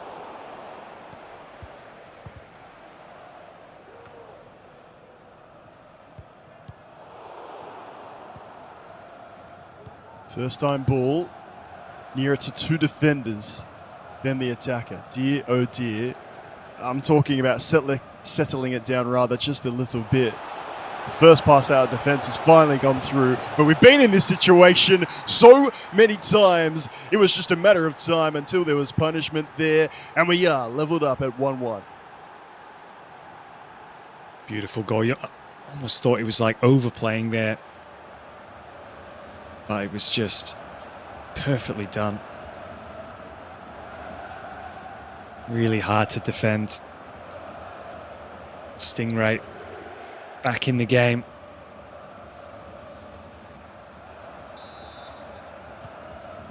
Shout out, iWolfcast, one of the, I should say many, but as I seem to be fanboying a bit this game, Mitch, we'll just keep the honesty going. One of my favourite local casters. Sincerely look forward to hearing more of his work during this Esports World Cup. Right now, Stingray Khalid, we got ourselves a little classic in the making, you sense, as we get towards the end of this first day of 3, your last chance qualifier, Esports World Cup FC24 edition. As I was saying, most of the games, outside of the last one, have been fairly close. Mbappe, Travella cross back stick. Yeah, no thank you. Cut that right out. Here we go. Sweeper keeper check. Called upon and gets it done. In fact, he started off an attack really. Havertz might need to cross it because there's no players local. Hart looked down to himself.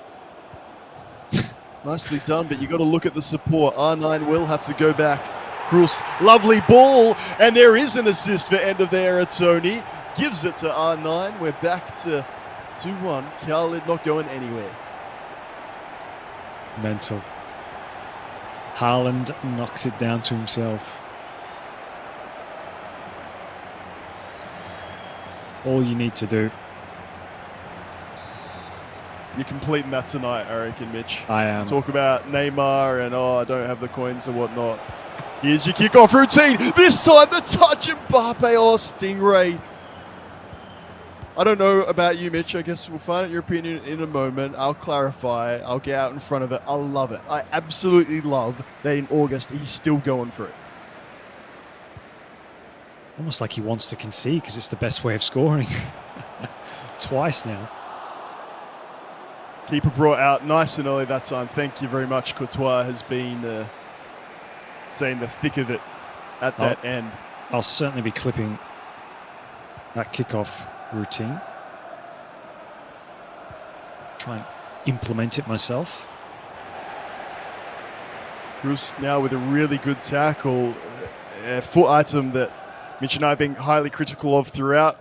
For Khalid, not quite a superstar, but at least solid, reliable, dependable. Most importantly, being utilised in an attacking sense, which has been the feature, the letdown. Haaland back down the line, maybe a little 1-2 called short instead. He's going to come near side. Saliba, there is your switch. Alfonso, nothing doing. We're going back right side unless you want to turn it over. All right, you can take your second option. Commentators try to help you on occasion. Cruz giving it away. And the sloppiness before half-time, Mitch, who's going to get this last chance? Got to be Stingray here. Could be in if he squares it across. Oh, Alfonso just buries it himself. Exquisite finish from the overlapping left back. That was absolutely emphatic. Basically must have heard what I said and just did the complete opposite. What a strike that was. Alfonso Davies. I mean, that was an absolute bullet. Dare I say, if not the best goal because we've had a few other contenders. The most powerfully hit shot, admittedly no actual power shots today. That was just leathered. And it's a very Stingray way to end your first half. Best of ones throughout, of course, so far on day one. I say, of course, 2-1, 2-2. With your equalizer, Mitch, it's simply breathtaking stuff at either end. Khalid, calm, calculated build-up. And then Stingray just comes for you with that 1-2 punch. Yeah, but Khalid really has those sort of diagonal balls over the top. Have really caused Stingray some problems. He's been getting in. I wouldn't say at will, but it's been his best attacking sequence. His switched ball over the top. Hopefully Stingray can maybe adjust a few things to try and deal with that attack.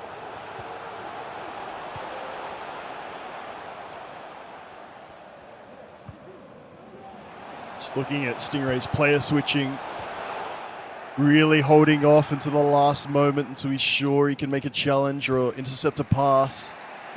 Then the first pass out of defense has not really been up to code on the whole. Virgil slightly risky, but those little margins paying off, finding little bits of space. Over the top through ball could be on here instead. Afforded space, so charges forward. R9. Micro gains up the pitch for now. KDB, Hullet, Mbappe. There's an overlap near side. It's a bluff. Mbappe, he wants that to Haaland. Unfortunately, can't find it. A promising attack. Again. Khalid. It's simple, like ball over the top, but so difficult to defend. And Stingray. Absolutely crucial foot of Virgil van Dijk, because that was going to be a tap-in header from the corner. It's left a little short, so short, in fact, Jeremy Frimpong can get there comfortably. End-to-end stuff. But Khalid really has been dangerous. The ball over the top.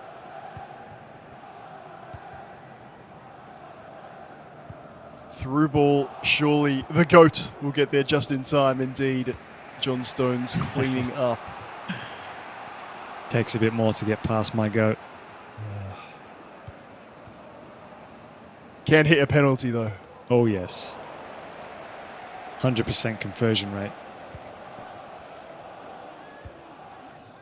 Yeah, you know what? How many foot items can you say that about in major tournaments? Scored 100% of penalties. I dare say John Stones is one of the only ones. I can't say he'd be favourite to take a penalty in most of the pros FC teams, that is for sure. Want FC Pro to let me do like a trivia show that's like a little bit offbeat, and I just have like really weird facts like that. But then I realize I'd be the only one who watched it. I'll watch it, mate. I'll take a pity watch from Mitch Austin. We'll take a cracking goal if it's on offer. Check standing firm. And we're not saying they're clear-cut chances, Mitch, but the third goal, we're knocking on the door. We're getting closer and closer. Who's it going to be? Difficult. Very difficult to kind of say at the moment. As I said, I think Stingray probably has had more of the, I guess, clear-cut chances, but I don't know. I've just got this feeling Khalid, the balls over the top just seem to be causing, here we go again, causing problems. Oh, Haaland, what a touch! And then the defender, Mitch, you've seen that too, right? You've seen that too. I have. Lying on the ground after being knocked out by Haaland, heads the ball trying to stand up onto Haaland, who kicks it out of play. 5 stars. Minus 4,000 aura. Oh, yes. Aura depleted. Really good ball. Far side Afonso, KDB. It's good. Patient build-up. We're going to have a little knockdown. The goat in the way, nothing doing. Frimpong, little counter-attack is on if he wants it, and he senses it. But goes back to Cruz inexplicably, and player brought back. We go again. Again, it is working for him, the ball over the top. I just think he's almost trying to force it a little bit too much when it's not on every single time. Turn possession over. Allows Stingray here. Into Haaland. There we go, Nate. Your Stingray moment to make it 3-2. Haaland, 3 defenders in the way. It matters not. Powers it into the back of the net. Goalkeeper scrambling. Look forward to the tweet after this contest, however this one ends. Yep. As I said, goes back to Khalid again, just forcing the long ball over the top, which effectively turning over possession. Stingray just starting to dominate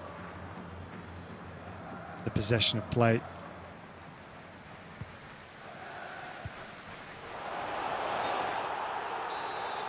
Again, nearly in again though. As I said, he plays such a high line, Stingray. All it does take is one ball over the top.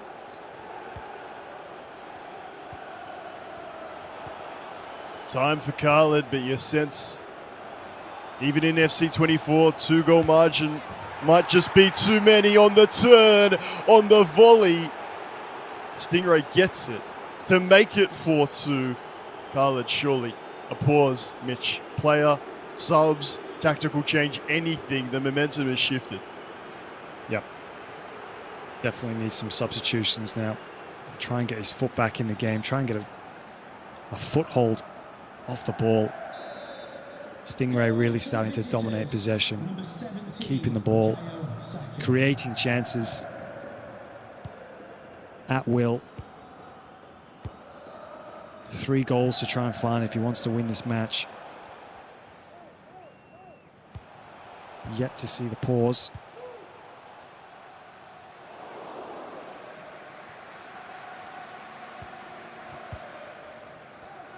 Maybe one of those, not even like a sign, just a feature of being a pro at this level. Little moments to look back on. Competitors that have made those changes early into the second half, just sensing something's not quite right. Talk about 100% completion rate. You had that today. Only time early changes haven't worked was when you're 3-0 down in the first half up against the Turkish goat. Frimpong pastures green ahead to race into. 2 defenders brought across. Got to move this quickly to the left-hand touch line. Left back is not overlapping, so he has to go straight down the middle. Just a bit of sloppiness at this stage. Yeah, just a bit of a hopeful ball over the top, really. Not really much thought in the final ball, but Stingray looking to get a 5th. It's a nice pass.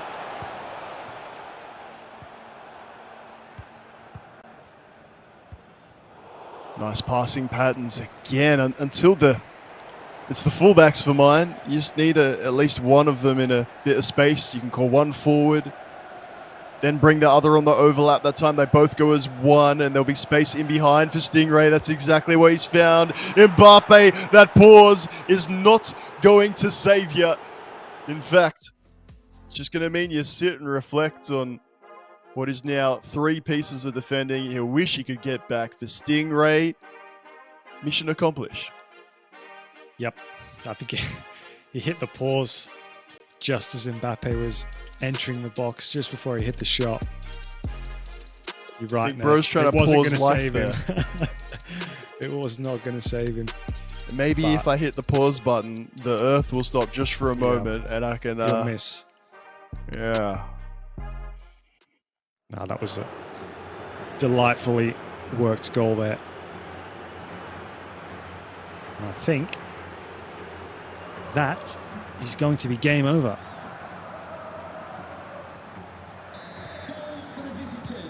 The substitutes arrive, but we've said our piece on that. Have a little bit of kick-off medicine in turn. And respect, Carlos, sincerely. It's been a really good effort, a good battle. And it's one of those FC24 tropes, dare I say, FC Esports tropes. You get Stingray fired up. You get him annoyed. What did I say at the start? A big run is coming, and he won't just win. He'll do it in no uncertain fashion. 5-2. Khalid trying to introduce that a little bit more. Keep it out. We'll claim it at ease. And Stingray, maybe a bit of professionalism now, Mitch. He knows he's through. He can just enjoy it. I was about to say Courtois keeper run. I didn't believe it. And then that happened.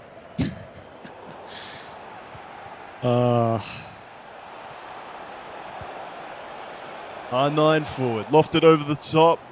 Bruce gets back only to Mbappe. Compilation goal, not on this occasion. Bellingham goes nowhere. Take us home, Mitch. He's going for the tweet, I think. The clip. Banged forward. Virgil in the way. At least the tight games have been there. The ones that haven't been as close have been extremely entertaining. High quality of goal and celebration. Bellingham with an interesting little free kick scoop. Haaland can race through. In fact, so can 3 other attackers. Does Stingray want it? He does. Haaland through, roulette finish. Nah. We're just putting it. We're powering it back to making it number 6. Stingray. What a run through this lower bracket. The last chance qualifier, he is making it his own. Fantastic goal. Really is putting himself in a good position now. I got to say he's got to be up there with one of the favourites now, Nate. Performances like this almost sets a bit of a statement to the other players. Indeed. Foolish to write him off or say anything but. Nate Alos alongside introducing Mitch really to the Stingray show, and it sounds like you got your money's worth there. Certainly did. These are the sort of goals Mitch Austin is after. And that was a good finish as well for Khalid. Yeah, Khalid was more than competitive. That first half, certainly. We were saying it's on a knife's edge, wondering which way it was going to go. Got ourselves to around that 2-2 mark, and it felt like Stingray had enough. That is actually, right, that's silence. There it is. Friends, that silence is Mitch Austin going save recent gameplay for the kickoff routine so that he can do that. Sorry, I'm just recording the screen right now. What about that from Alfonso as well? I know you like that. You said just pass it across the face, but when you can do that, it becomes your second best option, Mitch. Well, there's the pause. Unfortunately, life did keep going. The game kept going right until that last minute of the contest. Stingray making it 6. And I got my phone just over there, just on my desk, Mitch. Really tempted to grab it right now and be like, Stingray, what you got for us? I enjoyed that at the start. The transformation, the progression from fired up. I'm irritated. You know what, admin? You handled that really well. Thank you. Please tag me in the tweet once it's been published. Keen to see what he's come out with. Yeah, personalities. We love it in the esport, don't we, Mitch? We love that personality. It doesn't even matter if it sort of maybe fires up a few competitors, fans, viewers the wrong way. You want to see them talking about it, having your sort of heroes, villains. Everyone loves a good story. Oh, man, it makes it more interesting. Well, we've had like players in the E-League and stuff that I guess do a few controversial things, but as I said, it kind of makes the games interesting, get a bit of a storyline happening, and it's good for the game, in my opinion. Yeah, please progress it. I remember an interview with Tex 4 years ago now, and it's sort of saying, yeah, to be honest, it felt like this storyline was a little forced, and now they're just coming out organically. Arna's up there. We did these ones before, giving it the big celebrations, and yeah, give me some of that crowd atmos in Riyadh in not too long at all, Mitch, where we will have the best 32 competitors, of course, including the 2 that make it from this last chance qualifier. Yeah, I can't wait. I cannot wait. It's, as I said, we've seen some pretty top level players on show so far, and I guess all these guys are going to be dreaming of the going on to the next stage next week, and that's where it gets tougher though. All the big boys are going to be there. First part, booking your ticket, get through to the Esports World Cup, and then you're giving yourself the best of chance to, it's just being there, isn't it? Get yourself there, you put yourself in a position, who knows what can happen. Yeah, I'll bring back that sort of prize pool allocation. This is, of course, Please focusing on the last chance qualifier.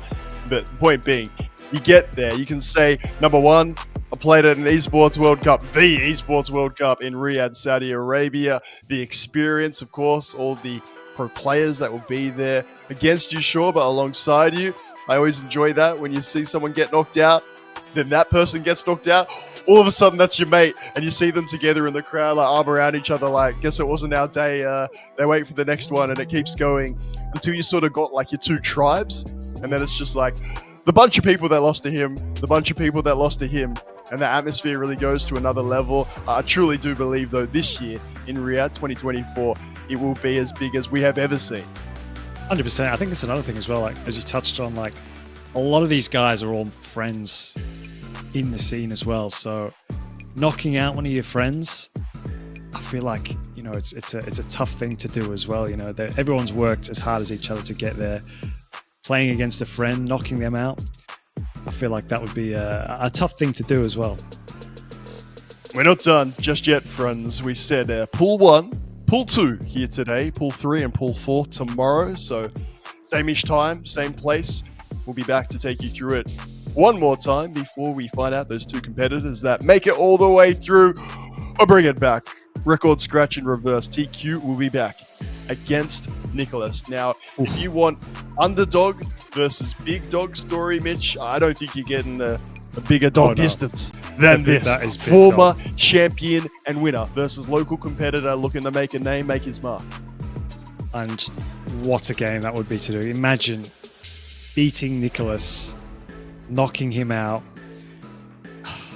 I mean, there's no bigger feat. And plus, if you can do that, you deserve to go through. You deserve to go through and be at the Esports World Cup. I hear that. What a scalp it would be, I dare say, in this lower bracket. At least in Pool 2, there is none bigger. Not worrying about those like remaining, of course, because it is just those two. I'm talking about look back at those names, some of those in round 1 that maybe it's a bit surprising to see them in there, let alone losing. This is a competitor who has the silverware, who's been literally, he's got a feature in the museum there. He's part of the furniture of this esport. You can't really hype him up much more than that, can you, Mitch? Any name that you'd be like, that's bigger in terms of the history of the esport? Definitely not. I mean, I remember back to when I started watching it, he was one of probably the biggest name at the time. And I think that the hardest thing to do is stay at the top for so long.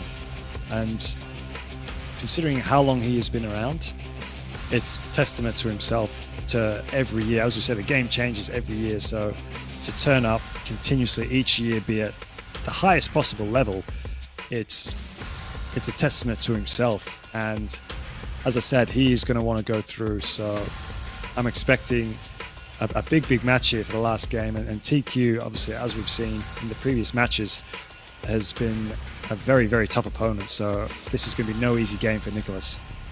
I like that you're trying there, right there at the last minute, to be like, massive favorite, world champion. I could be even like Marcus Gomes has played him and has stories upon story of not just this guy's mentality, but the mind games. And out of respect to one of Australia's best ever FC esports competitors, I won't tell those stories. You can at him on Twitter, see if you can get him active. Point being, he's got the mind games, the masterclass, and there's no situation he hasn't been in before. Definitely not. He's experienced every single high and low of FC esports, and he's going to have to he's going to have to pull on those experiences, which I'm sure he will. He's got the experience. He's been in these situations before, and I think that's hopefully for himself, that's what's going to get him through over this tie. Just having that edge over TQ, but it's FC. It can go either way. things happen in the game. We've seen it in the previous games today. So it's a tough one. But for me personally, Nicholas should be the favorite. Heavy favorite. I respect Mitch keeps trying to I level don't this a want little to, bit. you know, he might be listening. I don't want to put too much pressure on the guy. Not that No he can't worries. handle it. I'll tell you what might help a little bit. If we just go take a real short break, build up that tension for your last game of the day. Don't go anywhere. We'll be right back.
Welcome back to your last chance qualifier. Nate lost. Mitch Austin, of course, talking FC24 for the Esports World Cup. Just building up for your last game of the, wait for it, day, night, friends. Because it's just gone past 11 p.m. here in the UK, past 1 a.m. in Riyadh, Saudi Arabia. We're here for it. Bring it on, Mitch. This is Limelight, daylight, brilliant time for FC24 wherever you are. Hey, I am absolutely pumped for this last game.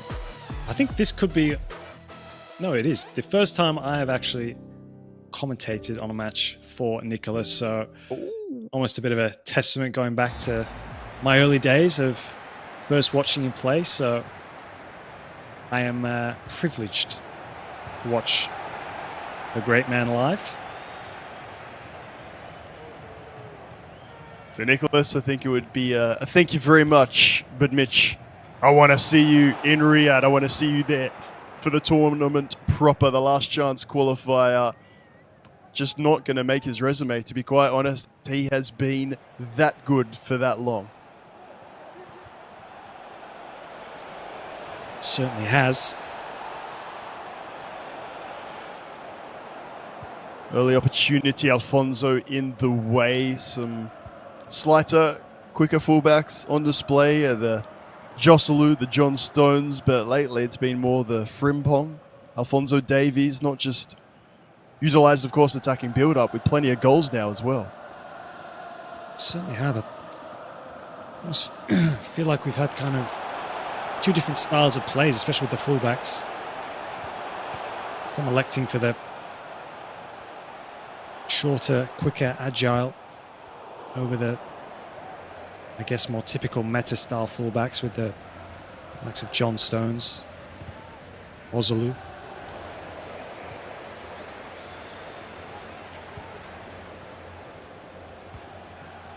As we've seen in the lower bracket. Friends, I don't know at this stage. All I know is what loss you've done, and lower is what we're trying to use and utilize, as opposed to loser that you've seen in FC Pro. And Mitch and I, every time we hear that, we're like, no. Just because you lost one game doesn't make you a loser. And that keeper movement, anything but as well. Last minute held on there and does it well. I'm sorry, Mitch, it's true. You've got to applaud it when it happens. You do. I guess it is a bit of a skill set. If you can't master it, it certainly is very handy to have. Havertz byline and then going back across. Left stick dribbling. No way. All the way. Havertz right foot. Little Travella pokey pass at the end of it. Not what I expected. Really good press. There's space. Cruyff on the turn with the goalkeeper left wanting. There is your opener. Nice and early too. Fantastic goal. Took it well. Cruyff finally starting to get into the starting lineups. It's not even a celebration. Shoulder, it's just like the highlight, because Cruyff is actually injured. But it's just a little close-up always gives me a giggle. It's like shake it off, champ, you know? This is a last chance qualifier, last game of the day. You just need to toughen up for these last little bits. Perfect start for Nicholas.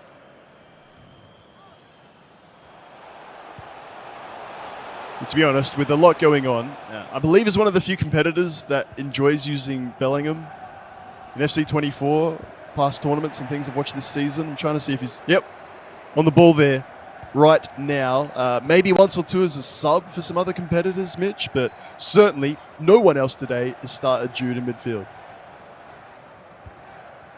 Well, I probably have to kind of agree with Nicholas. I have used Bellingham. His team of the year. It does feel very nice in game. But as you said, there's so many, I guess, other options that you can call upon now. But it's Nicholas we're talking about here. He can...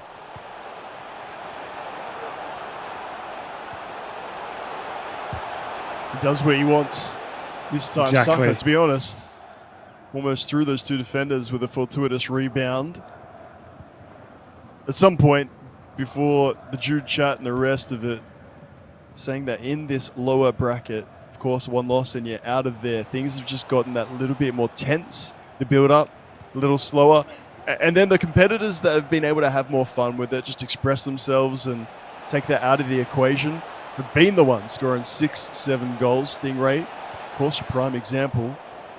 So you wonder if Nicholas is, I guess, suited to this. We said he's got experience for every little equation you could come up for in FC Pro. And yet, just here, I don't know. I don't know if I put joy and expression as one of his qualities, perhaps. No, he hasn't got... I guess... Let's get past this attack. Saka equalizes for TQ. A bit stunned, I reckon, Mitch. We're just sort of being like, Nicholas, how are you here? And the more we're trying to analyze it, break it down, maybe you've just seen it on your screen as half guessing, defensive movements, right stick switching. It's just not quite there, not aligned, and going forward, he's businesslike. Again, if you're very unfamiliar, new to the esport, nickname is the Iceman. In fact, locally in E-League Australia, we have your sort of Australian Nicholas. It's very much his archetype, the way that he is. Business-like performance, grinding results, and trying just sort of random things like that. Keep your opponent guessing. It just means, I guess, he's playing the odds, Mitch. And the competitors today have not been the ones that have done that. They've just sort of gone all-out attack, high press, enjoyed themselves. Those are the ones that, at least today, we've seen get the results. Yeah, totally agree. Totally agree, Nate. And you said for Nicholas so far, just obviously did take an early lead, but almost kind of struggled the last sort of 15 in-game minutes. TQ really starting to get that intricate passing going. That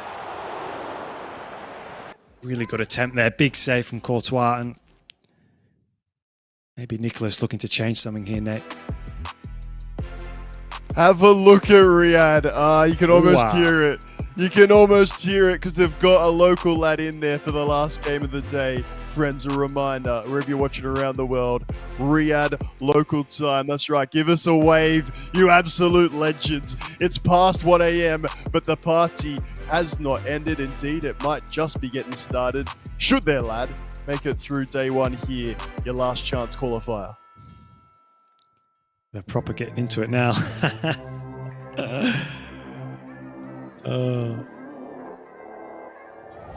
You're jealous, aren't you, Mitch? I am. I Because want to be there. I'm the same.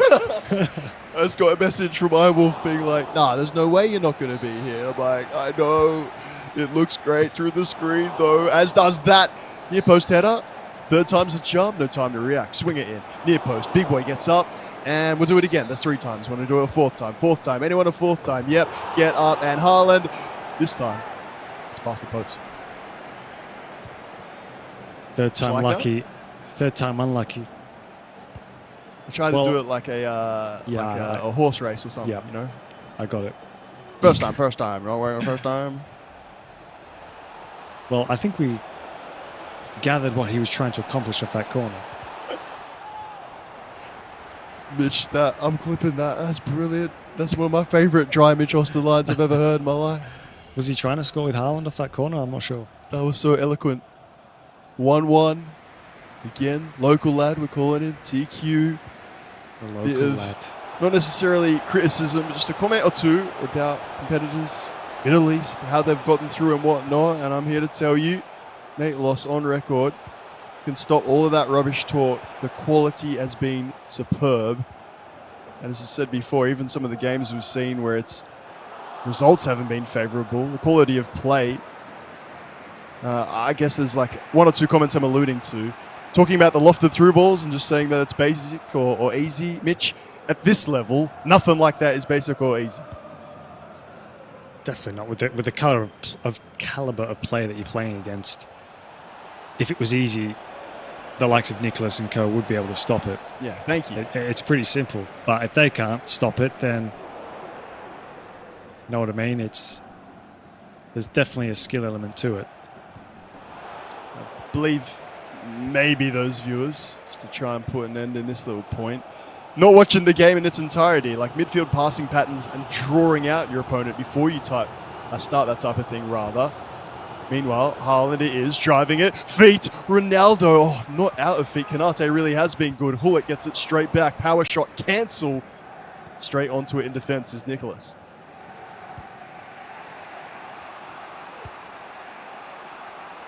Still not seeing a lot from Nicholas so far. Very workmanlike once again. Slow, methodical build up at the end of it. First time Jude. I thought maybe the finesse doesn't happen. Could get a second attempt at it. Toni Kroos, Rudiger. Stones trying to utilize the full width of the pitch. Indeed does so now near side. Kai Havertz. Player run called forward. Pressure is building. Jude finesse. Not going to happen. Mbappe. Saka. Trying to walk it in. Haaland. Wop wop. I'm so accustomed to seeing those hit the top corner. especially from that 99 rated Erling Haaland. Oh dear, that was lucky. I just got so into that. I got so excited for that build-up. It was beautiful. So then the red time at the end, I was deflated. One last effort before the half, though. Mbappe, player running for the cross. He's going to try once again. Pass across. Jude, double marked. First time pass is no good. It's excellent defending, Mitch, you have to say, from TQ. And I hope the crowd are getting into it, knowing that they could be on the precipice of watching one of the biggest upsets we've seen, certainly at level this stage of competition. Definitely. And the local lad certainly giving a performance for the fans to be proud of so far. How Really good is that defending, though, Mitch? Sincerely. Oh, yeah. Really. Time and time and time again. I've sort of mentioned maybe Stingray, great example again. You're welcome for all the shout-outs today, mate. Give me a little, subscription on Twitch or something. We are enjoying the high press when competitors come out of their show and express themselves. That's not been happening here, but I'll tell you what has been. Excellent low block defending, really backing himself to get players in the way of shots and passing lane. Definitely. And he's playing against Nicholas. Like, he's showing no fear going into this game. Almost sometimes players kind of show too much respect, should I say, to the big name players, and it can obviously have quite a detrimental effect when it comes to the game. But fair play to him. He's really taken the game here to Nicholas, and honestly, it's difficult to see which way this game could go. It's going to lean in as far as I can to the monitor, and then maybe I can really pretend like I'm there in Riyadh. Going to take another pause, and I know who this is, and it's not your local competitor. Nicholas, as playing the mind games, prone to do, and why not, Mitch, pull out sort of every little stop or tactic in the book. He's not worried about the flow of the broadcast, the entertainment of the crowd. He needs this win to stay in this LCQ. Got to do what you got to do.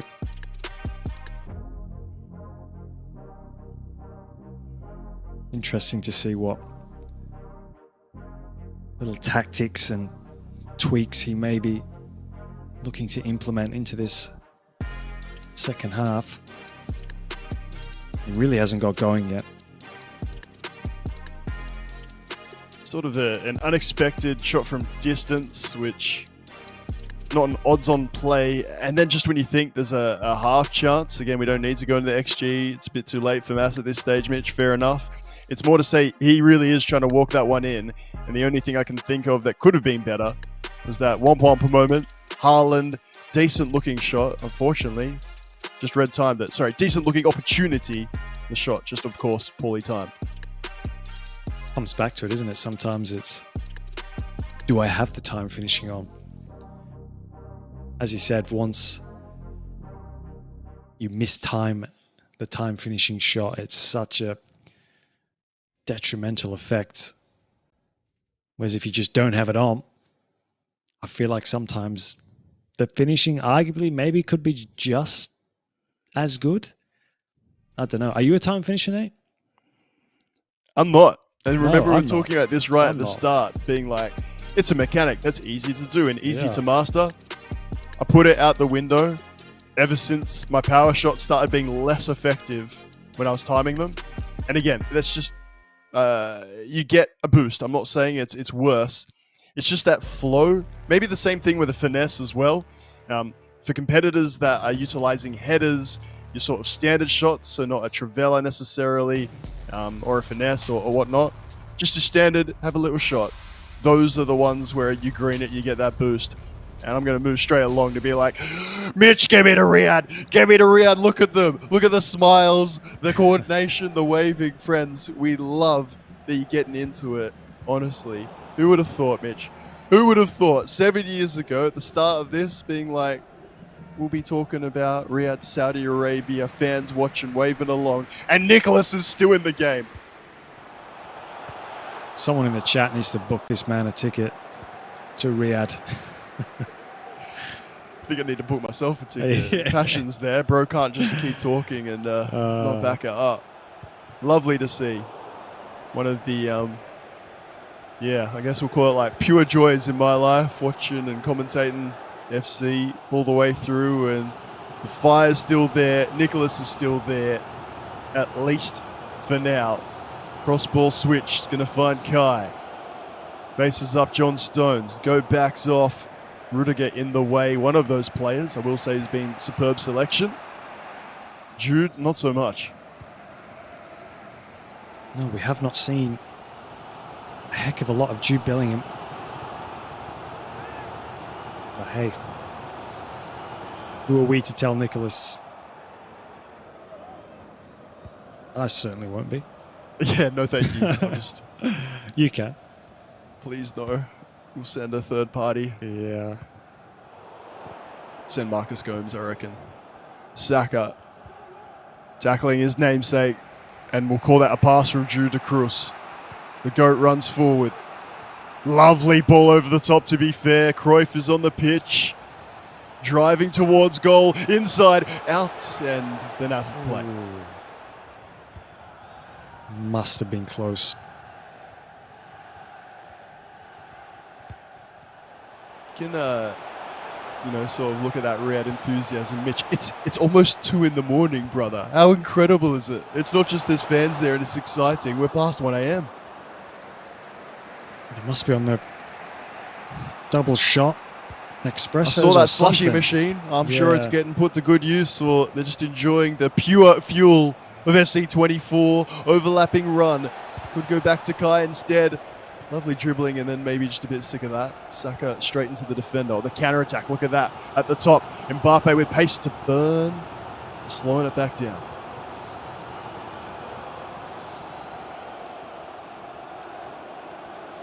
Kai trying to turn the GOAT inside and out. Once again, the GOAT backing off. Not utilising him for now in defence, I should say anyway. Tony. R9. Mbappe. Rudiger just marshalling him straight away from any danger initially. Other central defender comes across. It's really well done in defence, you have to say. Really good defending. Marshalled his defenders perfectly there, Nicholas. Ice like even. Mbappe at the other end. Big Kai Havertz. Those long levers in the way. Get some unique animations, particularly on the block. It works out well there for TQ. Will the local lad be finishing his day in the best possible way? I'm sure he doesn't have far to get back wherever he is. At 1 or whatever in the morning, quick trip back. Will it be a happy one or a sad one? The GOAT to the near side, Kai Havertz. I'm turning up my volume on my headset, no cap. Bring it on to finish things off here. Your first of 3 days. Last chance qualifier for the biggest esports event of all time. Bellingham. Tony Kroos cannot find a way through. Johnny Stones could not get past him.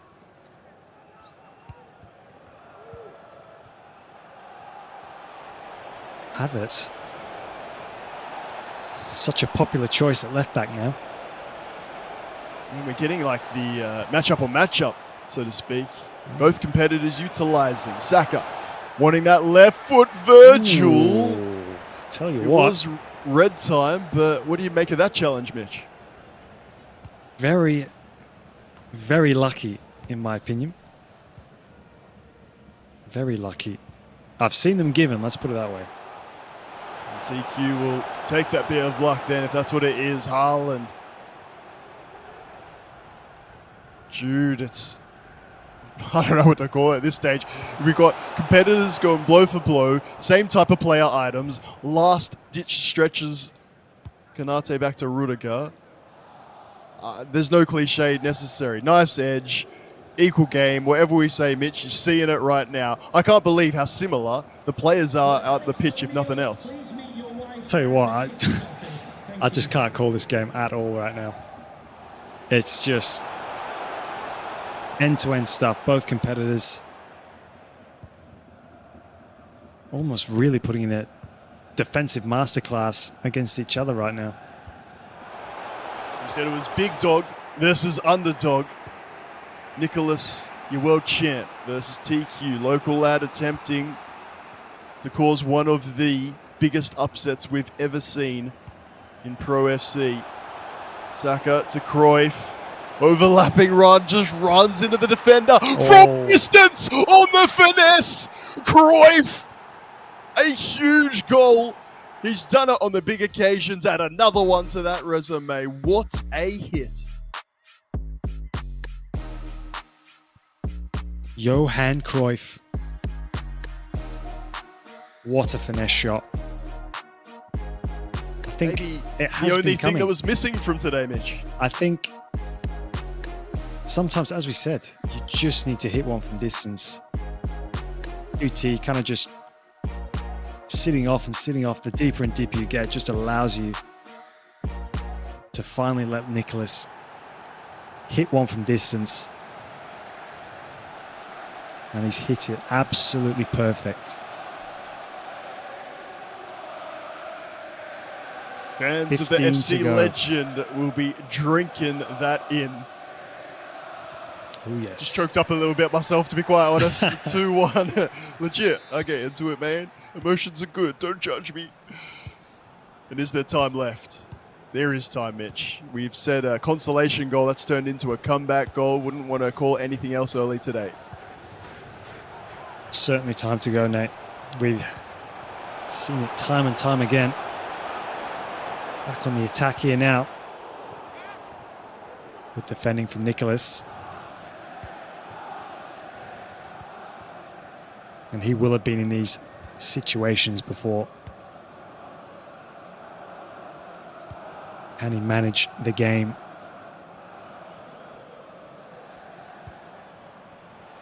Jude trademark dart through midfield. Haaland. Second defender's coming across. It's so well done. Every second, of course, that ticks away is the second in the favour of the Iceman. Fullback's just going to go all the way back. Everything now is by the numbers. About the safest possession you'll find. And then inexplicably, we're going to go to our deepest centre mid from that. I just hope that that's a misinput. So it could be very costly indeed. Neymar's out there. He's been involved in a big goal or two or three or four or more today. Cruz inside. Saka. Nicholas standing off just a little bit. And then really good challenge. Not quite at the death, but close to. One more pass and very short. TQ would have been a happy man. Really important tackle there for Nicholas. TQ really pushing, trying to get that equaliser. Running out of time though. Just knock that on into space. Friend, it's game management. I can tell you, Mitch can. I'm sure the chat can too.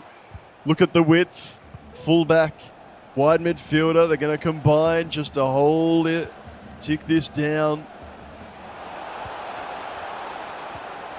He's still getting baited for the one down the line. You instead just need to push up high for the offside. It's too little, too late. That advice will have to wait for another day. Cruyff doubles that lead. Surely now it's done and dusted. Yep. Done and dusted. Nicholas's experience shining through. Beautiful goal there. And Cruyff pretty much has been the difference for Nicholas.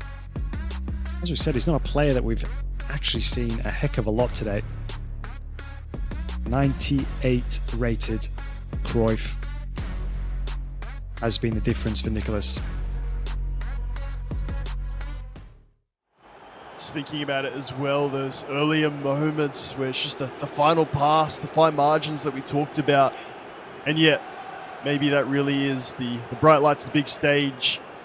when we talk about the stakes and what's on the line, the in-person event, what is happening there is arguably the biggest difference of them all. It will not have phased Nicholas one little bit. Playing at 1:30 in the morning, mate, do that 3 times a week.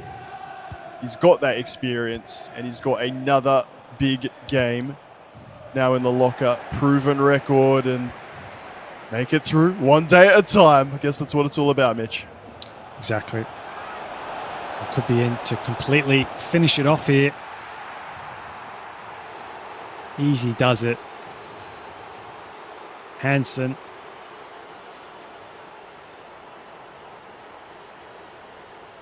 Puts the hands up. Yeah, we respect the no celebration when warranted, and this is one of those times. Respect so much.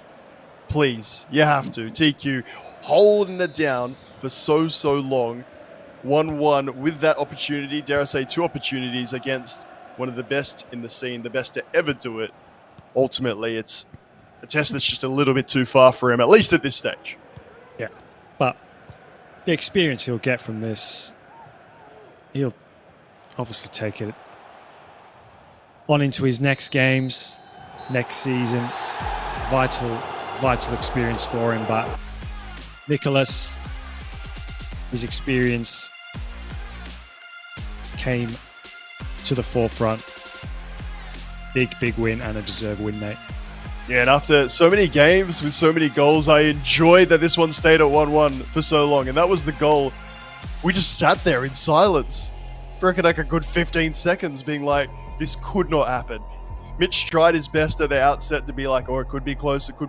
And I'll be honest, I just wasn't feeling it, Mitch. I'm like, there's no way we're about to sit here and say those things for about, 70 in-game minutes. It looked like you may well be right. Yeah, I think it was very close. Nicholas, as we said, sort of from 70th minute onwards, really, only then really did he sort of finally get into his groove and his experience sort of shone through. But I thought up until then, it was fairly close. So credit to the young man. He really put on a show for the locals, and I'm sure they're going to be ecstatic with how he's done. And as I said, it's vital experience for him moving forward. We're looking forward, I'm sure, to these competitors, not just, I guess, propping up, resurfacing, dare I say, turning some of these big game moments into big careers.